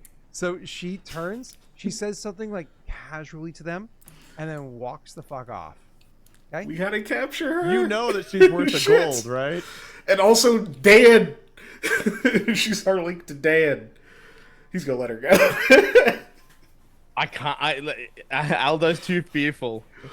I just want to make sure Aldo didn't- remembered the money. She didn't warn them. That's fair. Wait, is she the only one worth a gold? No, all of them. Anybody Everyone. alive? Anybody alive? Yes. But we Okay, know yeah. that she's But also our best we chance can- to get Dan. Yeah, too. but Yeah. We can track that's what her, makes her right? important. in theory, I mean, yeah. we're so good at it. Okay. yeah, true. And so, Wade, you were taking your turn. I'm sorry. You were going up to where? I'm moving up here, but I've seen them before, so I see her wandering away too. Not immediately. Not where you are. Where you are leaning up against a tree or whatever it is. Oh, I'm You're like- sorry. I moved out Yeah. to here. So as you go up there, roll me a perception check as you make your way up there, because you're also watching them slowly move up, keeping an eye on your friends. So as you like pause and you get up and you start slipping out, you look out and you see her stepping. She's still in the light of the campfire. She's stepping over there, and nobody's saying anything to her. Nobody's acting in any other way. Somebody's like leaning up and grabbing like a bit of the meat that's cooking over the fire that's there. Let's say it's like a pheasant or whatever. They reach over and they're like ripping off like the wing of the pheasant that's there to get meat from it. As you see her actively like still in the campfire light, but like walking away from it opposite direction. Is that casual kind of walk as you like step out and you like give pause as you see this? Like, oh shit, oh shit, oh shit. And you give pause as you see this.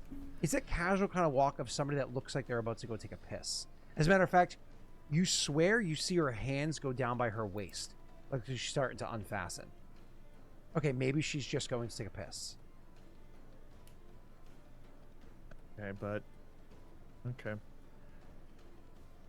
That's what I get with an 18. Yes. Yeah. Well, I mean, everybody else is just sitting around and talking and eating and acting casually. Yeah. Okay. Then I will continue to stealth up. I told you that her hands went to her waist like she's unfastening. That's supposed to make you excited. And I said to take a piss, and then you're like, oh, I am in. I mean, no. I haven't showered You read in days. between some lines of my backstory, Scott. Anyways. All right, well then I'm just moving up to there, and That's your I move? think I can see Mikhail from here, so I'm gonna like motion that I'm about to charge in. Like next, I think I'm close enough now where next time I can get in there and actually attack. Right, I'm close enough. Well, technically speaking, with where you were, if you wanted to just go in, you actually could have rushed in and attacked this turn, but I think you're trying to get as close as possible anyways. Oh, I thought I could only move 20 feet. Oh, Your that's while speed is stealthing. 20. Oh, if you charge attack. And you can't charge through a tree, so yeah, you can't charge. Well, he's through a also tree. fatigued. He's fatigued. He Oh, can't that's charge. right. Yeah. Oh, you guys are 100% correct. Yeah. What does that do to my speed? So Nothing. Just you means you just can't can't auto charge. Yep, you guys Yeah. are 100% correct. Yep. So, yeah, So next wait. turn I can get in there and attack. With your action, do you do anything?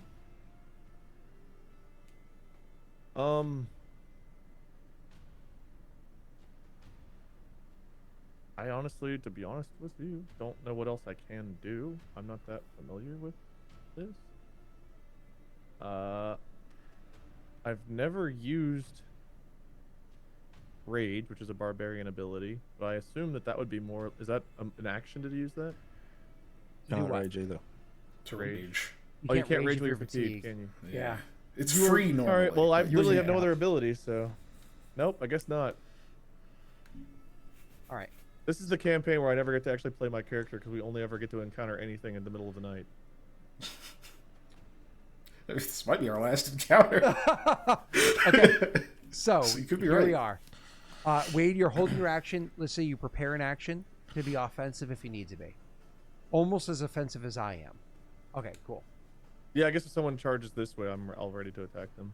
Aldo, nobody's seen you yet. So Yeah, I it's just still keep doing the same thing.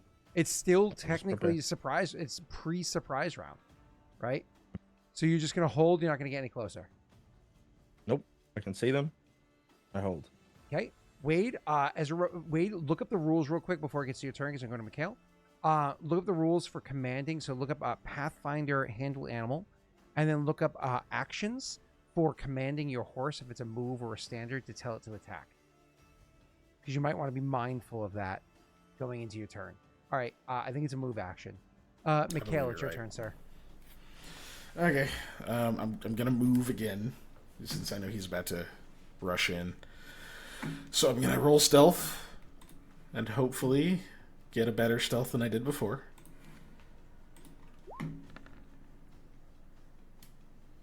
That's better. Okay. Sorry, I rolled worse on my perception checks this time.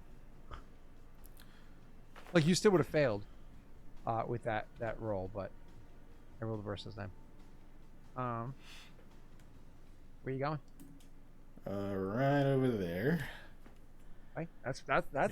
That's a solid spot. Because yeah, now I can see them, and Like, people are 30 feet away from you. That's a good spot. trying to think, do I want to be right up against that tree? He does, but I don't. I'd rather ready in action again. So What are you readying? Offensive or defensive? offensive. Okay. Yeah. Cool. If something gets close enough to me. Okay. I do want to point something out that's super important. Your Yeah. character wouldn't be mindful of this. Your turn's over. Your character wouldn't be mindful of this. I'm pointing it out because he's in the meta. Your character wouldn't necessarily know this.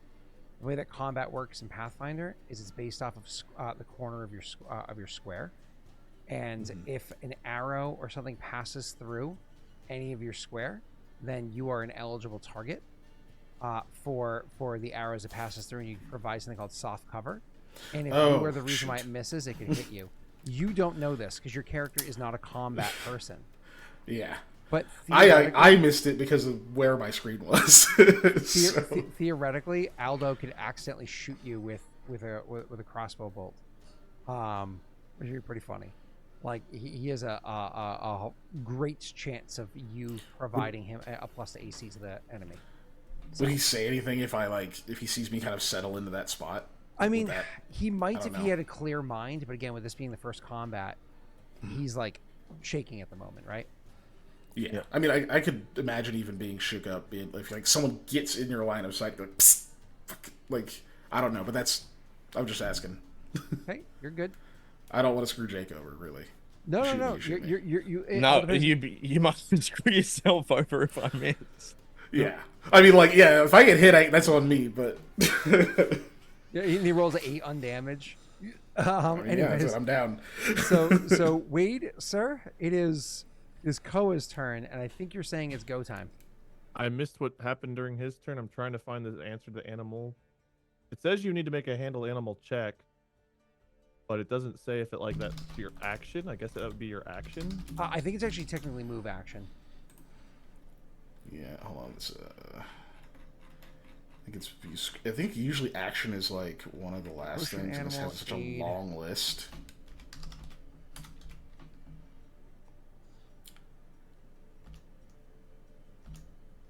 I'm trying to find it. Actions. Handling animals is a move action, while pushing animals is a full round action. Boom. It's a move action. You literally have to look for the area titled action, whereas I think you were so if I tell my horse to move, I can't move.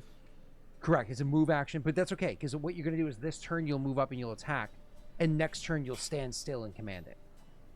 Whenever I've peeked out, have I seen which one the archer is? Great question. I would say that you were far enough away that maybe... Actually, no, you rolled an 18 in perception check. You absolutely would have seen that. That's a fair question. I will mark him for you with... Wade, pick a color for me.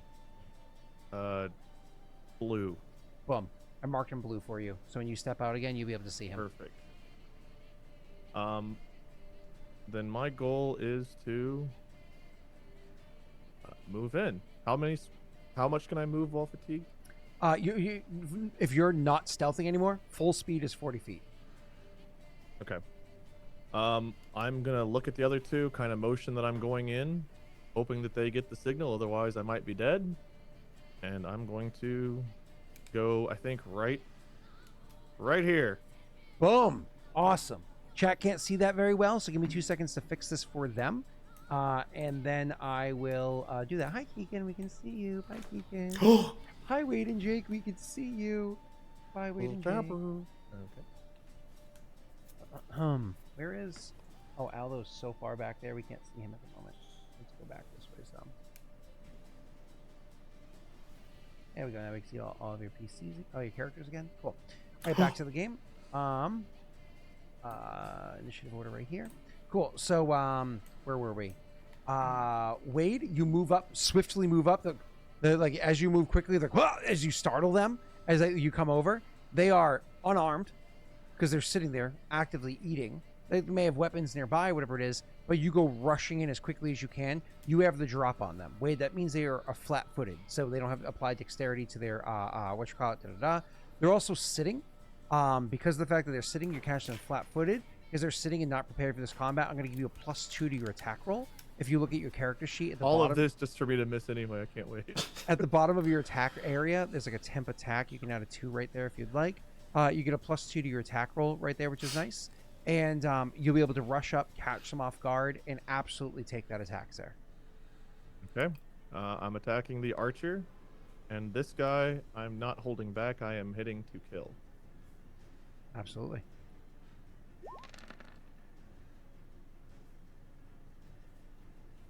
Apparently I rolled a 9. You did. Does that include the +2? Yes. Okay. So you go rushing forward as quickly as you can, trying to catch him off guard, so on and so forth, and you swing with the 9. Now, a 9 might normally hit a peasant sitting there, but the one thing that we know that he is wearing, as we described beforehand, is he has basic armor on. Very, very basic armor. So as you swing with the weapon to hit it, he actually sees it and he throws himself to the side, scrambling to the ground to get away from you. And your weapon does actually clip this guy, and it cuts deep into his armor, but doesn't even pierce his skin in any way beyond that of a paper cut, if it even gets that deep into the leather armor that he has. It swings, and unfortunately, it ever so slightly misses. Now, that was your move, and that was your action. I don't think there's anything you can do with your swift action or anything else, though you're welcome to maybe sail line if you would like, Wade, before I move to the next thing here. Not yet. Not with a miss. Okay, so you just rush up and swing and miss. Remove that +2 because it doesn't apply any longer. Before we go to the top of initiative, which actually triggers initiatives being rolled, you guys had prepared actions. We're going to go to Aldo first. He's been preparing the longest. I'm going to change to his view. You can see all 3 targets, though the angle of attack matters. The one that he just attacked is probably the worst one for you to take a shot at. Hold on, there's it's probably the worst one to take a shot at because he's in the way and the tree's in the way. This one right here is a pretty solid choice, but again, you have 2 trees and Keegan in the way, and this one over here is the hardest one to take a shot at. So it's up to you because you haven't moved at all. I'm not. If this is like a triggering thing, it's not because they haven't even grabbed a weapon or anything yet. I said it from the start. I'm not a murderer. Okay, that is perfectly fine. If they haven't even grabbed a weapon, then you are not making your Keegan. It's your turn. What do you do with your prepared action? Let me change to your vision. I mean, it's an offensive. I don't have an attack from here, so he'd be moving in with Koa. So pause for a second. Yeah. When you said offensive, I understand that. You have no spells that can like dazzle or anything like that? None of my spells have a specific mechanical effect. I can think of ways to use them, so if you think that makes more sense to try to use a spell offensively, I want you to do what you think makes sense, and if that's moving in, then it's moving in. You do what you think is best. Yeah, okay. Yeah, because I can't see all of them. Actually, wait. No, I can kind of see this dude. We're assuming I've seen Koa take a great sword swing at dude over here. No, actually, the one to his right. Oh, you is just this can't guy? see the circle from where you are. Correct. Okay, so then I'm actually I have a better idea. I'm gonna use dancing lights, and I'm gonna surround this guy with the dancing lights. Yes, sir. And just shout, "Don't move if you value your life." I have that in here somewhere. Wait, I thought I had dancing lights in this campaign. Did I have it in a different one? Archive character? Probably a different one. Oh, that makes me sad. This I don't have to roll an attack for. Can you remind me the light of dancing lights? I booped it. It's basically like a torchlight each one of them. 10-foot radius from each one? Or yeah, it's half a torch. Yeah, 10 and 10. Okay, give me a second. Right, 10 foot, and then dim of another 10 feet. And we're gonna go ahead and make this bigger. And you said you want to surround this guy, so I'm gonna put it like this. Yeah. Cool, awesome. So you surround him in dancing lights, trying to more or less like intimidate him, if you will, with the magic of the lights. Cool. So we have the dancing lights there, and they're kind of like spinning around him, dancing about or whatever it is in the different colors that are on it. Cool. I will shout the verbal components extra commanding, so it's scarier. Ooh. you made me so nervous. All right, cool. Then that gets us to, next up is me rolling initiative for them. So I'm going to go ahead. Oh, shit. I have to put this on the map layer. Cool. Now I can grab him. And I'm gonna go Did ahead you and have to roll. move up to do that, or did you just cast that from where you're at? I can cast from where I'm at. It's medium range, so 100 feet plus yada yada yada. You're probably within that. Yeah, I'm within 30. I measured with an invisible measuring tool. I apparently don't have my initiative thing turned on, which is fucking annoying, so I just have to do this. I'm just a dumb DM. All right, cool. Let me go ahead and roll my initiatives. Slash GM roll. I'm going to just do 3d20 to make it nice and easy. It's going to go 1, 2, 3. Boom. Wow. Okay. Those are some fun rolls. Give me a second to apply all these on here. I hope that means bad. Okay. I'm going to manifest that means bad.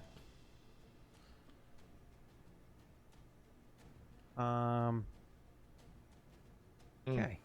No, not for the one that matters to me, I don't think. Maybe. No, two of them have the same icon, so I don't know. If you hover over it inside the turn order, it'll Yeah, highlight highlights who it it. references. Oh, good. So Yeah, the one that matters to me is slow. So the one that you just cast Dancing Lights on is actually the first one to be able to react, right? And so I'm going to go ahead and make a roll for them really quickly as they see the dancing lights all about them. And so they see the dancing lights all about them, and they get like wide-eyed and freaked out for a second. As they like jump up, seeing as and they look, and the lights are just spinning around them, but they're not like doing anything aggressive or offensive. So effectively, they spend their move action like drawing their weapon, standing up, right? And they look around like, oh. They don't react to what he said? It says they look like will-o'-the-wisps, too. Yeah. But he looks scared at them. He looks cautious about them. But I rolled my will save, and he does like see that, and he looks scared. But because they aren't making a move, but somebody just fucking ran out of the woods with a giant sword and attacked, they are going to use their turn to still try to attack at Koa. That's there. They did stand up, and that And drew a provokes weapon. in Pathfinder. They did That's what? true also. You said they stood and drew weapons. That's also 2 actions. So their weapons, like I said, they didn't have any weapons drawn or whatever it is. They're sitting there by. Hold on, let me just think for a second. Standing up from a sitting position, that's a great question, because I remember how I didn't give Wade a +4 and they gave him a +2. Let me True, confirm yeah. that. There's not really rules for sitting. But he's right, it does provoke. And drawing a weapon provokes. So either way. Standing Both up from those sitting provoke. absolutely provokes. Oh, you're not talking about action economy. You're talking about provoking an attack of opportunity. That's what he was talking about. 100% it provokes. Yeah. Wait, you get an attack of opportunity. All right. This guy is not my main target, so I'm trying to non-lethal him. What If does you that choose do to to do that, it's a -4 to -4. your attack roll. Cool. So you can just flat roll that, and we can mental math it. I if you'd already like. applied temp attack -4. Perfect. Thank you, sir. Ugh. So you try to hit him with the flat, like the what's it called, the pommel of your weapon, but it's a giant ass weapon. So trying to like hold the blade on one side and swing with the other like it's some sort of pole. Unfortunately, doing the good thing comes at a cost, and that did not work. Yeah, I knew running in here fatigued was gonna be a bad idea. Yeah. My thing was talking about action economy. Well, I still don't think he'd be able to attack because you know what I mean. He's not It standing would up from be- prone. So Yeah. it's a move action to stand up from prone. He's not standing from prone. He's sitting, so he's fine. It doesn't take a full move action to do so. You know what I mean? Mounting and dismounting, which is not the same thing. Standing up from prone, not the same thing. But getting up from a chair, you can launch yourself up from a chair relatively easily. So, Cool. Yep. All right, moving on from there. So he stands up, grabs his weapon, which is the move action, grabbing the weapon, and he is going to attack at Wade. I don't know what I Wade's can't wait AC for these is. lights to kill him before he can hurt me. Huh. Didn't Aldo prepare an action? I did, and it's just Keegan's just in a bad spot, so it would provoke now, unfortunately. But he's Yeah, if you take the shot, you take the shot. Like, I Gotcha. one of them is swinging now. I can't see you, so I'll just take your word for it. Either you're covered by a dice or darkness. I can't tell which. So Wade, question, because I know you're fatigued, so you have a reduced AC at the moment. Does a 10 hit you? A 10, no. Okay, so he stands up, like he looks scared, grabs the weapon, stands up, looks around cautiously, and then he realizes nothing's happening. He has his short sword in his hand, and then like looking at you, he's like, "Ah!" and he like goes to swing at you and attack. But in your attempt to try to like knock him out as he was standing up, You had, like I said, gripped the blade with your hand, with a gloved hand on one side, and with your ungloved hand, you have the hilt of your weapon, and you try to like smash him. But not only does he kind of like step onto that, you're able to then grab the blade and like throw it downwards to thwart away his clumsy thrust forward with his weapon and knock it aside. He does not connect with you, probably just barely. Aldo, does that trigger your? I can't do it to Keegan. I can't. Yeah, you can. It's now. You 100% can. It's okay. It's okay because it's new initiative. You can't use a triggered action and your action on the same. It's your turn. It's an initiative, so you can now move and attack as freely as you would like, sir.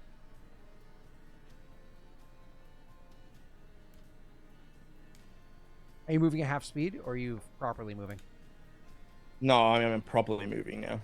Okay, So I can shoot that guy now, and it's not gone through his thing. I was saying, because if you move at half speed, you can still get them flat-footed. If you think that. Oh, then yeah. Well, I'm only moving 3, so yeah. Yeah. Fuck it. Roll a stealth, and waste your high die roll before you make your attack roll. Yeah, of course. Oh, I know. Woo! Okay, so you get a 12 total, and go ahead and make your attack roll against the flat-footed person. And yep, you have a clear shot. There's nothing interfering with this shot.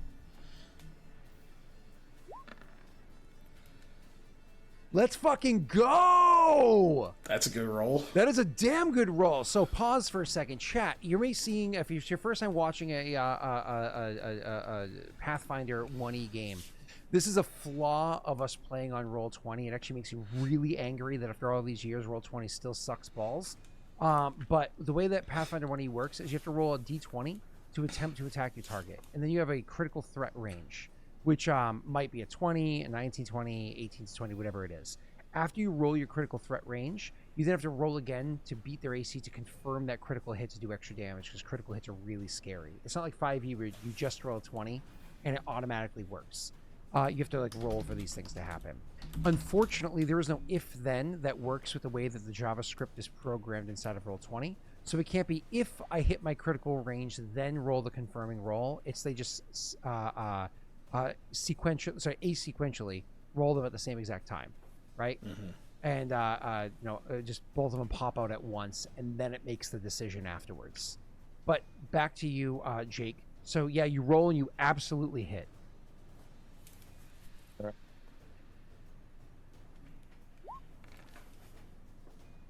All right, 4 points of damage, sir.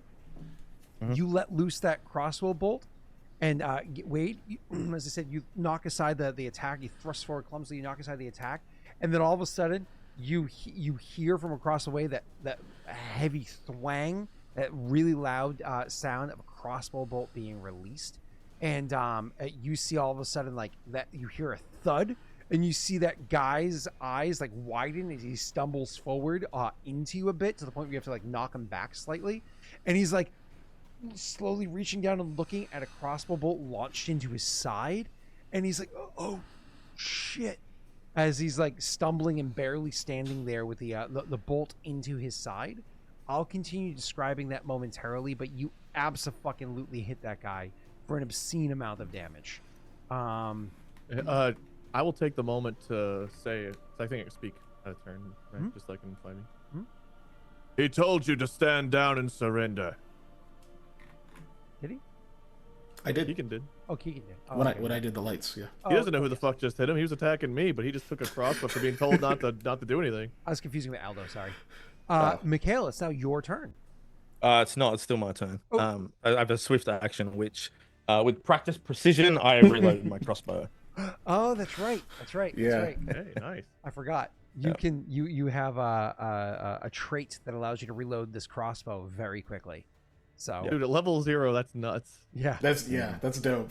it's usually a move action. Just so everybody knows, he would usually have to sacrifice his ability to walk to do that, but he's just like. All right, thank you. Now it's your turn, Mikhail. I forget. Does it take an action for you to move the dancing lights? I should have been reading this. I think it's a move action. You must stay within 10-foot radius, blah, blah, blah. But otherwise move as you desired, no concentration required. I thought it was move action too, I'm just not seeing it. If it doesn't say that it requires, a move action, then it's probably on your turn. But usually concentrating on a spell requires a move action. Sorry, I think concentration makes it standard. What? Concentration in Pathfinder, I think, is a standard. I'm looking it up right now. For stuff that has actual concentration, because it's different than 5e. But it says no concentration required, so. Yep. So go ahead, I think sir. it just happens on my turn. The lights can move up to 100 feet per round. Mm-hmm. You only have one active at a time. It's the rule. It's you only look at specific when general doesn't. Sorry, it goes general specific rules, and when specific doesn't have any rules, you go to general rules. And I'm trying to fucking get to where the chart is. I always forget where it is. It's one I was literally just looking at with you beforehand, Wade. Here it is. Options. Nope, not that. So move actions. Direct or redirect an active spell is a move action, and in this case, moving it is direct or redirect an active spell. So I was right. Yeah, that's why I had move action in my head. I was like, why is it not in here? Yeah. Okay, cool. It specifically applies. General applies when specific doesn't. Yeah, specific beats general. And I'm checking here.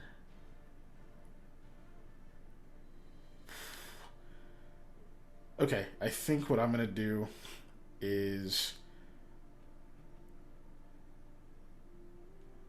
I'm gonna move. That's 20 feet. Now I know if I move into that space, mechanically he gets an attack of opportunity on me. I'm just kind of banking on him not taking it. When you first enter a square of an enemy, you get to take an attack. No, it's if I move into this one from where I'm standing. Correct. So are you technically he threatens where I am. I am. Right. Because based on his reaction. Cool. Yeah. Perfect. So Wade, let me explain, and for those that aren't familiar with Pathfinder. So the way that attack of opportunities get triggered is somebody has to be within reach of a melee weapon or some other method that you have of triggering an attack of opportunity. But he has to be within reach of a melee weapon that I believe you're proficient in is a requirement. So like you can't just punch somebody unless you have improved unarmed strike, right? Moving on. Yeah. It's actually there are many things that trigger it, like standing up from prone, picking up a dropped weapon, so on and so forth. But Wade, one of them is actually leaving a square that you threaten. And because you threaten all squares immediately around you with a non-reach weapon, he's leaving the diagonal square into the one that's beneath him. And so okay, so unlike 5e, you can't just move around someone freely. Yeah, in 5e, you can like dance around them like you're in a fucking boxing ring for some reason, but you cannot do that in Pathfinder. You get penalized. If they have combat reflexes and high dexterity, you try to walk around them every time they get a different attack against you. You can get like 8 attacks on you. Okay, that's good to know. Yeah, but either way, so let me just say, Keegan, they are not taking an opportunity attack against you. Okay. I was banking on the reaction that he probably wouldn't. So yeah, and I get there. You can see them that they are really hurt. Like there is a not insignificant amount of blood pooling down their. They should have worn their brown pants. Yeah, there's like a just a notice of that. You can kind of see his eyes widen for a second. He glances back at Aldo, and he'll point the rapier, like he kind of doesn't stab at them, just like kind of taps them, and says, "Surrender."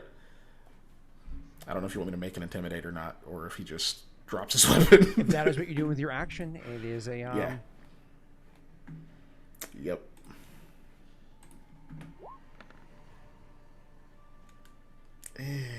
That's okay.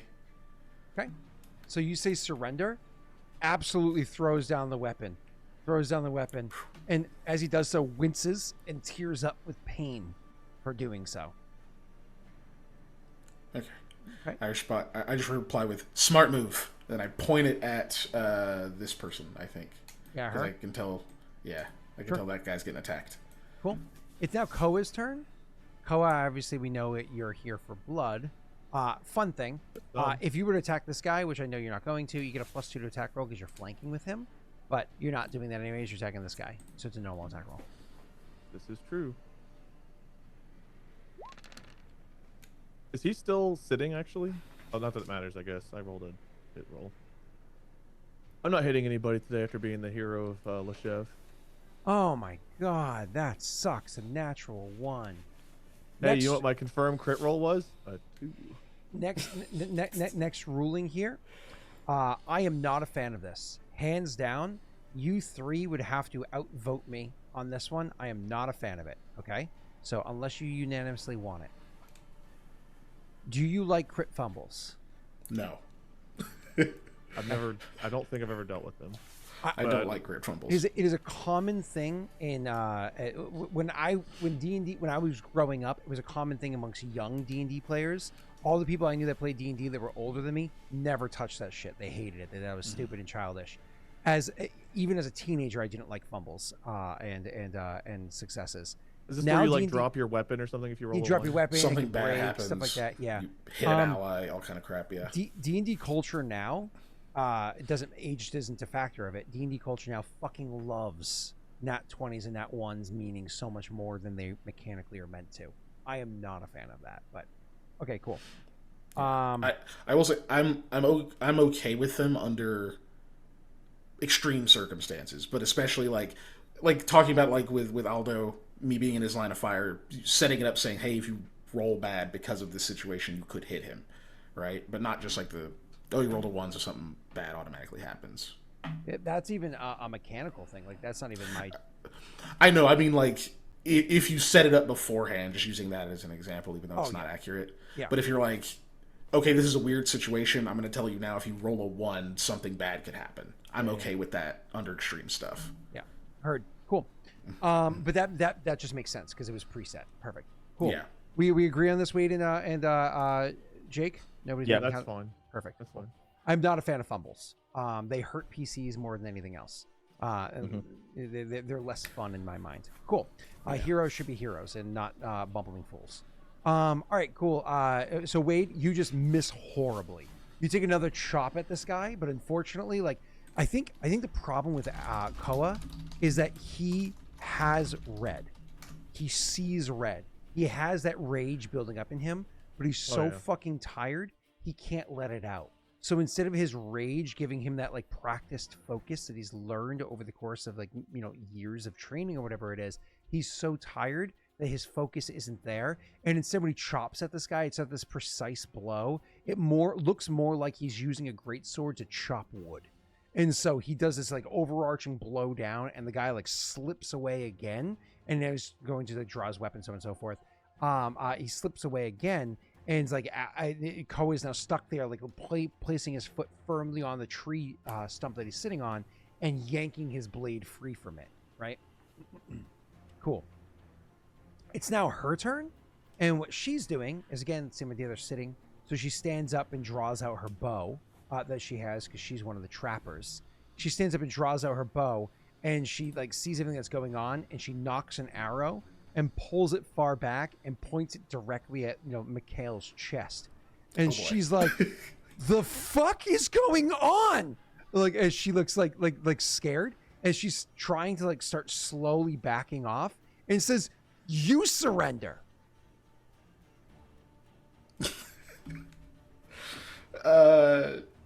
No, I don't reply yet. Unless that's what like a physical trigger thing. action do you take? Because I have to decide what I'm doing with my standard, right? What physical action do you take? She does have an action. Yeah, I am going to feign as I'm going to feign as if I'm going to surrender. I like kind of put bluff. a hand up. I accept the bluff. Yeah. Okay. I'll accept the bluffy sense motive. That's fine. Ooh, I'll take that. Oh, that's really good because I only have a +1 mod with her. Okay, you put your sword's there, and like you pull your sword. It's no longer pointing at the man that's bleeding in front of you, and you put your hands up like you're going to surrender.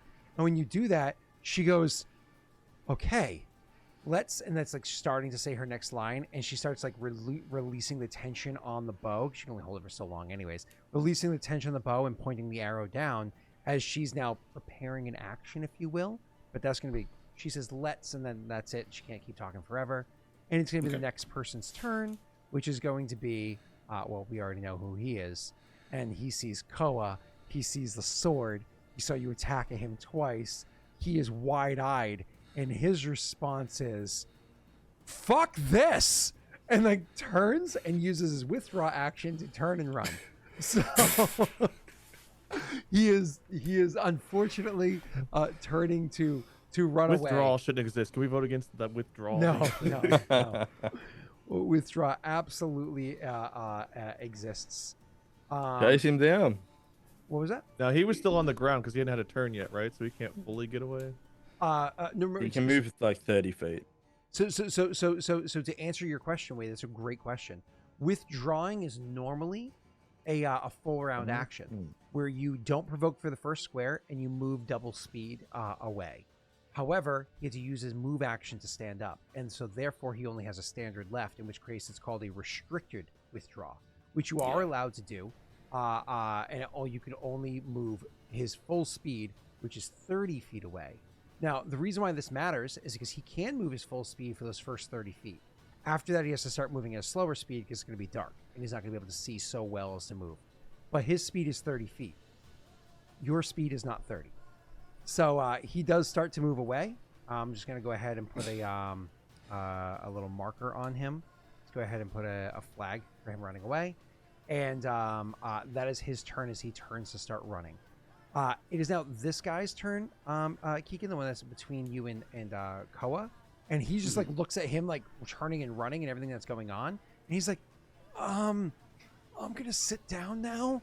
He says to you like pleading. He goes, just keep those hands where I can see them. Yeah.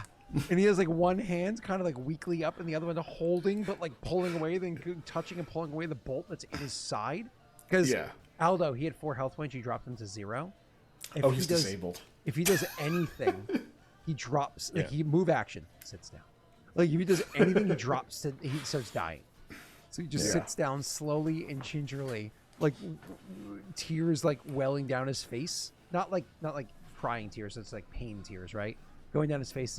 He sits down. She had prepared an action, like I said, and seeing him run off and like looking at him and looking at you there, and she's just like it's one of those things where she now has her bow like drawn and pointing up and aiming at what's his name, at Koa, because she's like now she's preparing an action at Koa. As she's like trying to discern what the fuck is happening because she did not see you before, but he had. Yeah. Aldo, can I say anything else when she starts say, aiming at Koa? Upwards 4 words, and then we'll go to Aldo's turn. I say, stop him or you. I'm trying to like imply if she shoots him, she's a target, but you know. Aldo, it's your turn. Me. All right, I'm going to step. You're no longer stealthing, so you can move at the full speed if you would like to. Full 30 feet if you would like. And where was I? I was there. Right? You were diagonally 2 down, I think, or just there. You can always press Control Z and it brings you back to where you were. So is this a bush or is this a tree? That's a bush. Okay, so I can see over the top of it, right? Your sight is blocked as it's meant to be blocked, but that doesn't mean an arrow can't pass through and hit the target. It just gives concealment. Let me see from the perspective. Hold on. I mean, you saw the dude you shot go down. He's like you sitting or whatever now. You can see that. There is a lady you could probably see standing easier than him. You can see what you can see on the screen. Oh, okay. I don't know what all you can see. You might be able to see the dude who was running away. I can still target on the girl who walked away because no. She after she got out of line of sight, because you guys took forever to get up there, she started jogging off. Yeah, she's gone for now. Well, it was the round after she started walking away that I walked up. Yeah. She's bye. All right, I don't actually need to move. I to can target her without going through Keegan's square. From where you were originally? Yeah, from there. Let me check. Yes, you can target her without going through Keegan's. This guy is now giving soft cover, unfortunately. So she has a +4 AC from him. But yes. Isn't he sitting down? Isn't he sitting down? Though. Yeah. It's still going through the square, though. Yeah, that's fair. Yep, he's a medium-sized target, still going through the square.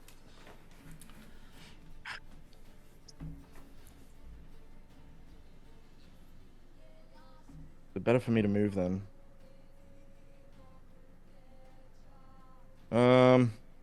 miss, you might just accidentally hit him.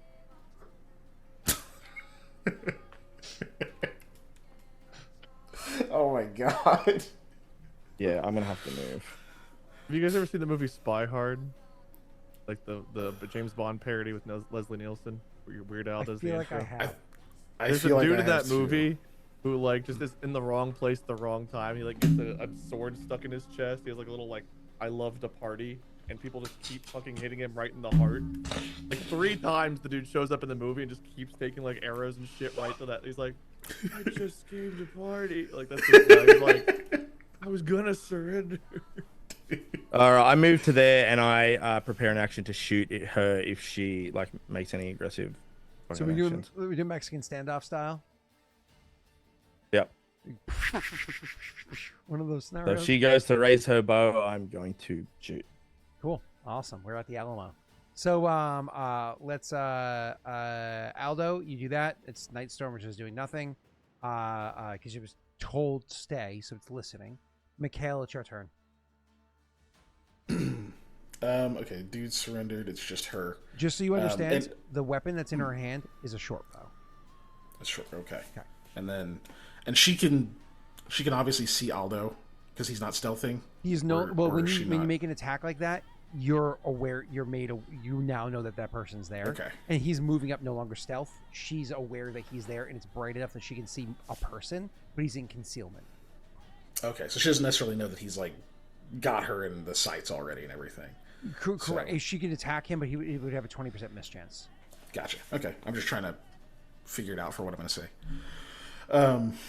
So yeah, I'm still like holding the rapier, just like kind of pointed away. Probably have it like backhanded, just so it doesn't look like I'm ready to stab or anything. And I'll tell her, say, let him go. This is your only chance to leave with your life. Stand down. I want to be clear. Are you trying to intimidate her to convince her to stand down, or are you planning to like step up and attack if she doesn't? Like, I need to know the vibe so I can react accordingly. I would. Are He you is getting being sincere. I'm staying where I'm at. He's being sincere because he doesn't want to have to kill her or for Aldo to have to shoot her. Especially looking at the dude right next to him and seeing that damage. So he really wants her to surrender. Yeah. So is that? So he's definitely. So you're rolling the intimidation? Like, are you spending a turn trying to convince her, or are you just saying the words and look like you're going to attack if you have to?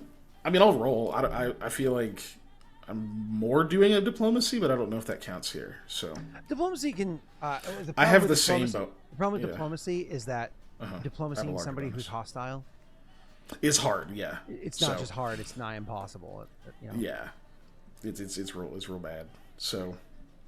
And it makes sense that like there are threats around. So yeah, I'm trying to like appeal to those. Okay. So yeah, we'll go with the Intimidat.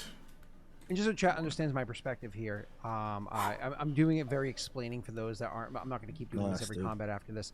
It's more or less by investing the time into an intimidation check, he's convincing her this is a bad idea. Even if it's through a threat, he's convincing her this is a bad idea.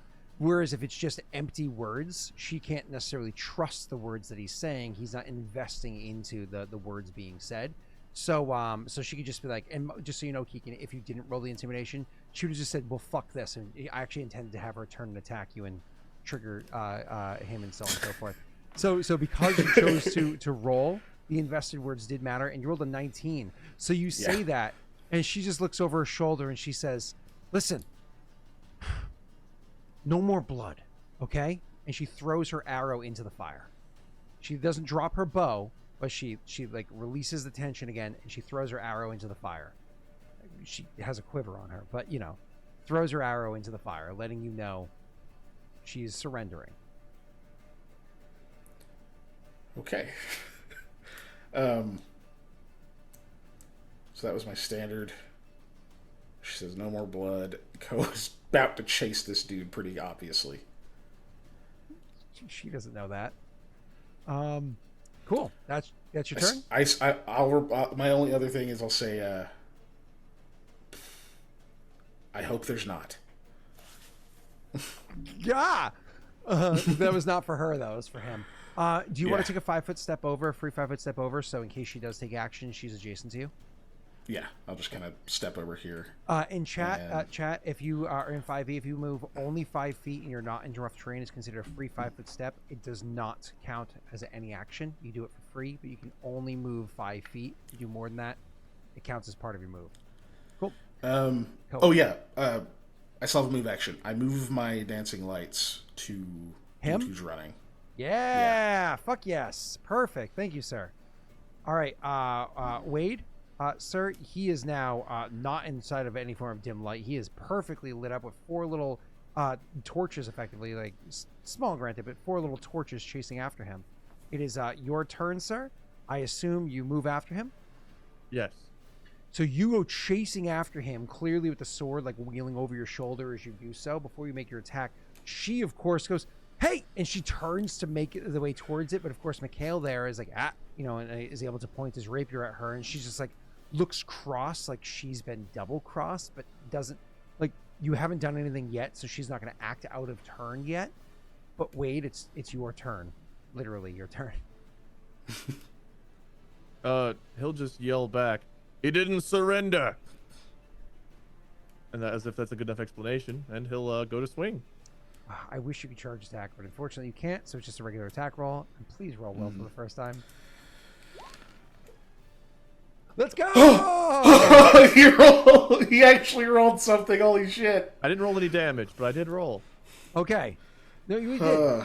You rolled. Yeah, you rolled really, really crappy damage. But Why you does know, your damage look so we'll low? take it. Oh, His strength is lowered. Because your strength is 1 lower, and so you have strength because it's usually a +3. That's why. Okay, cool. Yeah. Awesome. So you do 4 points of damage, which is perfectly fine. You get snake eyes for your damage roll. So 4 points of damage isn't enough to drop him. It's enough to, like, literally as you're chasing after him, you swing and you're able to cut through the armor this time, not in the same spot as before, of course, but a wide arc, across his lower back.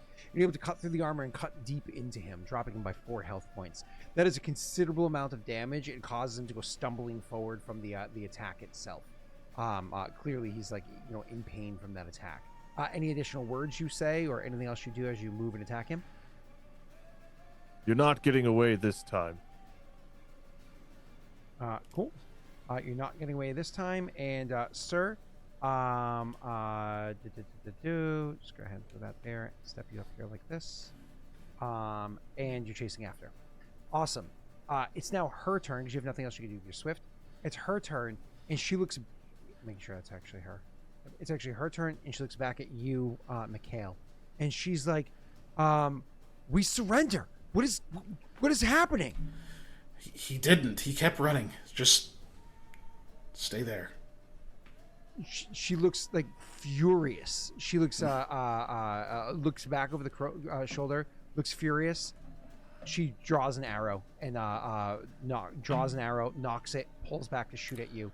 Using a ranged weapon in melee provokes an attack of opportunity. It's your turn, sir. And also, And I think Mike, Aldo had a. Huh? Aldo, I think, had a ready action too, Yeah. Aldo can do it first. which would beat my attack of Really? opportunity.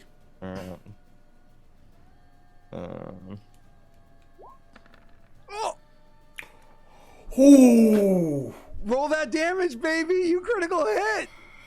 You just cost us a gold, goddammit. She might live. Um, Just click damage, and it should do. It rolls. It was a rolls non-lethal.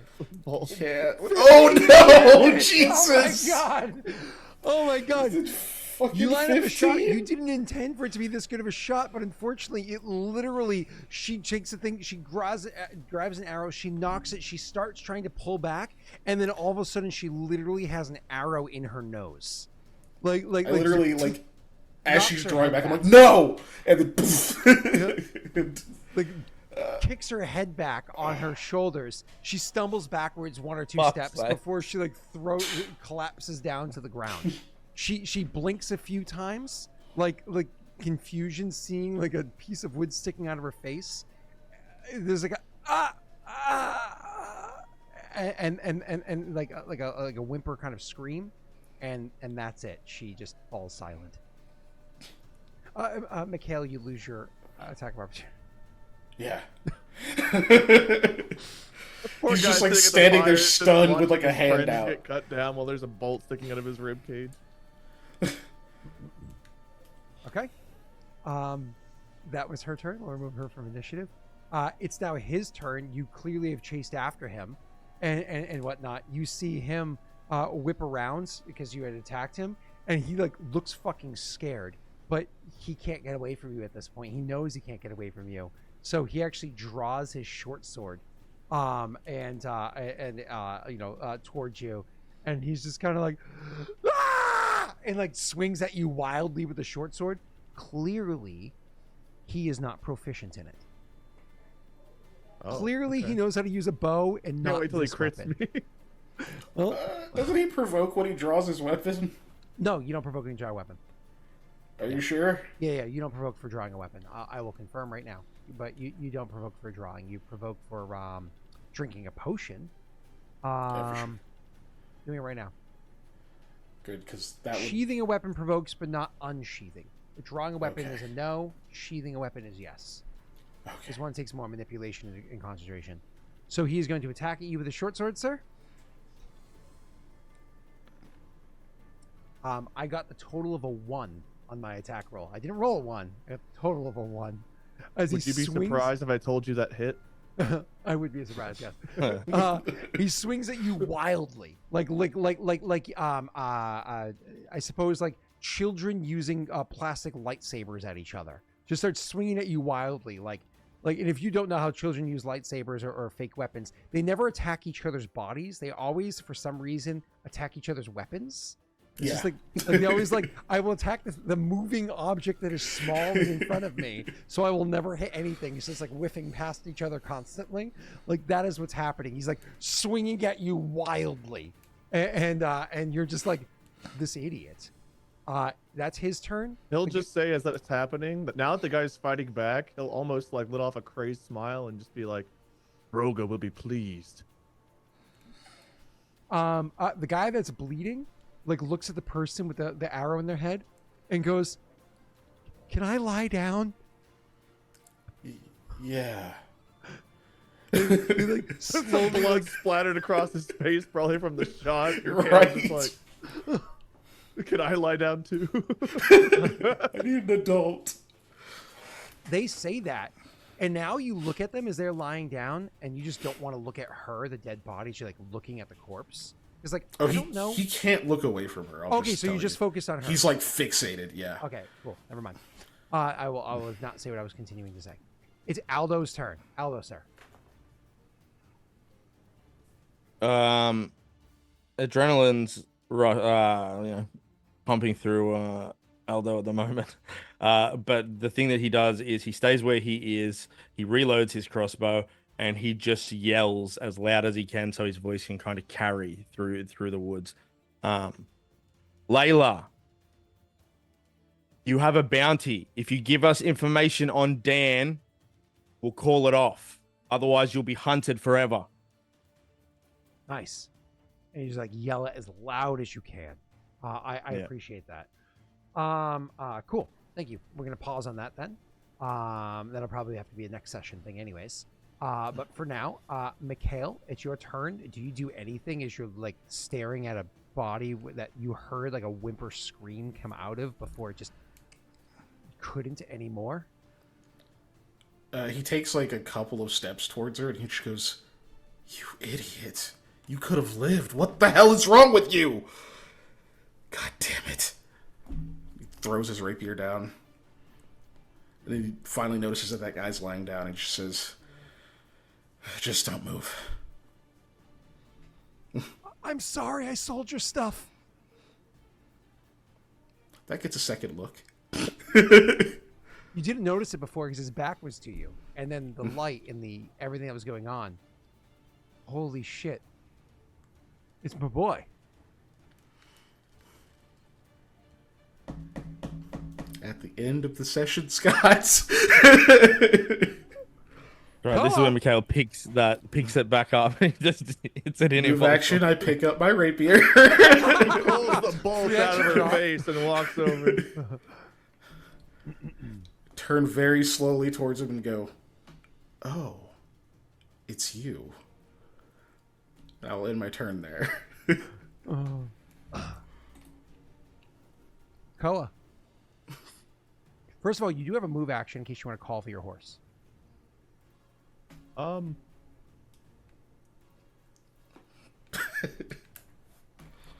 Yeah, why not? Night Storm! He'll like motion. Because even after this guy's done, we've got to find Layla. Yeah, that's true. I'm assuming that won't have any effect till next turn, or does that affect things now? 6, 7, 8, 9, 10. What's Night Storm's speed again? Looking it up right now. I think it's 50. Yeah, 55. So 10, 11. And then 55, that's a yeah. single move. Now, double move is going to be 1, 2, 3, and then you moved another 40 feet. Yeah, it literally rides up next to you. It rushes up next to you in one turn. It's still your turn, so it's on its initiative. It moves up next to you, so it's not next to you. It doesn't teleport. So you call for it, and on its turn, it'll be next to you. Go ahead with your turn, sir. Oh my god. Okay. Well, I don't think you confirmed. God, he did not confirm. To be clear, that would have been I sexy figured. if he did, but unfortunately, a 9 does not confirm in this. His AC is 11, but 5 points of damage is more than what he has left. So you absolutely, I'll let you describe it, sir. He yelled what, like, Vroga will be pleased, and then like now he's a bit more like with it. Now that there's actually a threat, it's not just him attacking someone like freaking out or someone running away. Now it's a proper fight, so he gets his senses a little bit more. He parries off that guy's attempt to hit him, and then just drives the blade right into the dude's chest. Oh, great sword. Cool. You know, And he will Bed's- say as he does it, Vroga will be pleased, but this was for Phill. And then he'll pull the sword out. embeds the thing like a solid, like, 4 or 5 inches into the chest, enough to, like, cut up more than enough shit inside there. You pull the thing out, and the guy, like, collapses to the ground. Blood starting to fill the lungs, a wheezing happening from the hole you just put into his chest. Conscious gurgling, so on and so forth. He's in negative health points and will die in less than a minute of gurgling through whatever he's experiencing right now. As I imagine you don't stay to focus on him. You turn and walk away, hop on your horse, or I'll kick like his sword away from him. Yeah. I think the plan is we probably need to collect the bodies or something, or proof that we killed them all. But for now, it's like, okay, now we need to find Layla. So he's gotten his revenge. He takes like a moment, and then like Nightstorm runs up next to him, and he's like, right. And he'll yell back. Well, he'll look back, I guess. He sees that the one lady's laying down. Yes, she's just napping. Where's Layla? He'll yell back. actually the person that would have that answer is Aldo, more than anybody else. Yeah. then- Aldo just he yells into like the woods again. You're probably more coherent now, so you can hear, and he repeats his phrase, more or less, asking her to come back, give information on Dan, and I'll cancel out her bounty. Koa will echo. He'll yell out like, 2 of your companions failed to surrender. They're dead. You can walk away unwounded if you come out and surrender now. It's the most convincing thing you could say. I killed your friends. I They didn't surrender. promise I won't kill you. They didn't surrender. I mean, hey, that means one's alive. There were 3. She can do the math. I'm actually going to let Aldo do a diplomacy check. She's trying to convince her to Sure. come out. I tried to aid. Yeah. I'm just having him roll.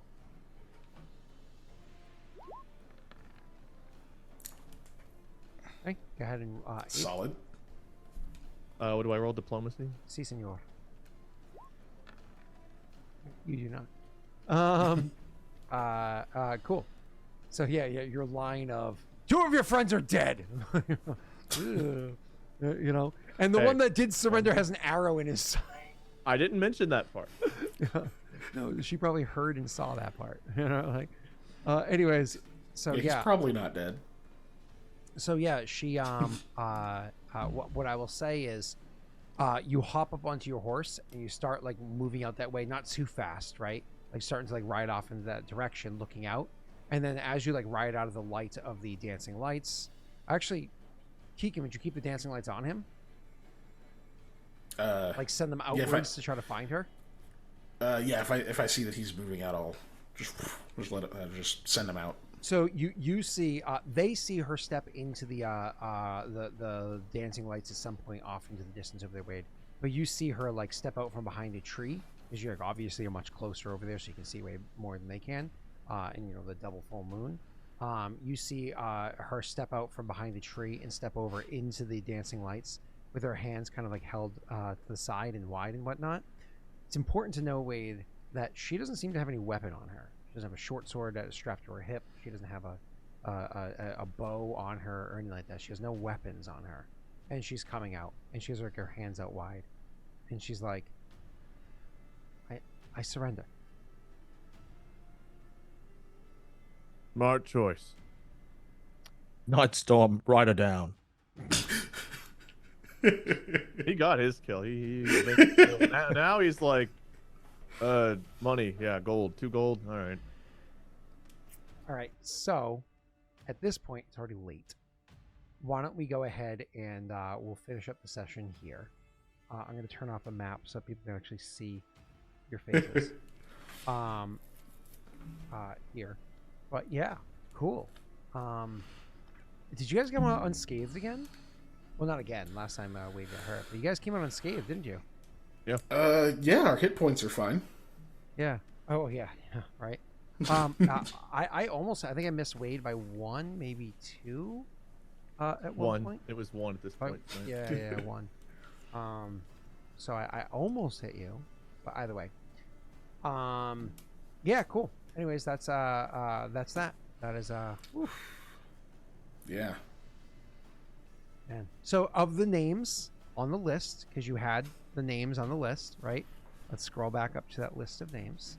Where was it? Here we go. Malik is Layla, dead. Zara, Samir, Malik. So Malik is dead. Zara is dead. And Samir is dead. Amir. And Samir is dead. Yeah. Jasser, which apparently was the name of my boy, and Layla, who is Dan's lady friend. They're still alive. Let me actually put that on here. Man, Jasser is lucky he's worth a gold. Wow. That's mean. Yeah. So was selling my shit. I mean, I know he apologized, but like, I don't have my stuff. But I mean, would you murder a man over selling your stuff? Yes. Haha. Nice. Stuff was worth a lot of money. So, I mean, I yes. would even say it's worth the gold. Like, I could see the vengeance being worth it or whatever, but like, he might potentially be able to tell you how to get it back. Yep. And then once the tension of like the combat bleeds away, that's where it's no longer like crime of passion, 2nd-degree murder. That's where it's 1st-degree murder, right? Yeah, it's like premeditated. But we're in the woods. What are these two gonna do? Tell on me? Yeah. Like had you just like snatched up your weapon and stabbed him, that would be 2nd-degree. But like now that like you find Layla and it's this point, it's becomes, like murdering somebody to crime of passion. It's definitely evil, but it's like an evil there's coming back from. Sure. Killing somebody in 1st-degree murder, I don't know how easily you come back from that, Like, Yeah. But I mean, like, with what we know of Mikhail so far, like, if he's gonna murder someone, it's probably gonna be pretty well thought out, right? Or at least explored. all right, cool. That crossbow crit was near max damage. It was 1 off max. Yeah, that was nasty. You know what's funny is back in the day, we always just doubled. So like if you did a ×2 weapon or ×3 weapon, you just rolled 1 set of dice and you just multiplied it. Like that's how we always. I'm not saying I'm not saying that's what the rules were. That's how we always did it. Because if I remember correctly, that's how you did it in second edition. And so we just like poured it over. Because when you think backstab, I should say in second edition, we just poured it over that mindset, right? And so that's what we did. So like when you're saying off by one, it's like always jarring. Like, oh yeah, we roll them. Anyways, holy shit! What a slow start session to such an intense finish. Mm-hmm. Right. This is why I'm like, so 2 6-hour sessions a week? Is that right? Yeah, right? Like, Dude, I wish. That would be. I wish, but yeah. I will. If I could fit it in my schedule, I'd fucking be like, yes. But I don't think any of us have. Maybe Jake has the ability to do it because, you know, having a full-time job and being a dad of 2 teenage kids that have, you know, hobbies and habits. Super easy, right, Jake? This is actually the perfect time for me though, because it's while they're at school, and I just get someone to pick them up. Yeah. Nice. I mean, if I was going to do 2 nights, it would be the same time frame, but it's just tough to pull. Yeah. Yeah. The weird thing is that Friday, the day that you mentioned as being the other one, is like the one I'm like, technically, if I was going to have another day, that would be the one. Yeah, right, right. It's like, ooh, I could do that. But either way, neither here nor there. So let's get into the goodbyes.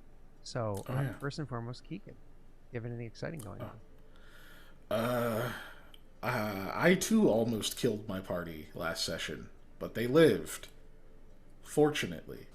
So they're about to finish. They're about to tie off the quests that they just all went on, both separately and together, over on my Unnatural Ones channel, twitch.tv/unnatural_1s. And we play same time frame, just on Tuesdays, and usually we end about 57 minutes earlier than this. Yeah. So if you want to check that out, Tuesday. Cool. Jake, anything exciting happening in your life, sir? Nah, nothing to report. Cool. Awesome. Oh my god, I forgot to start the session for you guys this time, so you can put notes onto it.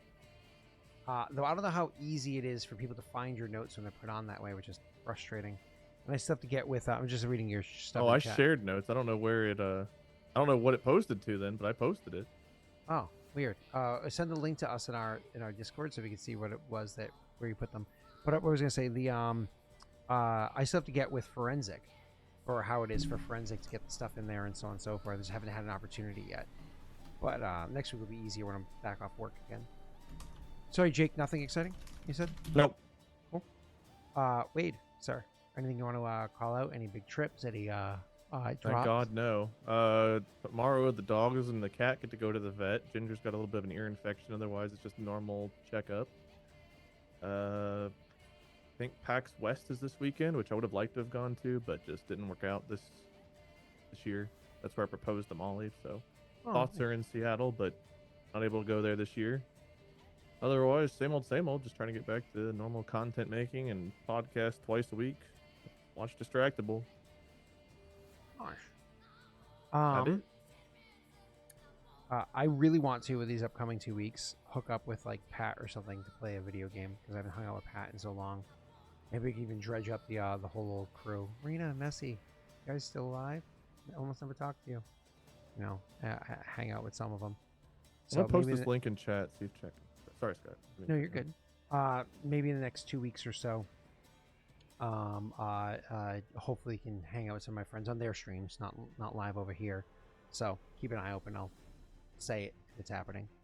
But otherwise, I will end up streaming on my birthday, September 23rd. I will end up streaming that day. I don't know what the plan is yet. I'll have one formed in the next 2 weeks. I'll have it formed. I also don't know what channel I'm going to stream on.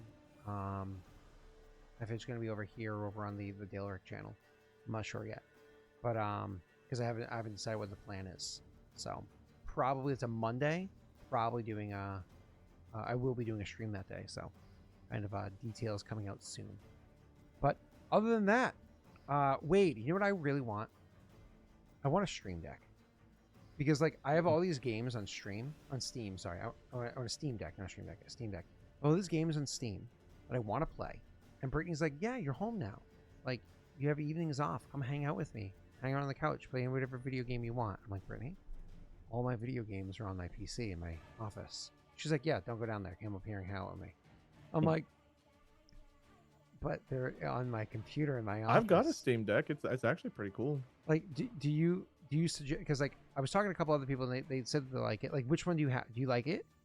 I got the more expensive one. It was like the better LED screen or whatever. It was cool. I've used it once, just like my Switch. I just don't use handheld stuff very often. Like I either go to my PC or I have my tablet, so I don't use it a lot. But that's kind of like also by design. It's like if I go on a trip, I'll take it with me, but I just haven't really had the opportunity to use it much. Because if I'm at home, I don't have I don't have a reason to not go to my computer. So yeah. All right. Well, but I mean, it plays using it only Steam once games. is not really a strong endorsement. I don't have any issue with it. Like using it seemed to be simple to set up and everything else. It's just I don't use handheld consoles a whole lot because like I have an office set up for that, and most of the time when I play games, it's for content. All right. Well, I'm looking into it. I'm looking at the more expensive one because like if I'm gonna get it, the difference is actually like $150. It's just fucking worth it. It's, I mean, I guess the one downside to that and the Switch to me is just the weight. It's like if you're holding a big clunky console for a long time, like you do notice it's not like a Game Boy Color back in the day where you can barely know. Like they are big and bulky, but yeah, like I remember as a kid, like one of my friends had a game. Was the Game Gear? Is that what it's called? Was the Sega one? Oh yeah, it's a Game Gear. Game Gear, yeah. And I remember like I had a Game Boy and I fucking loved it. And my friend had a Game Gear and I remember it being like really heavy. Like it legitimately was heavy. So I do remember that. So yeah, that fucker was huge. Yeah. I mean, I didn't have a Game Gear. That was like rich people shit. You know, I had a Game Boy. I had the cheap thing, you know. So but either way. Cool. And when are they going to be level 1? Most likely end of next session. But it all depends on how things play out. I don't level based off of like XP gain. I do based off of like what they've achieved along the way. So most likely end of next session sounds like the inappropriate time for them. And I'm excited for them to be level 1. They get you know, new features, but that's not. I lose like 5 minus 1. You could actually pass your Constitution checks, you know. But cool. Either I way, might not be fatigued for a combat. Who knows? Maybe Awesome. we can finally encounter someone, I don't know, during the middle of the day, rather than it always being, you could push onward or you could camp for the night. Would love to, I don't know, run into somebody at fucking noon. well, don't get lost in the woods. You know what I'm saying? Like, I actually expect you guys to ambush them at that, you know. But either way, so here we go. Let's end the session. Thank you guys so much for coming by, for hanging out. I will see you next Wednesday, 8 p.m. Eastern Standard Time. I'm just trying to find somebody to raid right now so we can put on the away screen. Looking for a raid person.